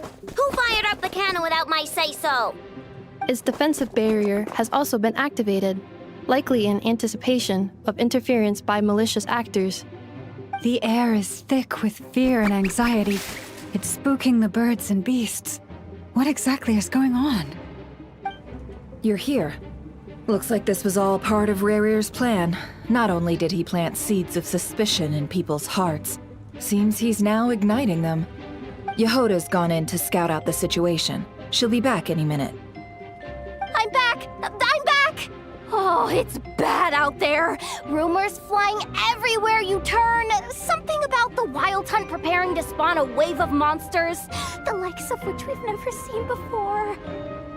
But that's not even the worst of it.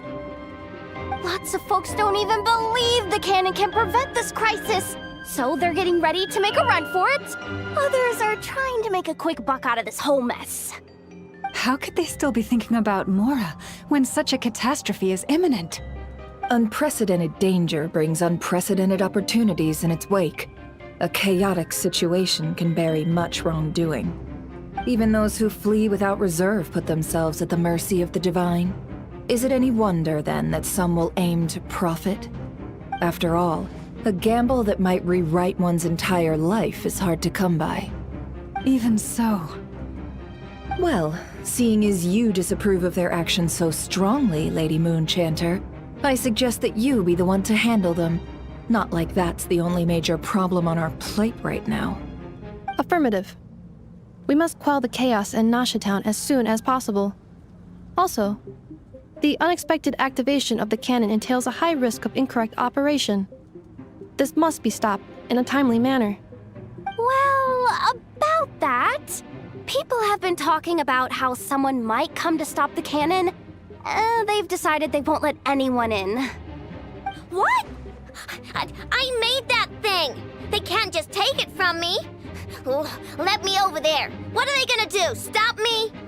They might, if Rerir has already formulated some countermeasure. For example, he might have spread a rumor that the Wild Hunt would take your form.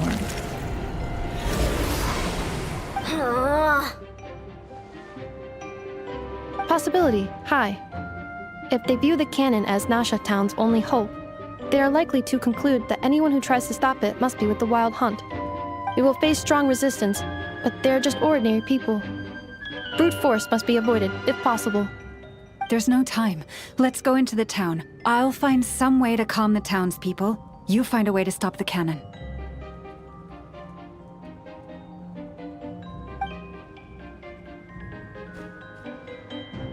Oh, you're back. And you have a letter? The Traveler won't make it back in time. So they're heading straight over to Star Sand Shoal instead. Wait, what? Isn't that the cannon's target? Why would he go there?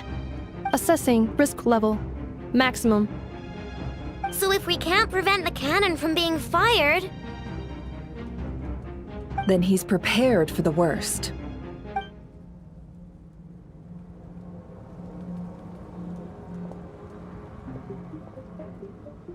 And we must ensure that his trust in us is not misplaced. Let's go.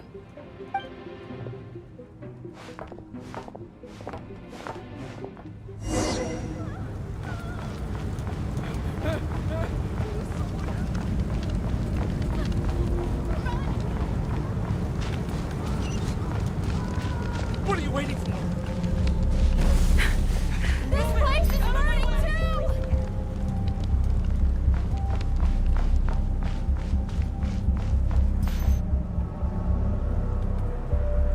Most of those we've met so far have been attempting to escape, so they haven't gotten in our way.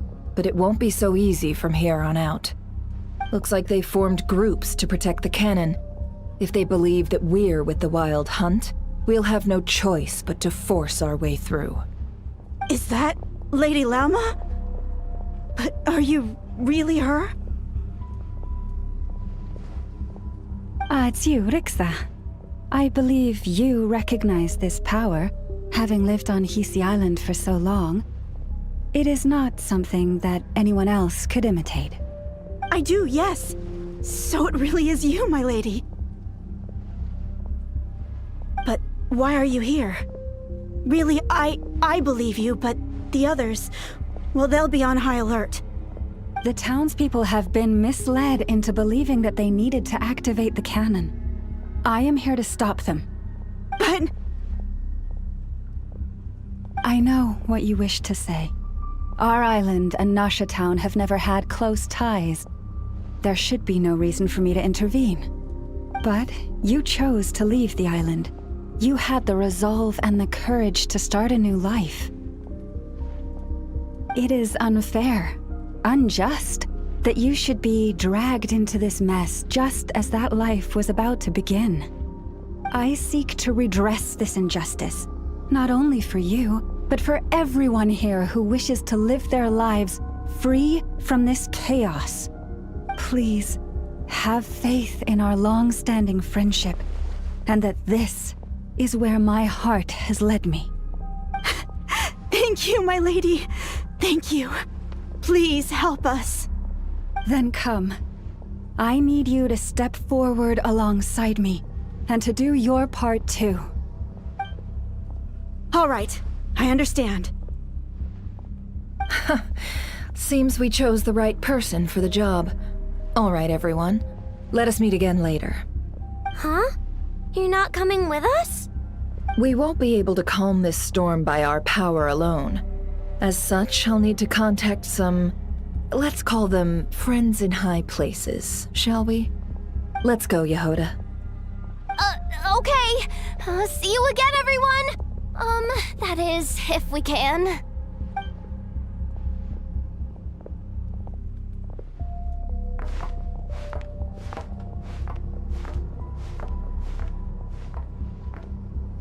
Remember these words. The road shall be paved with truth, and we shall pave it ourselves.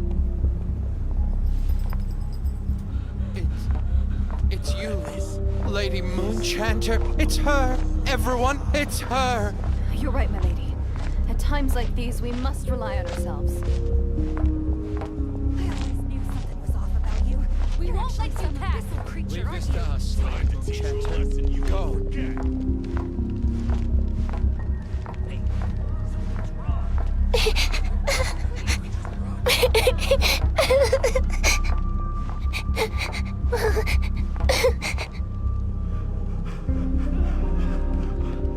Lady Moonchanter, there's a child here! It's all right now. Go, quickly.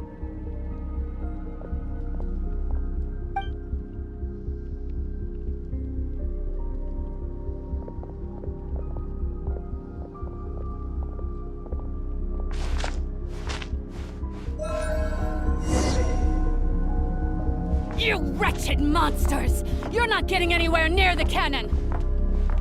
The monsters you fear do not exist here. The madness you have fallen to has been the source of untold disasters. You think we had a choice? Destiny is no excuse for greed and destruction. The choice has always been yours to make, and it remains so, even now.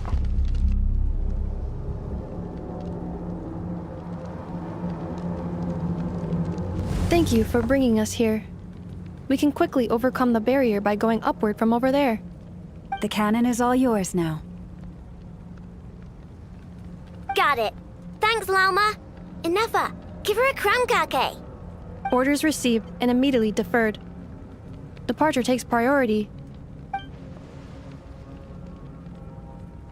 Please, everyone, listen to me. I will not deny that we hold different beliefs. But in the face of the immense threat that hangs above us all, we must persist in trusting one another. Otherwise, rifts will surely form, prized open by those who harbor ulterior motives. If your fear is born of helplessness, if you flee because you know not how to fight, then follow me, you who are lost. I am no god. But so long as we hold our candles steady and unite beneath the same moonlight, no deception or rumors can be concealed from us. Let us resolve then to defend ourselves and to stand firm against the false illusions by which our foe seeks to beguile us.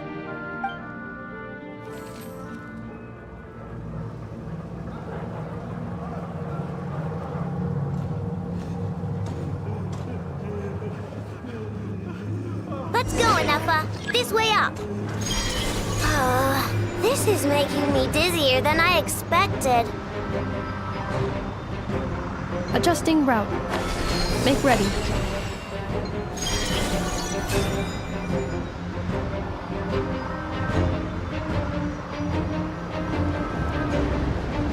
Out of the way, small fry.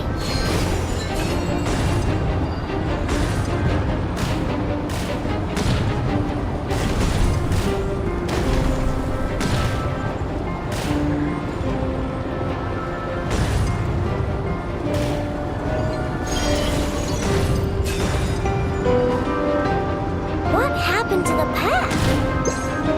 Track missing. Fall imminent. Come on, come on, come on! Get out of there! Whoa, nice! Preparing barrier breakthrough. Brace for impact.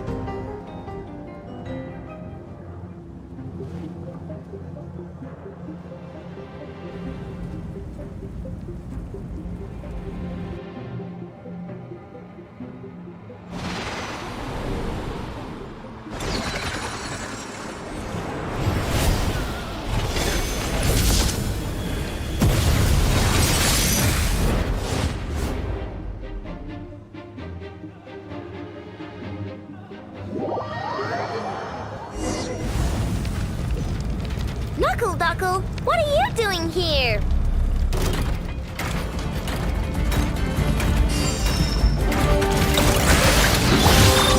Preparing for dust-up. Look, your rainbow!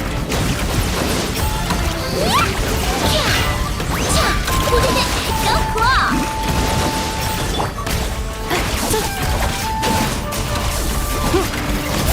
Insulation. Lash attack! Chew on this!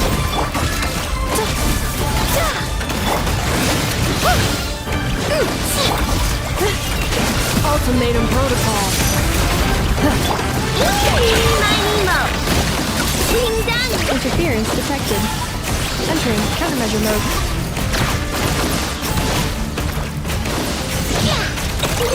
Nope! This isn't good enough, we gotta hurry! Scanning. Kuvaki ammunition fully loaded. Preheating complete. The cannon is going through its final pre-fire checks. Aw, alright, let's hit the emergency brake. Assessment. Not enough time. Emergency brake will cause internal explosion of stored Kuvaki. Damage assessment. Incalculable. Nasha Town likely to be blasted skyward. No, I mean a manual brake, the primitive kind. A manual brake. Understood. Roger that.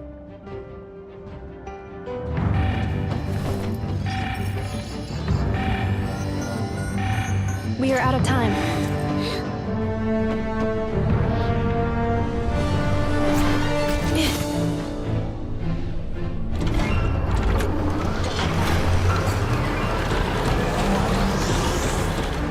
All your efforts have been futile.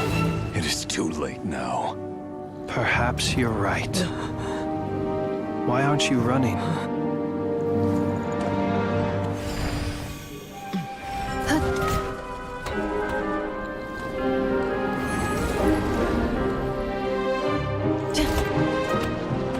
Sigi sato passa sax, iti ipotutos.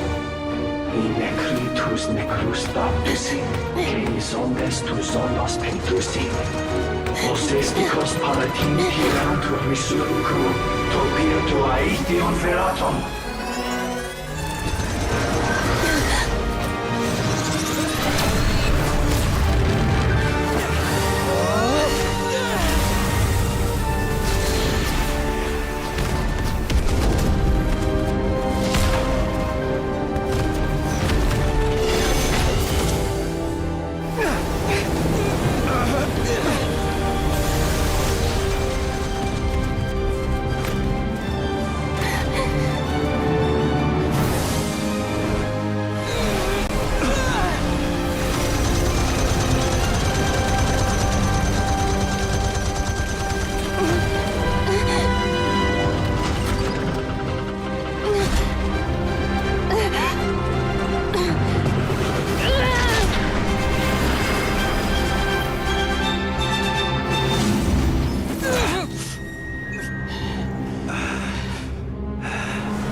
Well, that's not good. Sluggish. Torpid. This body is a disappointment. I can barely muster 10% of my original strength. You've ruined everything again. Let me guess. You didn't get a human body back, did you?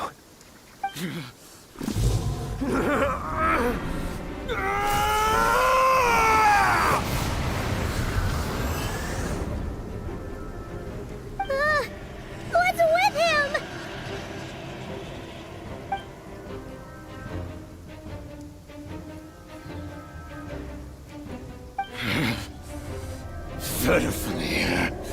Granddaughter. Flinders. Watch out! Whatever rationality he still had when he was searching for his body is gone. All that's left is the calamity you see before you. A monster fueled by nothing but his own obsession. Matters not. Having a heart. Being human. It's all irrelevant. Completely and utterly insignificant. You matter not. Does anything in this world. None of it matters to me!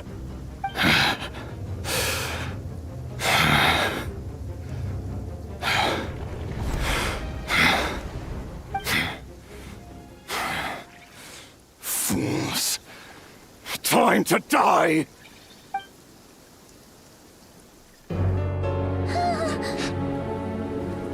You too have the potential to be driven mad by knowledge.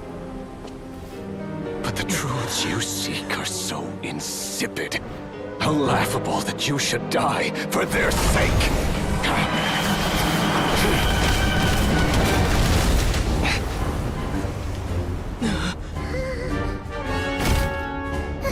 You're wrong. The unknown is but a fog to be dispersed. Knowledge is the true pillar of the world.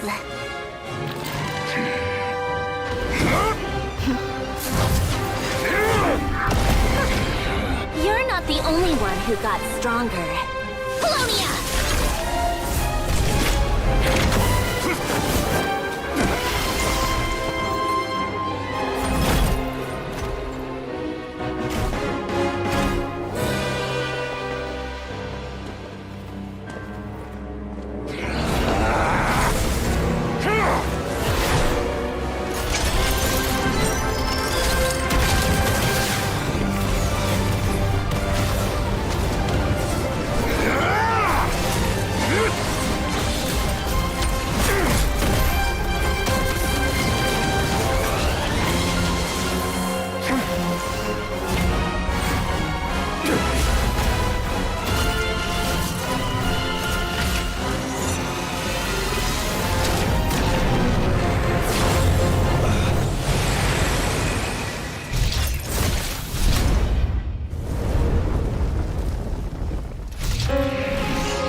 It seems this young lady aided in our escape.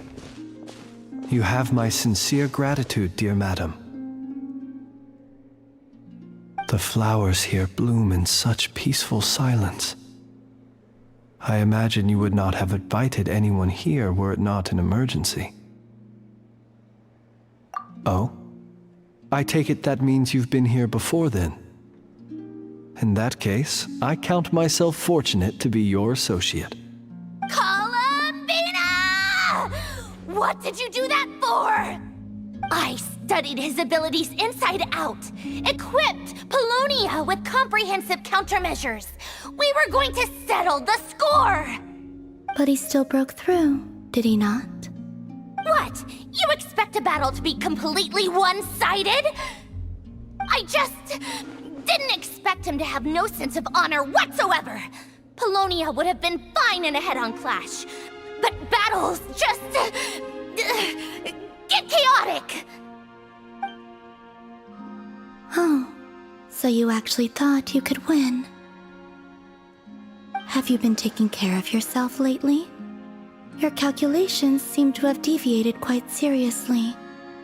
Perhaps you could try sleeping and rising earlier. Or you could adopt my previous recommendation and... Hey, listen here, Columbina! I tolerated your nonsense previously because we were colleagues. There's a Fatui warrant out on your head, and don't you forget that. Don't make me fight you right here and now. Oh, I was just a little concerned about you, that's all. Just like that time when you weren't making any progress with your research. So you went and cooped yourself up all alone. That was none of your business! And don't you ever drag me out to one of your freaky hovels again! Come on, Polonia! We're leaving!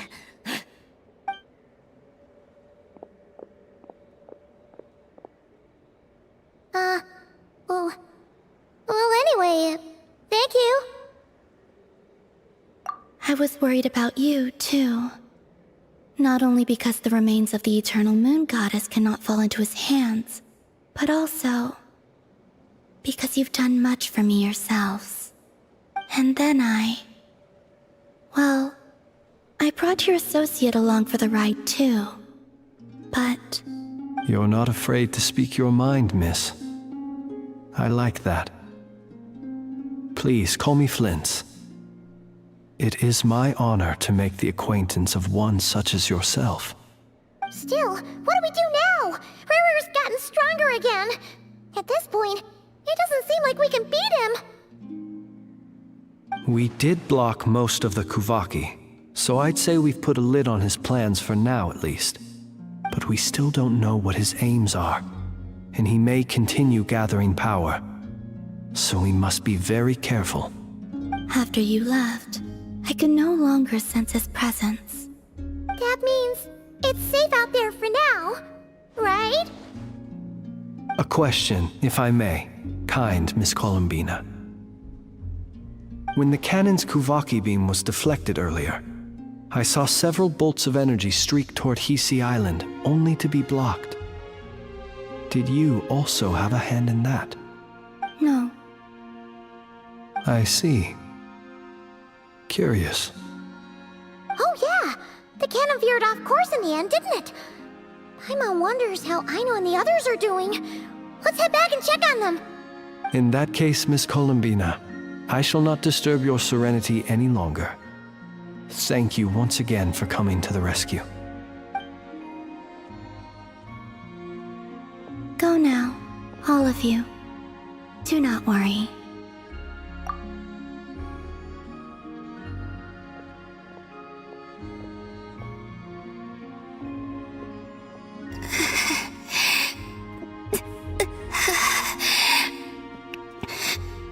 My strength still isn't returning.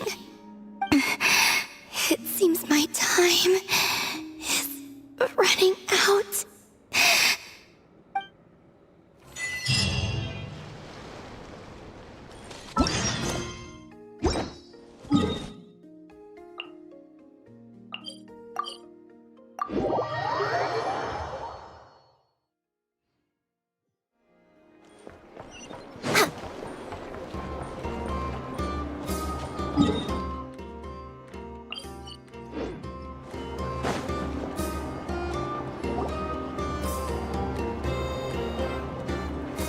Fortunately, we were able to minimize the harm. Only a few townspeople were hurt. But the Reikir of Solnari has now gained a complete form, while we still know nothing about his goals. It seems we have done something akin to releasing a vicious Kukusaur into the wild. I'm sorry. Is no one here familiar with Kukusaurs? Paimon knows what you mean, but that analogy seems more than slightly understated. He said that this world means nothing to him, so It is possible that he doesn't have a reason to fight us at the moment. If his objective had been revenge alone, we would likely have no recourse. Is there, still time for me to tender my resignation? Just kidding, just kidding. Don't worry, boss. I know there's no running now. So my cannon, my pride and joy was a hindrance rather than a help. Ugh, you know what? I'm gonna dismantle it right now. That's right. And it still works on normal Wild Hunt anomalies.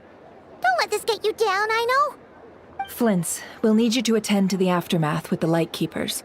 Don't worry, I've explained everything to them. You're in the clear. My thanks. For that and for everything else I hear you did to help us arrive at the truth. Had you been willing to show yourself in public more often, you would not have been so easy to isolate, you know. Point taken. I will give that some thought. I suppose that's one way I'd benefit from replacing Sergeant Major Sosi. You mean you're being promoted?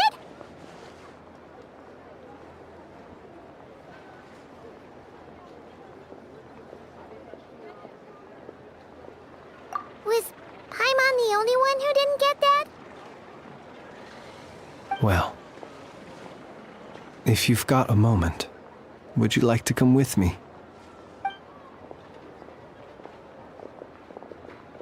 There's a certain gentleman I'd like to send off on his final journey.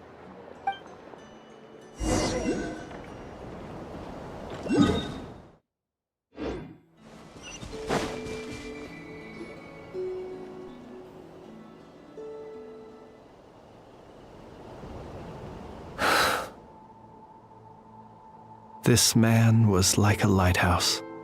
Here he lived as if it were a mere matter of course, and brought light and grace to those around him.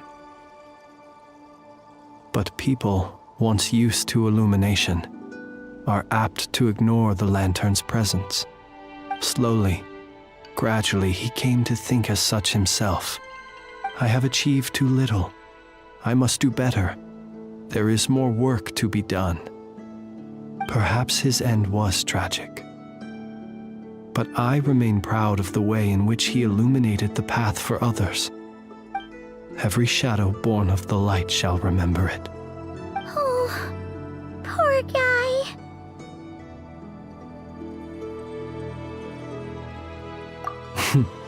I've heard that one too.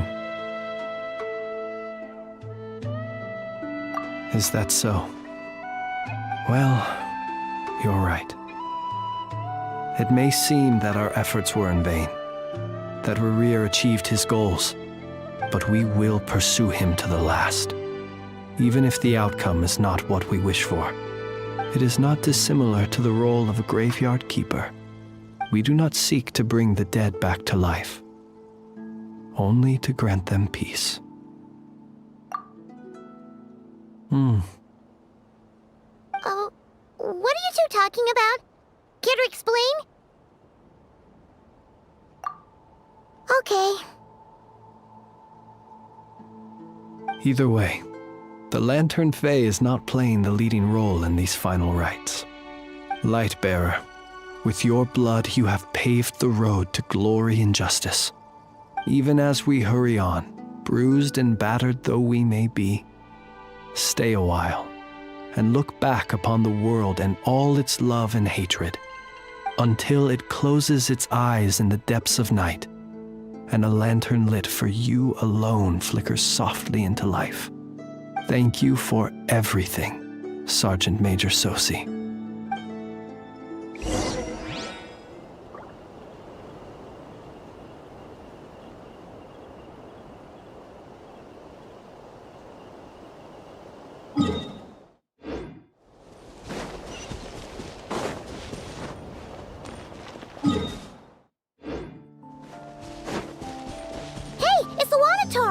Should we go after her?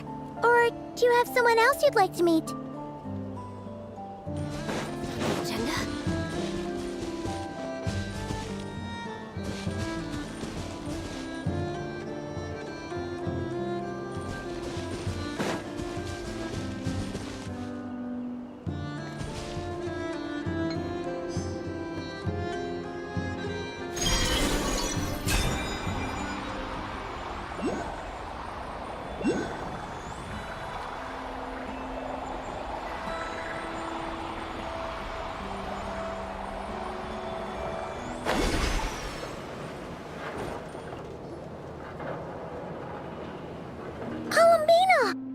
What are you doing here? Was it not you who recommended such walkabouts to me? Yeah, but aren't you afraid the Fatui will see you? Zandrone seems uninterested in my capture, and the others are unlikely to risk making contact at all. They have more troublesome affairs to deal with.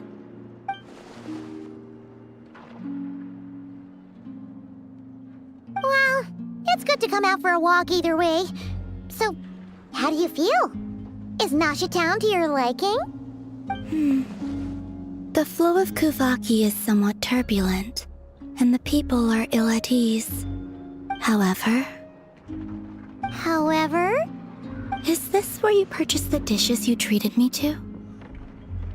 Are you serious? That's what she's concerned about? Berries and fried meat? Well, we can take you to grab a bite if you'd like to. There's all sorts of delicious stuff out here that you won't get to try at home. You've been quite subdued. Thorny questions on your mind, perhaps? I could not gain any insight into his schemes, I fear. Now that he has donned a shape and form, selling his power short would prove a fatal error.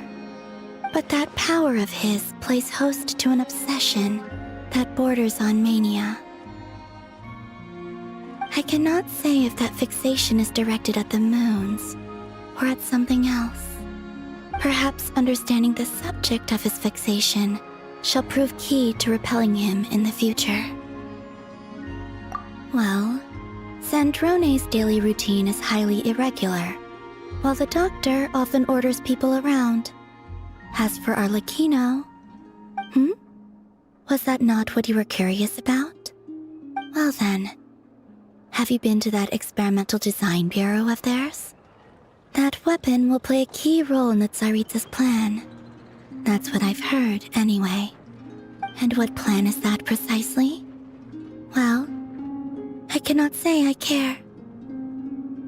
I could look into the Eternal Moon's marrow for you if you wish it so.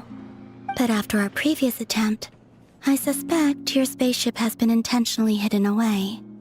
Perhaps someone has certain truths they wish to hide from you, or from others. And I doubt there are many who could accomplish such a feat. I still wish to return to the moon that belongs to me. That is where the answers lie buried. That is my true home.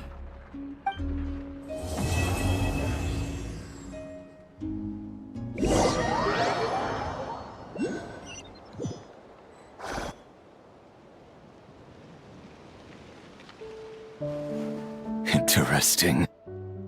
You followed me this far. Why not show your face? Haha! Right! Right you are. I forgot to introduce myself. The name's Varka, Knight of Boreas, and Grand Master of the Knights of Favonius.